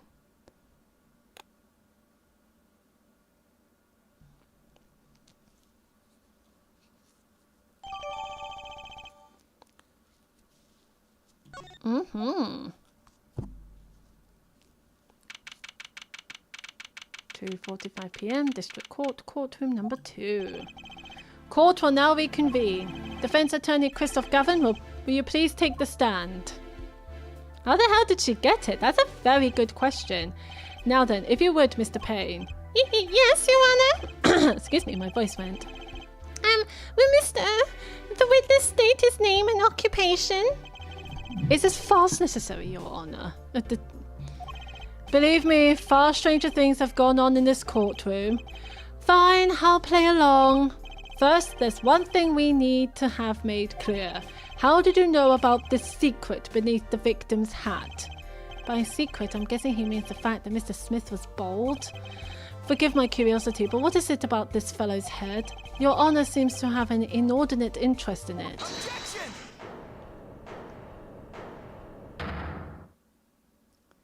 Phoenix! I won't call it inordinate, Mr. Gavin. But Mr. Wright? What do you think you're doing, Wright? Wow, things sure look different from the other side. You know what I mean, Apollo? Speaking of looking from the other side, let's consider something for a second. Who just showed up was wearing blue. Yeah.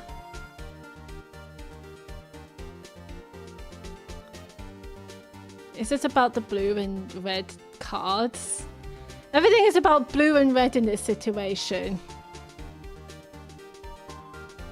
But she does look like Phoenix Wright's daughter, and she did say her father's fate is in our hands, so she must be Phoenix Wright's daughter. The victim wore that hat all night, never once taking it off, except for that one time. That one time being the instant he was hit. Oh, when Mr. Wright returned from reporting the crime, the hat was lying on the floor. Mr. Wright picked it up and placed it on the victim's head. In other words, in order to have seen Mr. Smith's bald head, you would have had to have been there in the hideout at the time of the crime. In other words, I must be the real killer, is what you're trying to say. Not bad, Apollo. Alright, let's go. Mr. Gavin, I'm afraid that I haven't been entirely honest with the court. He's going to turn scary, isn't he? What? Oh, I assure you, I had the noblest of intentions. I did it all to protect my client, Mr. Wright. Okay. Yet, I'm afraid in the current situation, I see little reason to hide anything. Very well, allow me to tell you the truth of what happened that night. Finally, you may begin your testimony. Tell us, how were you involved in the events of that fateful night?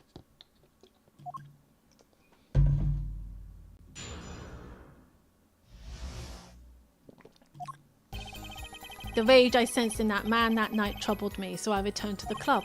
I went down to the basement and peeked in through the little window to the hideout. Okay, there was a little window, he's right. It must have been right after the murder took place.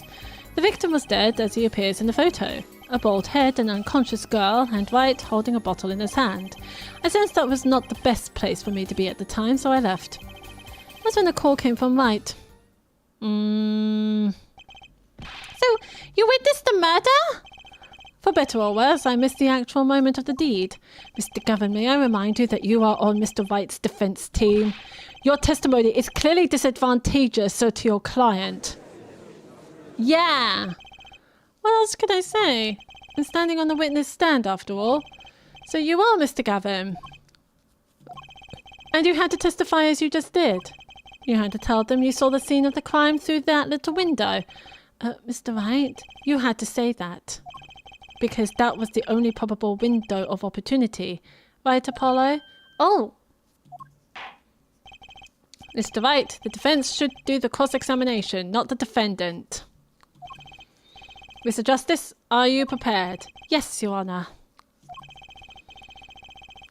Right, we're going up against Mr. Gavin. This trial is getting weirder and weirder. Yeah, you think?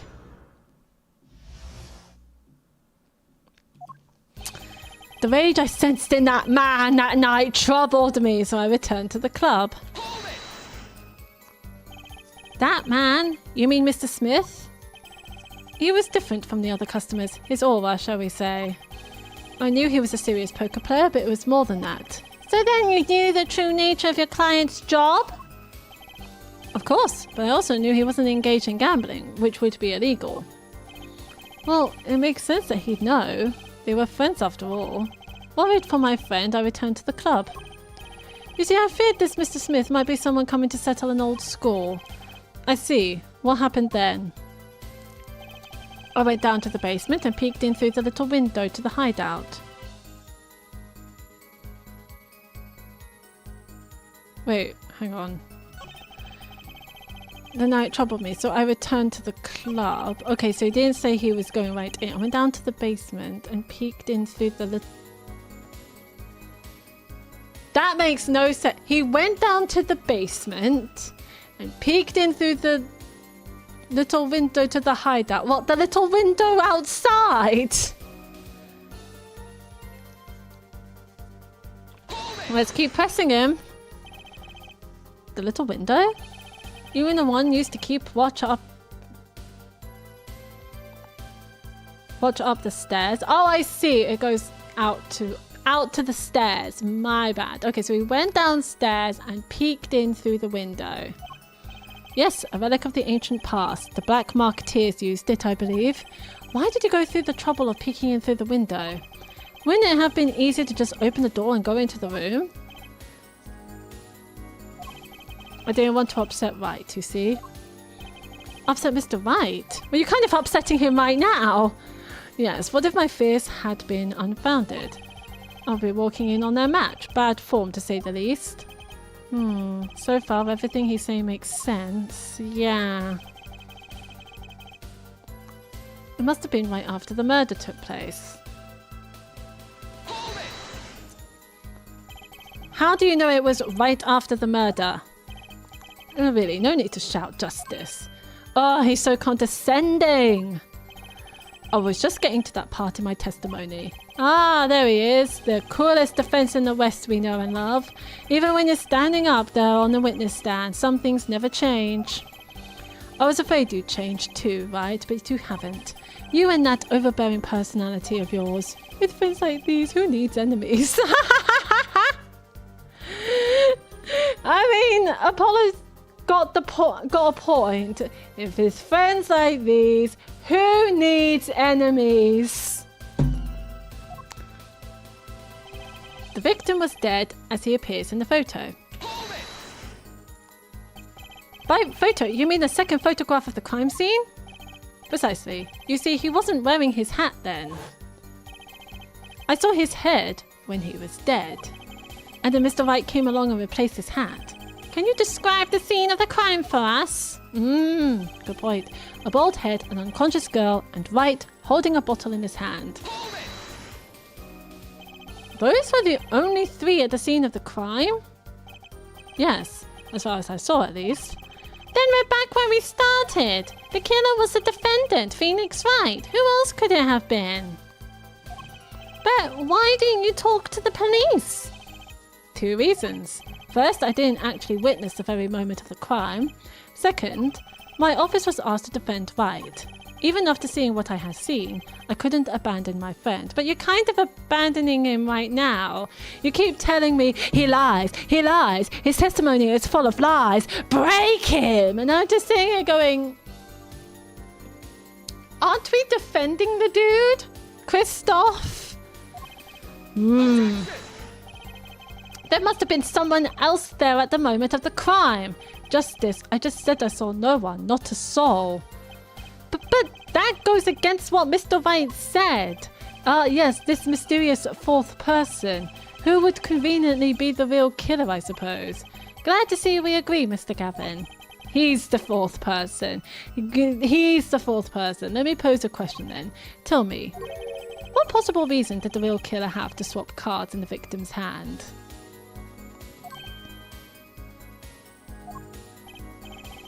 Perhaps you could show us a reason why such a thing would be necessary. Something I can't find myself. Remember, Apollo, the card that was swapped out was the 5th ace. 5th ace, right. The ace that we got! Well, Mr. Justice, the question of why the killer would swap out a card has been raised. Can you point to a reason? Show evidence. Well, first off, we need to see the card itself. We must be very thorough in this. Look, A single drop of blood marks the front of the card. And it's red. Excellent.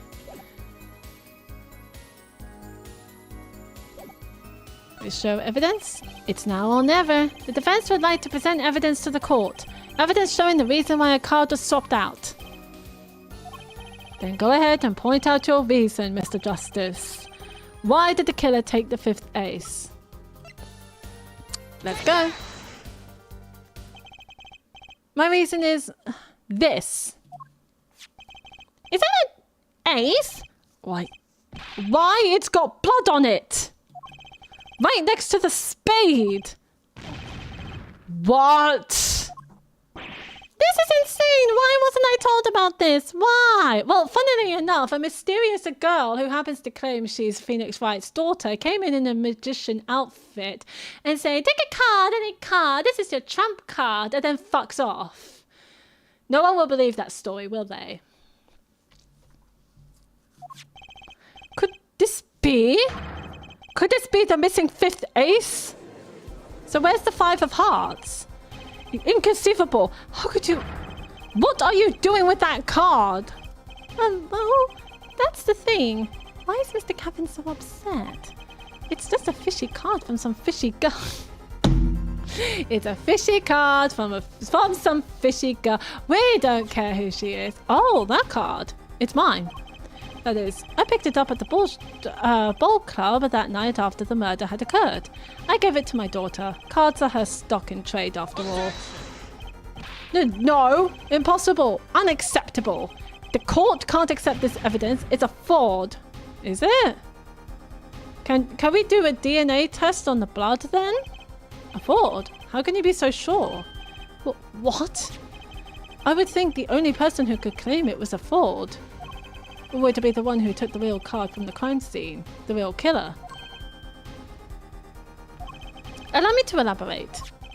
What if this trace of blood was the reason? The reason for... For the killer to take the card from the scene of the crime. Where are you going with this? Take another look at the photo and at the victim's head.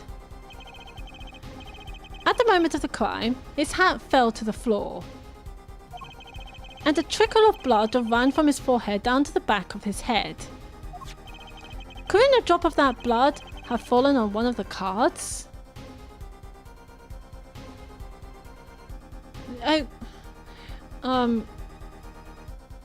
But the cards are in front of him, not behind him.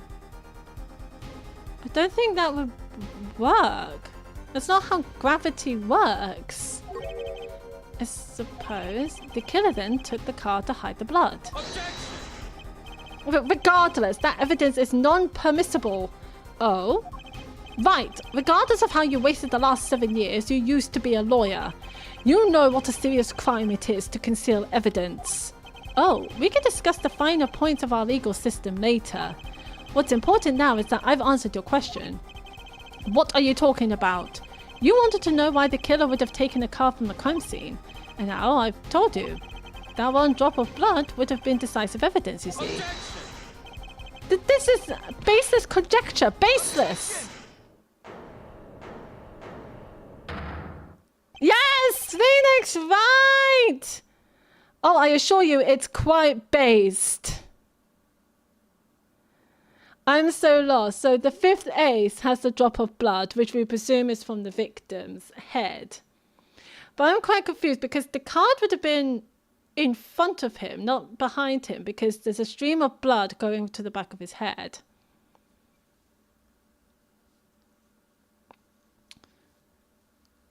But the thing is, Phoenix Wright took the card and gave it to his daughter.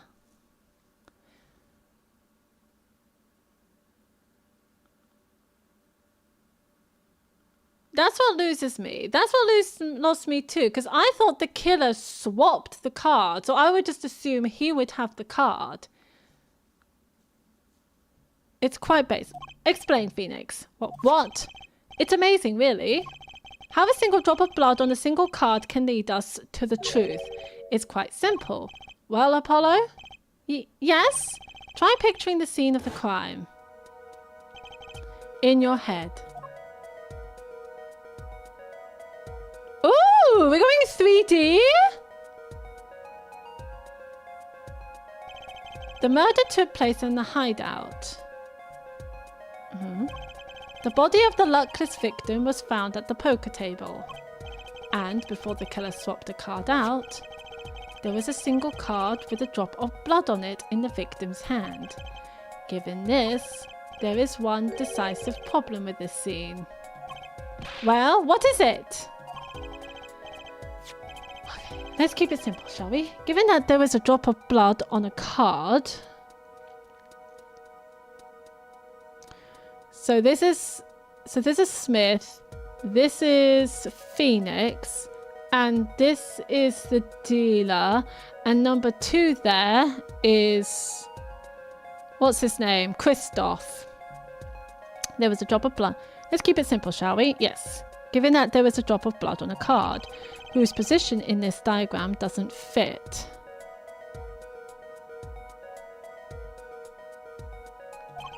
The victims, the killers, the witnesses, the second witnesses, whose position doesn't fit with the bloody card. It would be the victim. You think it would be Gavin? I thought it would be the victim because the blood is going tickling down the back of his head. We'll go with you with what you say. Let's go with Gavin. The second witness's position is the problem. The second witness? That would be Mr. Gavin, yes? The second witness's position is far less problematic than yours right now, Justice. Or perhaps perilous is a better word.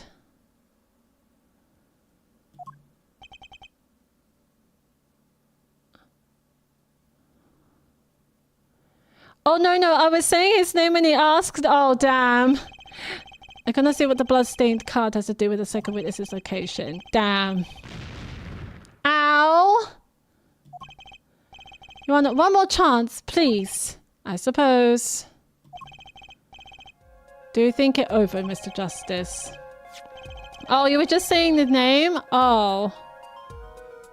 There is a drop of blood on a card whose position in this diagram doesn't fit.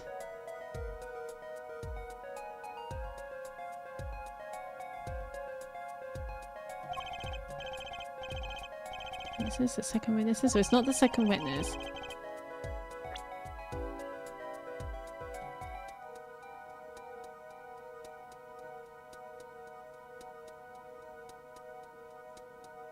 I still think the victim, because he was... Who's this? This is Olga, I think. And this is Phoenix.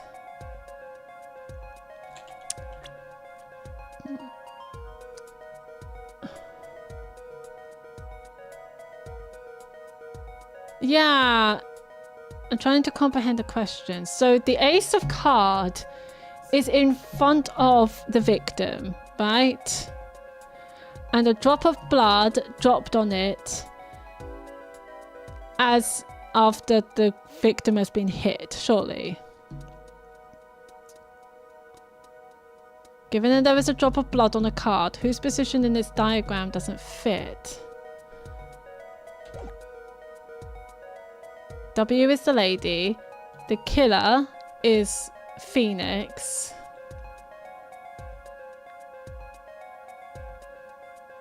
This is the door.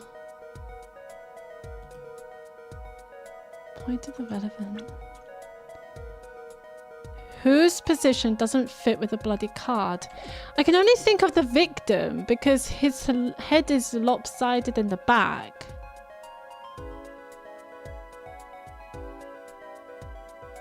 So surely... hang on. This doesn't sit right with me. I don't remember a chair being here. Are you being timed? No, I'm not being timed. Oh, no, sorry. I do remember the chair being here.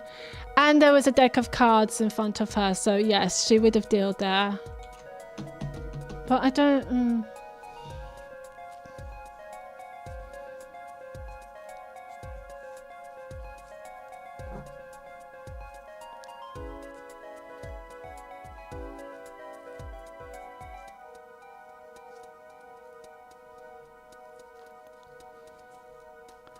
Ah, but the witness, the lady, didn't hit the victim.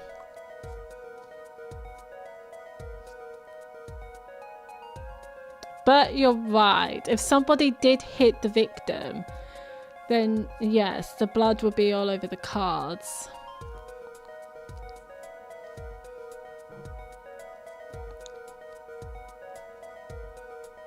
But the lady was also hit.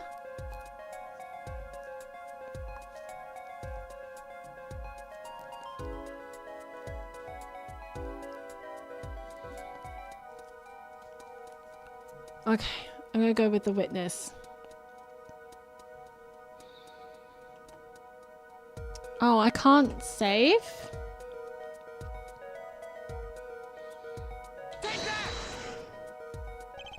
The witness's location is clearly at odds with something. By witness, you mean Miss Olga Orley, correct? That's right. When it comes to cards, it's quick fingers, Orley, or no one. I see. And? Was I supposed to say something else? A meaningful observation would help your case considerably. Yet do you not sense a great feeling of potential in his silence? Potential for a whopping penalty, yes, fuck. Let me save this, just in case I fuck this up.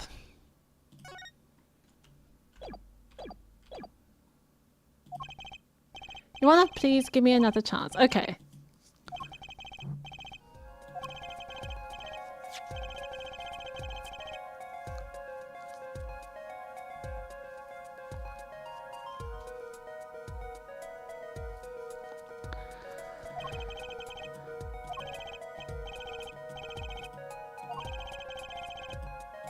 I'm still confused about the question.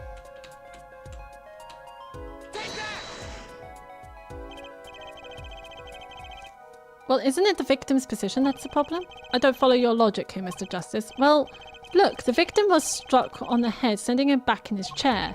You think any blood would fall behind the body, not onto the table in front of them. I should have gone with my gut the first time I was saying that. God damn it.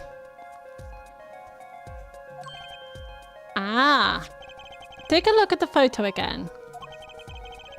If he bled in this position, the blood would fall on the floor, not on the cards. Why, that's right. So what does this mean? Incidentally, we were sitting in swivel chairs. So swivel chairs?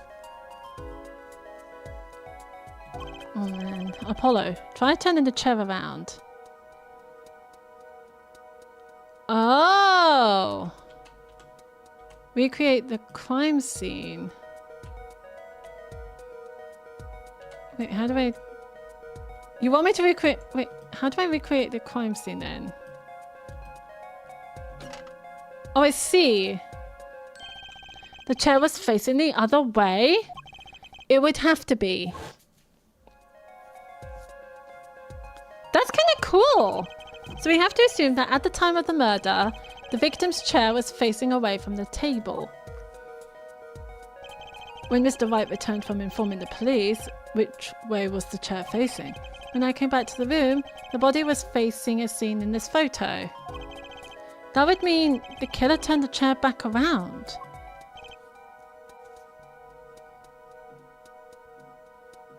Ooh! Let's take the next step. Look at the diagram once more. We know now the victim was facing away from the table at the time of the murder.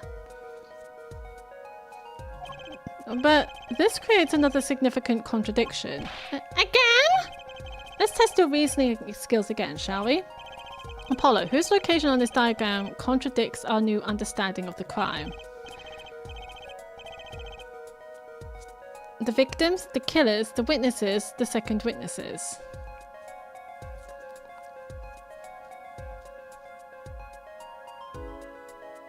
Wait.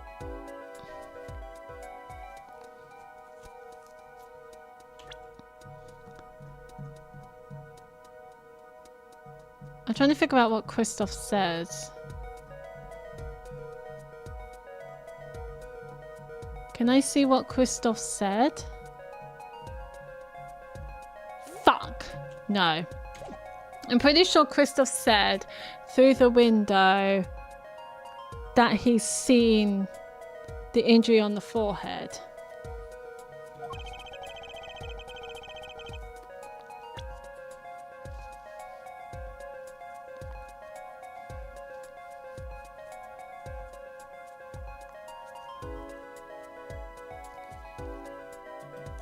Am I right?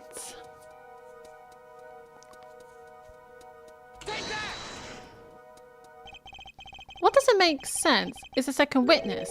You mean to say I don't make sense? Fuck!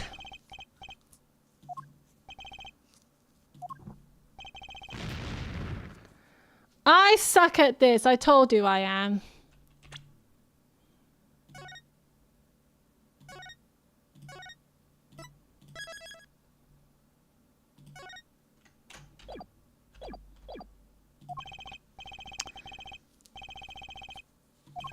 Would you be kind enough to show the court one more time what you mean? Let's test your reasoning skills again, shall we?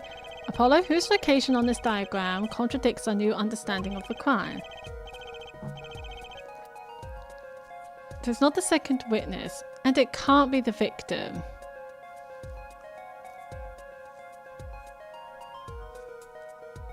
No!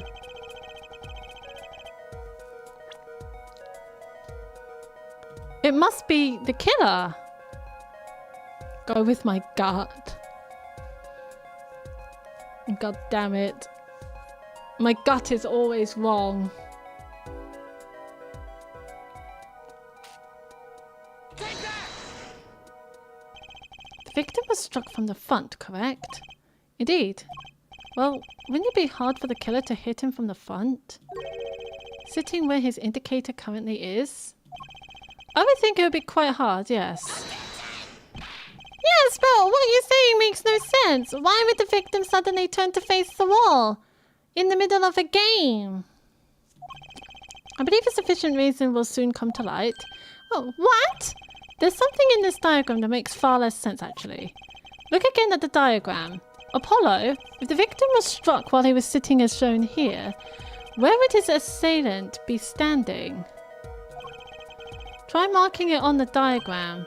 What? But there's no room to put a mark where the killer should be. Don't worry.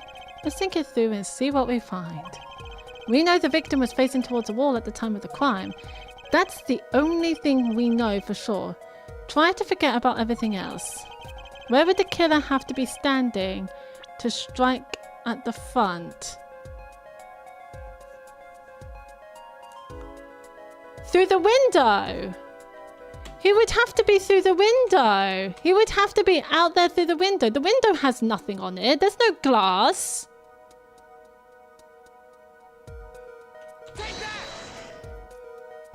Well, I guess the killer would have to be here? Wait, no! That was correct! Right outside the window! No!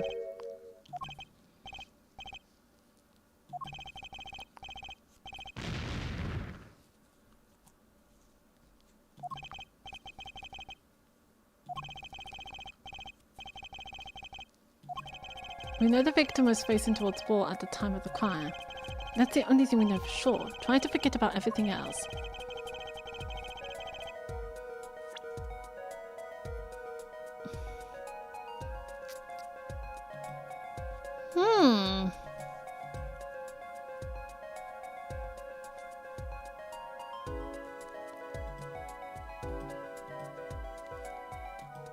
So, next to the victim?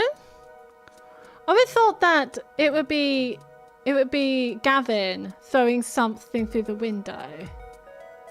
But if he's next...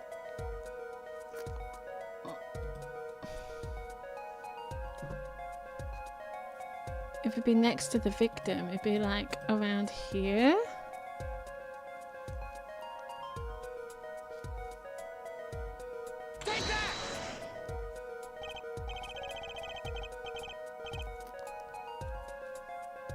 From the front? But there's no room at the front.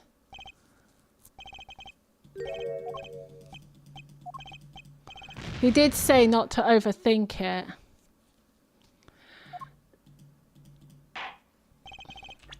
That's fine. We can just... Oh, fuck. Bye-bye, me. Guilty. That was the last hit point.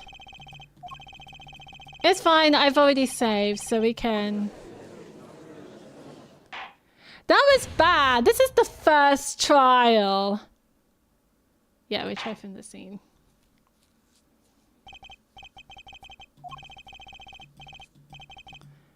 So it'd be from the front. Are you... Is there anything? You might be right. Let's try from the front.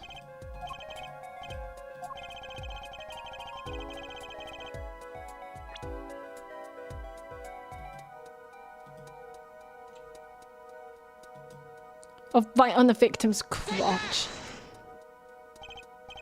I guess the killer would have to be here. No? Are you serious? We tried the front.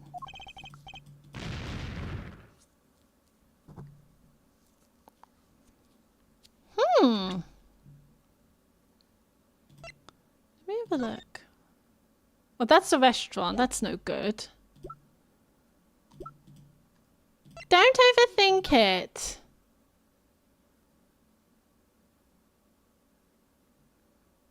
They say. No, they're saying that where would the killer have to be to hit from the front? Yeah. I don't know what they mean. There's no room though. That's why I said it must be from the window.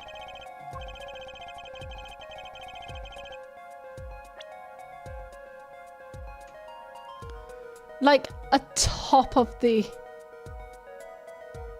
Either be on top of the victim or on top of the cabinet.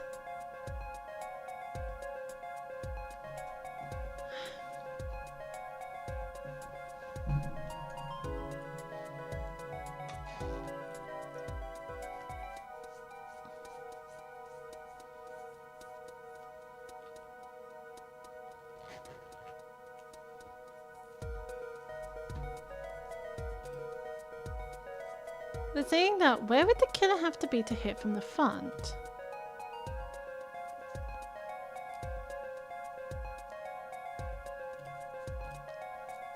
So there's this place. Be right next to him. Next to here.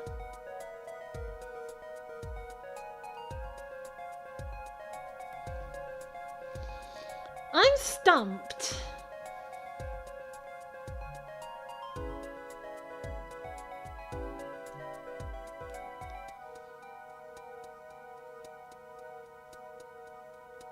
I don't think the killer would throw it.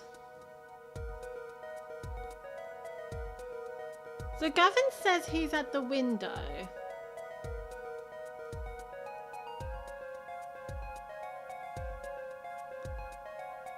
Oh, you move it by yourself. You move it manually. This is me moving it with my keys. No, there is no options.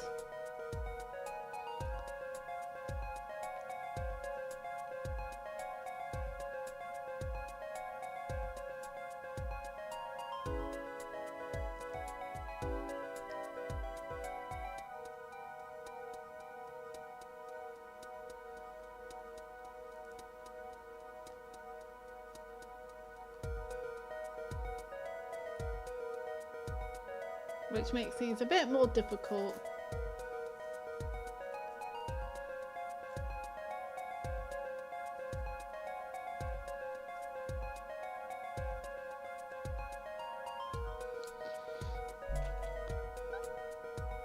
So my original thought, I thought it'd be Gavin outside the window, and you threw something at the victim.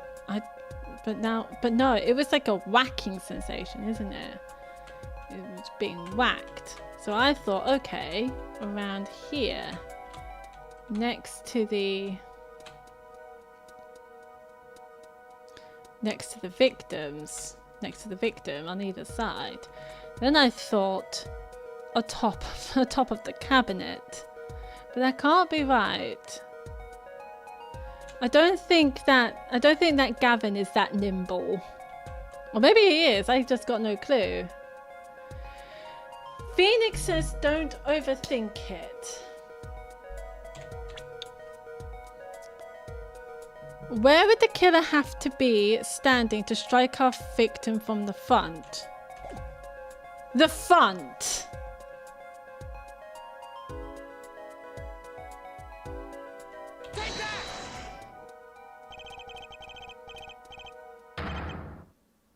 Oh! I was right!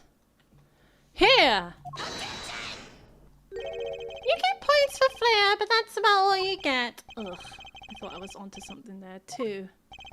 I hardly need to point out that standing there would be impossible.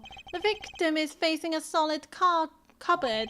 Or are you claiming that the killer climbed the cupboard and hit him from above? Ha! It's simple logic, really. If this was the only place the killer could have been standing, then that means that at the very moment of the crime... Wait! I know! At the moment of the crime, the cupboard wasn't there. Wait, what? What's this now? I mean, that's the only explanation. Right, Mr. Gavin? Your Honor, I have a suggestion for the defense. We should arrange to examine the cupboard in the hideout immediately. Bailiff, send a team to the crime scene immediately. Okay, so it was the cupboard. Or not the cupboard. Have them try to move the cupboard. Ah, Your Honor? What? There's one more thing your men should look for. Please give this to the bailiff.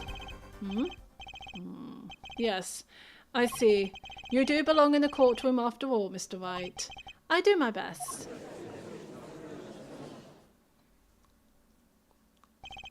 But let's forge ahead here while we wait. Look at the diagram once again. It's been changed. If the killer was standing here at the time of the crime... This is so stressful. It's very stressful. It means to be a lawyer. The question is, what's more stressful, being an assassin or being a lawyer?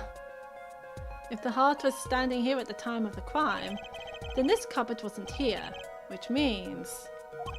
Apollo, try moving the cupboard.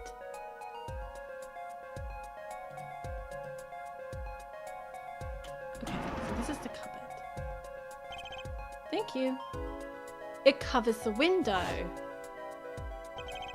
As you can see, the cupboard was the problem. At the time of the murder, it has to have been as shown here. We don't know that room before the murder. Now everything is in place to reconstruct the moment of the crime. Oh my, what's this? What is it now? Look at the diagram of the crime scene once more. It appears we found yet another contradiction. What I believe to be the final contradiction, in fact. Huh? Dang. Notice something, Apollo? Yep, our line of deduction is rapidly approaching its logical conclusion. Now then, Mr. Justice, please point out to the new contradicting indicator. Is it the victim, the killer, the witness, the second witness? It's the second witness, because he can't see through the window.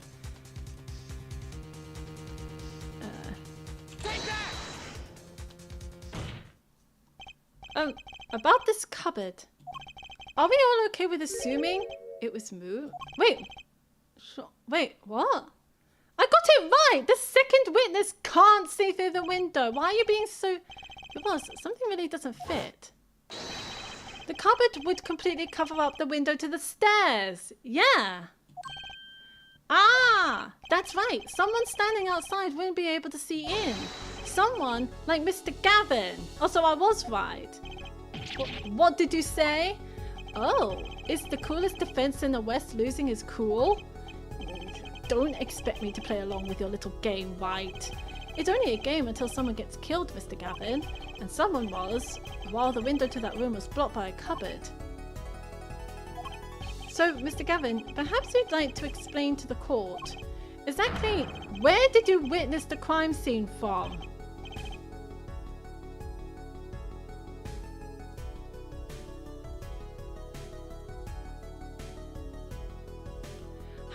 Gavin get out without Wright seeing him? That's a very good question. I think we're about to go into depth of what Gavin is really doing. Excuse me, Your Honor. Order! This is a court of law and I will have order. Wait, we just now received word from our investigative team at the Borscht Bowl Club. They've examined the cupboard in the hideout, Your Honor. Oh? And what did they find? Well, Your Honor, it turns out there is a secret passage behind it. What? What? There's a secret passage? Ah, yes, I believe I mentioned something of the sort before. This is one of the tricks to the room many of our regulars know about. I do remember him saying something about that now that he mentions it. Wait, a secret passage is a handy thing to have when you're engaged in illegal goings-on. Wait, did he say that? I completely forgot. Never know when you might need to duck away from the eyes of the law. That would explain how he got out without Wright seeing him. From the eyes of the... Wow. So the room has a secret passage? Where does it go? The other side connects to the restaurant above. The underworld bosses could get away from the cops and enjoy a cold bowl of borscht, no doubt. Just like our killer.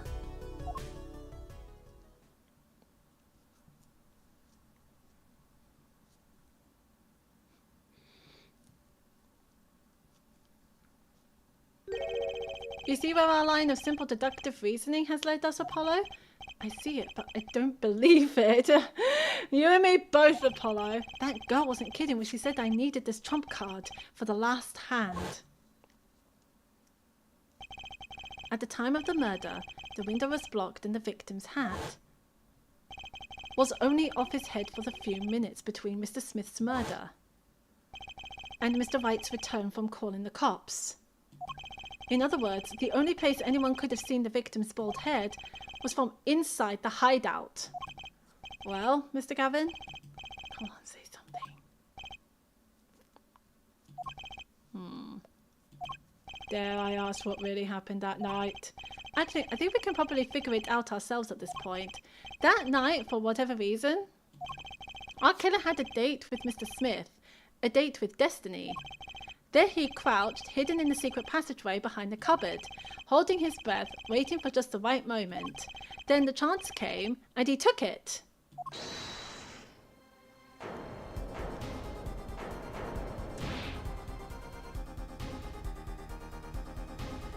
But why did you do that? Wait here, I'll get help. Miss Olga Ulrich was out cold, struck by Mr. Smith. But his time was soon to come. Mr. Wright went upstairs to call the cops, leaving Mr. Shady Smith alone in the hideout with the unconscious dealer. So that was the Smith hitting Olga. That's what you just saw. Then our killer stepped out from the secret passage and into the hideout.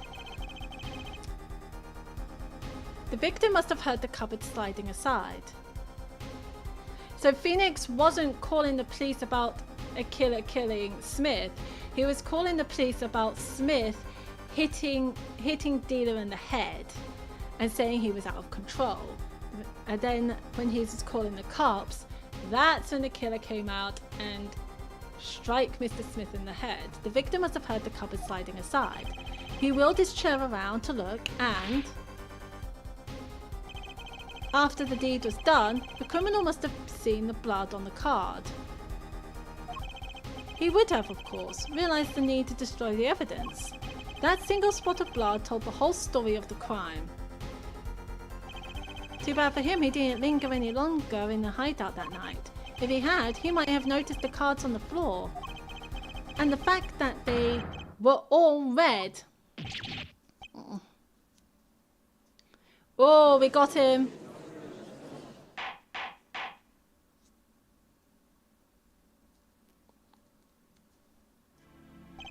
Well, it seems this trial has taken yet another turn.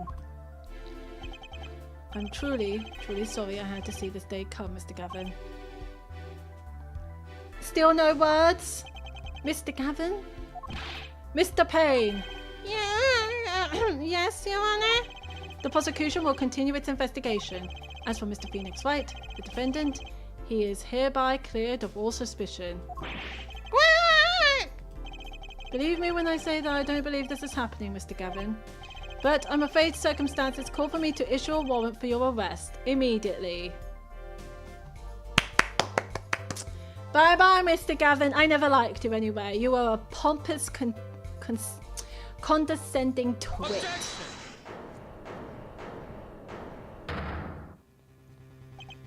Oh, no need to apologise. I rather enjoyed myself. Ugh. It's not every day you get to witness a legendary attorney's dirty tactics firsthand. Your point, Mr. Gavin?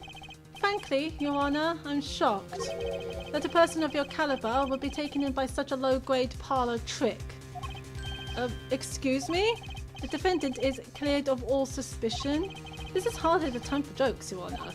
Mr. Wright hasn't proven anyone's guilt or innocence here. What he has done is use illegal evidence to put the blame on someone else.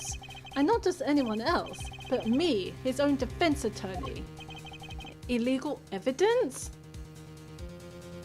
Objection! Let me ask you, Mr. Gavin. Is there still any reason at present to suspect me of wrongdoing? Of course. This bottle, for instance. The bottle of grape juice Mr. Wright was drinking. I love how I was supposed to go back to sleep like 3 hours ago. Oh no, I kept you up. Was it like 7 a.m. there now? Oh.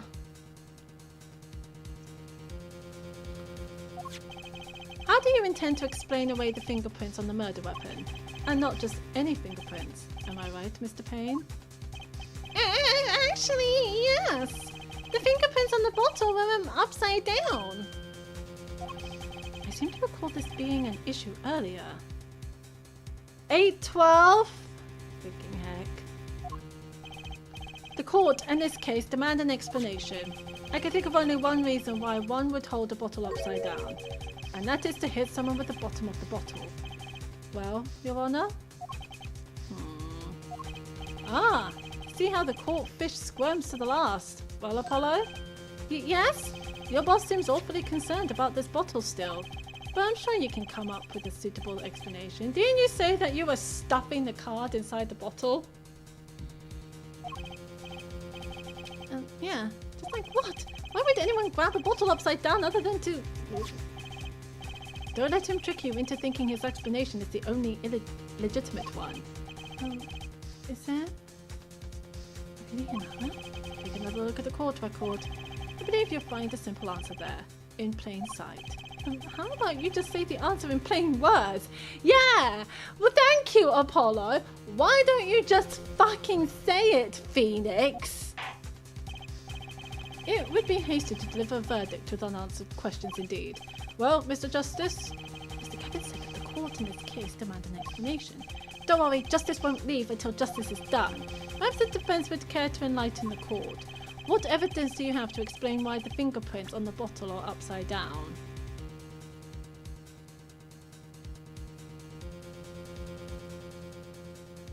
I don't think it's the bottle itself.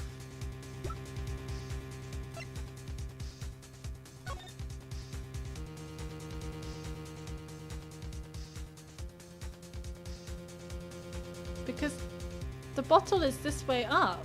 The bottle's lying down. Don't know what you want from me. Oh, what about this one?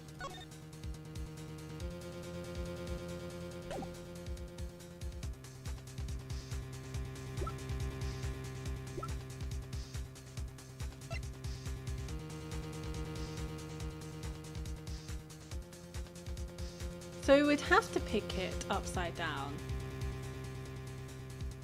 Take that! No?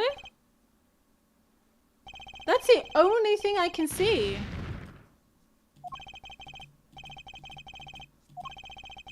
You're thinking too hard, Apollo.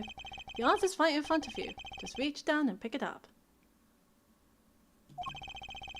Or try picturing a situation in which one might grab a bottle upside down.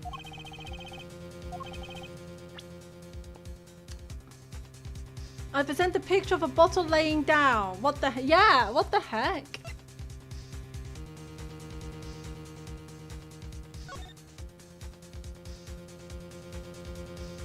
There's another picture we have.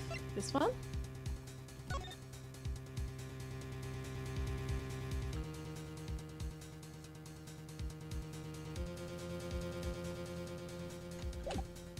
Try this one.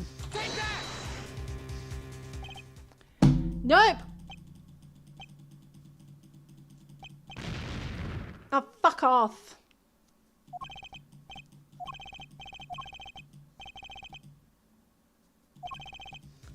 Oh, is he telling me to reach down and just pick up the bottle?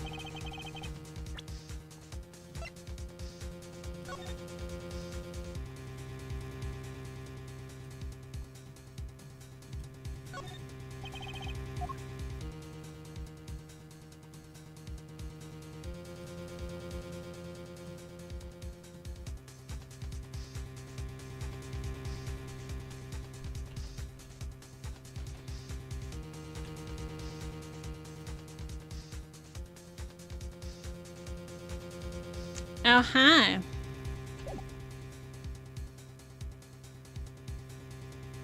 Save the game. I think we're fine. Also, I can't save the game. It auto saves itself.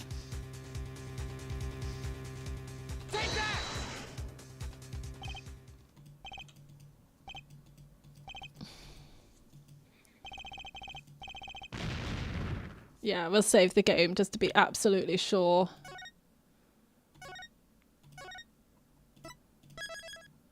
But you can replay the scene. But yeah, saving is to be on the safe side.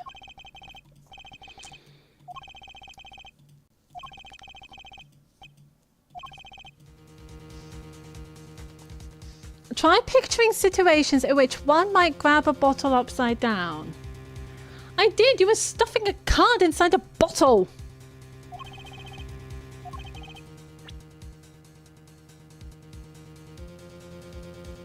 Wasn't it? Meantime, I'm trying not too hard to think. Yeah. Wait.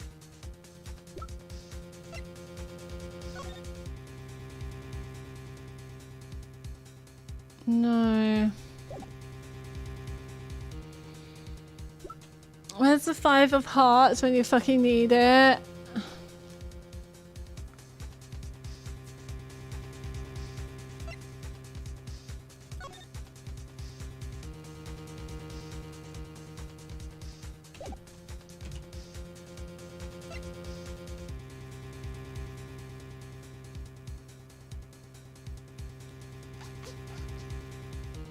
Okay, wait. What am I waiting?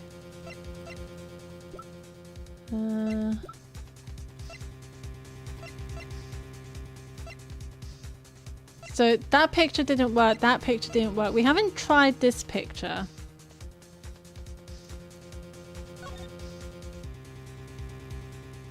Ah! You might be giving the bottle to Smith.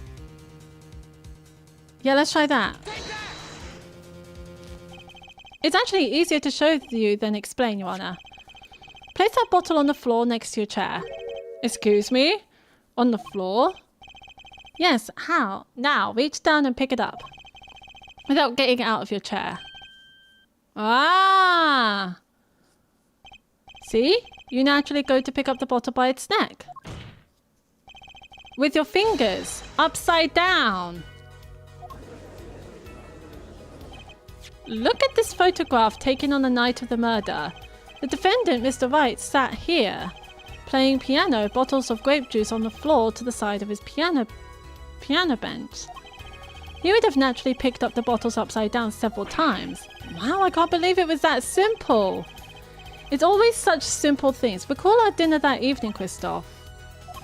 I was drinking my usual juice then too. Basically, you used the bottle on the table to do the deed. But then you must have remembered. So you went and picked up one of the bottles from under the piano. And you switched the bottles. You took one of Mr. Wright's bottles and made it look like the murder weapon. Why is he so adamant to frame Phoenix Wright for murder? That's what I want to know. What do you have to say to these charges, Mr. Gavin? Fascinating. Oh, I hate him so much. So this is the legendary attorney's famed tactic of misdirection. What? You claim that I switched the bottle? Where is your proof? Proof? Well, that's... as I thought. More baseless conjecture. I'm afraid your bottle of proof is quite empty. Objection! I wouldn't be so sure about that. Your Honor, when you initiated the investigation of the hideout earlier, do you recall I requested an additional investigation? Ah, yes. I have your memo about that here. Retrieve the bottles from under the piano at the ball club. Because one of those bottles would have the missing card. And here's one of the bottles in question. What, are you going to dust that for fingerprints too? I would be surprised if any were on that, but his. Mr. Gavin probably won't make such a novice mistake, true. That bottle won't bear a trace of anything. Say, Apollo? Yes? Why don't you go ahead and examine that bottle? But why? Just humour me. Mr. Wright, that bottle will solve this case once and for all. Orbeez up barking at something? Oh, Blair's probably barking at the postman. What? That's some bottle. The card!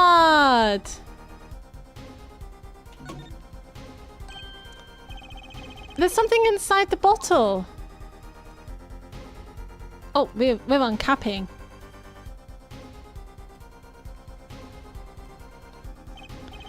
What's this? That card! It can't be! Recall that unpleasant woman's testimony for a moment. Miss Olga Orley? Yes, our little swindling devochka. That night, I planted the card like I was supposed to. And Wright lost the last hand, just like he was supposed to. Then Smith searched him. But the planted card is gone. The trap failed. But wait, this isn't... You're telling me that this is the planted card you disposed of? The one you mentioned in this piece of testimony? I happened to put my hand in my pocket and found a card. Yes, I snuck a peek at it and found it was the 5 of hearts. I had a feeling something might happen, so I disposed of the card before the game. Disposed? Where? There was an empty bottle of grape juice I had been drinking right beside me. I threw the card inside the bottle. Beside him! Oh! The 5 of hearts. This is the card. The bottles were swapped. And the only one who could have done that was the 4th person in the club that night. You, Mr. Christoph Gavin. We got him. Oh, he's pissed. He's fucking pissed. Let's go.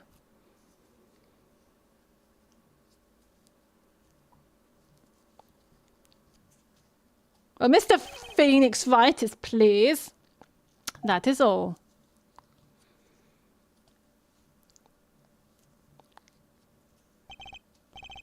This is your idea of revenge, Phoenix Wright? Revenge? Revenge? Revenge for the events that took away your attorney's badge 7 years ago? My past is like my logic, straight and true. Nothing's changed. All I did was point the finger of justice in the proper direction. Fine. I'm glad we could have this little ta-ta-ta. Is that ta-ta-ta? Ta-ta-ta, right. This is insane! What about me? Don't I get to prosecute anyone? Yeah, you haven't been doing much pain. I would say that.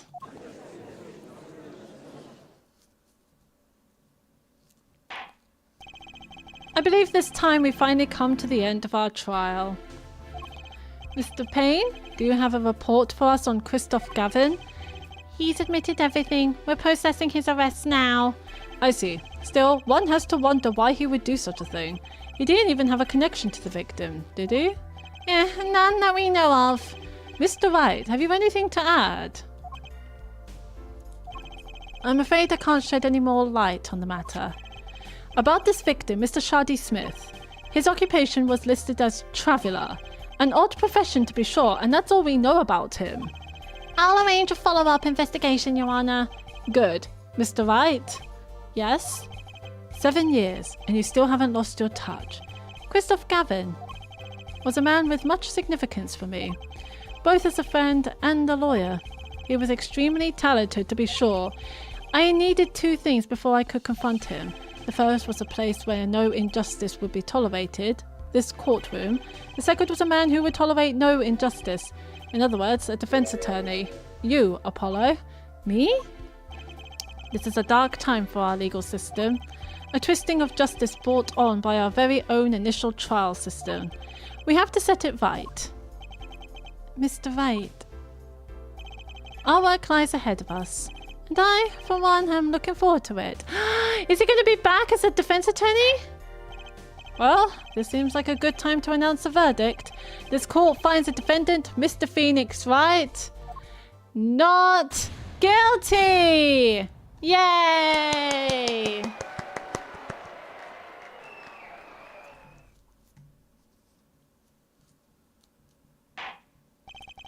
Court is adjourned.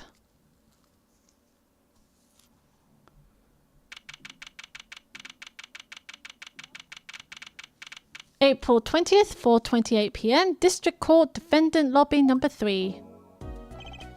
Thanks, Apollo. You came through, just like I thought you would. Just barely. I'm pretty sure I didn't do a thing in there. It was you who cornered Mr. the killer.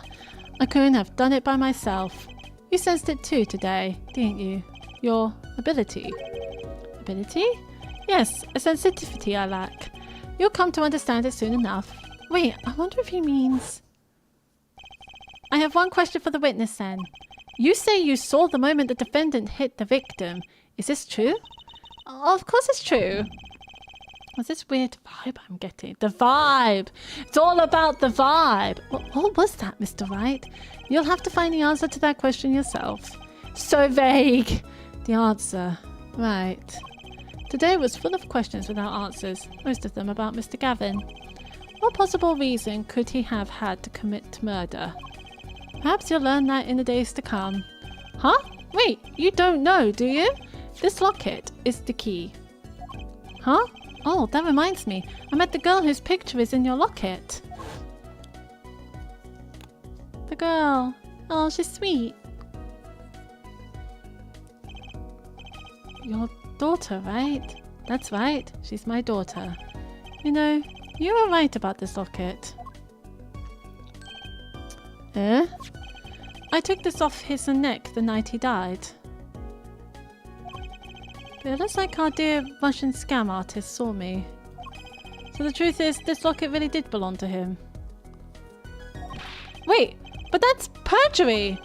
You testified, you said that locket was yours. I said no such thing, actually. Huh? I merely said that it was a locket with my daughter's picture inside. Why does that shady man have a locket with your picture of your daughter in it? That's not a distinction, but a distinction nonetheless. And it's the truth. Wait, but then why? Why was the victim wearing a locket with a picture of your daughter inside it? Yeah, isn't that concerning? Sometimes the straightest path to the truth isn't the best one. Give it time. You're still just getting started with your career.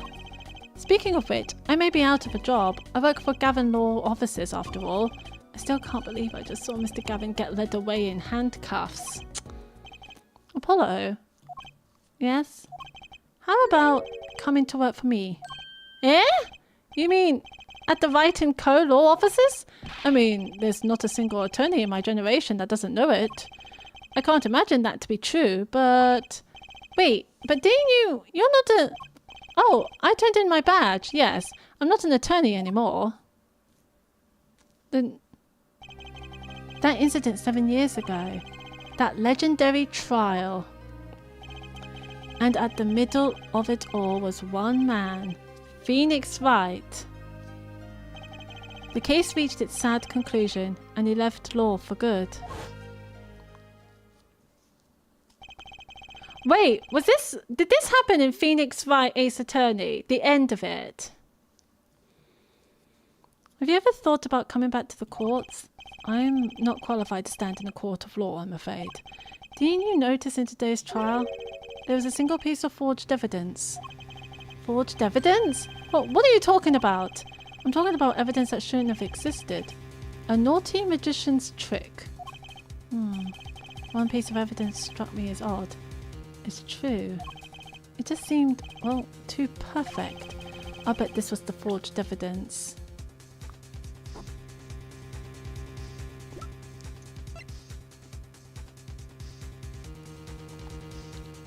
You mean this one? The fifth ace?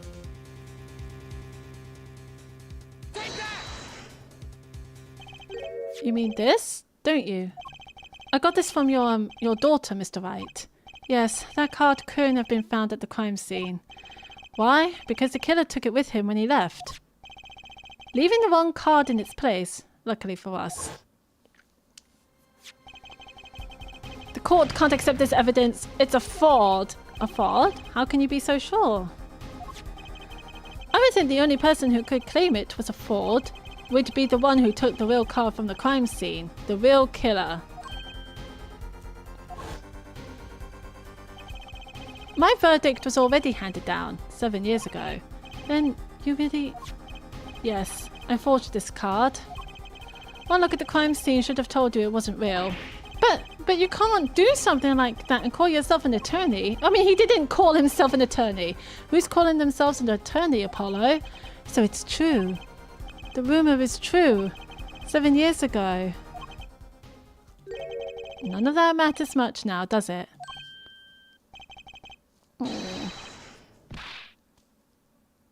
What happened? I punched him. Oh, fuck! It's your story from here on out, Apollo. Perhaps I can help you turn the next page. My office's address. Drop in if you like.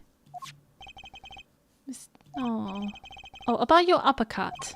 Try yelling, "Take that," next time. I find it packs a little more punch. Oh wait, I tried to remember when I played Ace Attorney. Did he punch someone? I'm pretty sure that's what happened.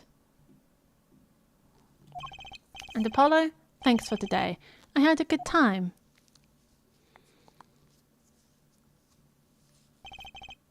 And with that, Mr. Wright walked out the door. And that's how my first trial ended. A lot of mysteries went unsolved. And at the time, I had no idea they were all related. Every mystery that day, connected by a single thread of logic.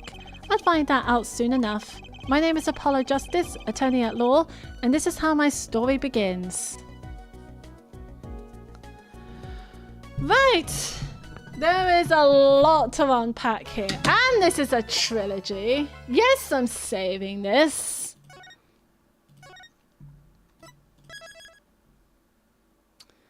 Very nice indeed. Return to games menu. We're not...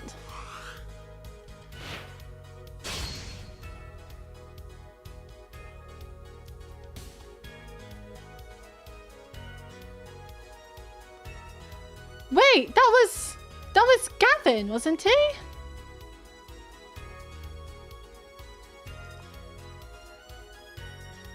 I'm so confused. Oh, that's the daughter.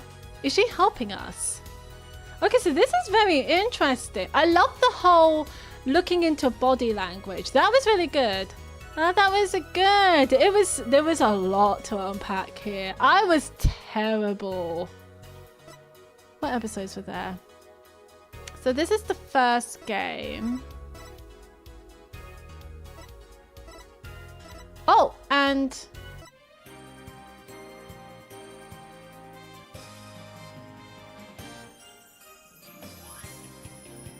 that's the second game. Fuck, so we're back to Phoenix Wright then. And this one?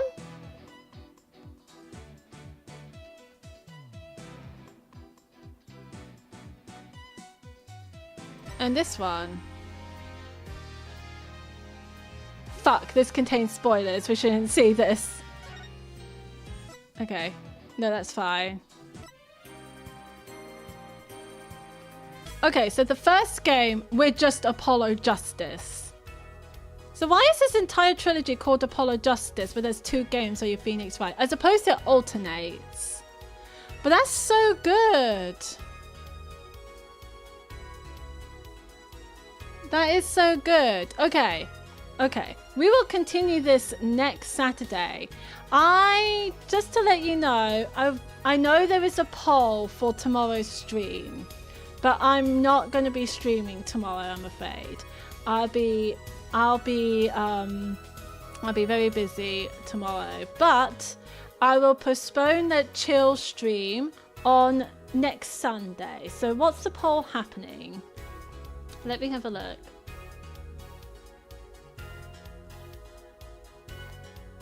So we have 3 votes. We have a tie between Coral Island, Infinity Nikki, and Cat Cafe Manager. So if this tie continues, there's only 6 hours left. I'm going to do a wheel then. I'm going to do a wheel of choice and see what comes up and take a picture. But yeah, I won't be streaming tomorrow. I'll be streaming next Sunday for it. So, but next week, yeah, I'm having a busy week this week. So, but I should be back. I should be back to normal. With Thursday for Monster Hunter Wilds, Friday for Marvel Rivals, Saturday for Apollo Justice, where we're starting the 2nd episode with Phoenix Wright's daughter, and I wonder who the mother is. I don't know who the mother is. And Sunday for either Coral Island, Cat Cafe Manager, or Infinity Nikki. That would be fun. Before I go, I will start up a raid. So I'm just going to see who is available.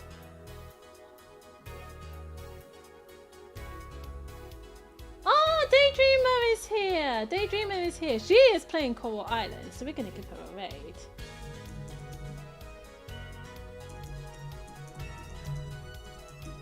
Do check out Daydreamer Live. She is currently playing Coral Island. She is a chill streamer. She plays a lot of chill games, such as Coral Island, of course, Stardew Valley, Infinity Nikki, all sorts. So do give her all the love in the world. But yes, thank you ever so much for joining me in my first Apollo Justice stream. It's been really, really fun. I'm finished. I finished the episode. So it's just about to end anyway. Yeah, very much perfect timing. But yeah, we'll continue Apollo Justice next Saturday with a new episode. So if you're interested, do come by and say hi. I greatly appreciate you. But yes, do take care, have a wonderful rest of your day, and hopefully I shall see you on Thursday night for Monster Hunter Wilds. Do take care. Bye bye!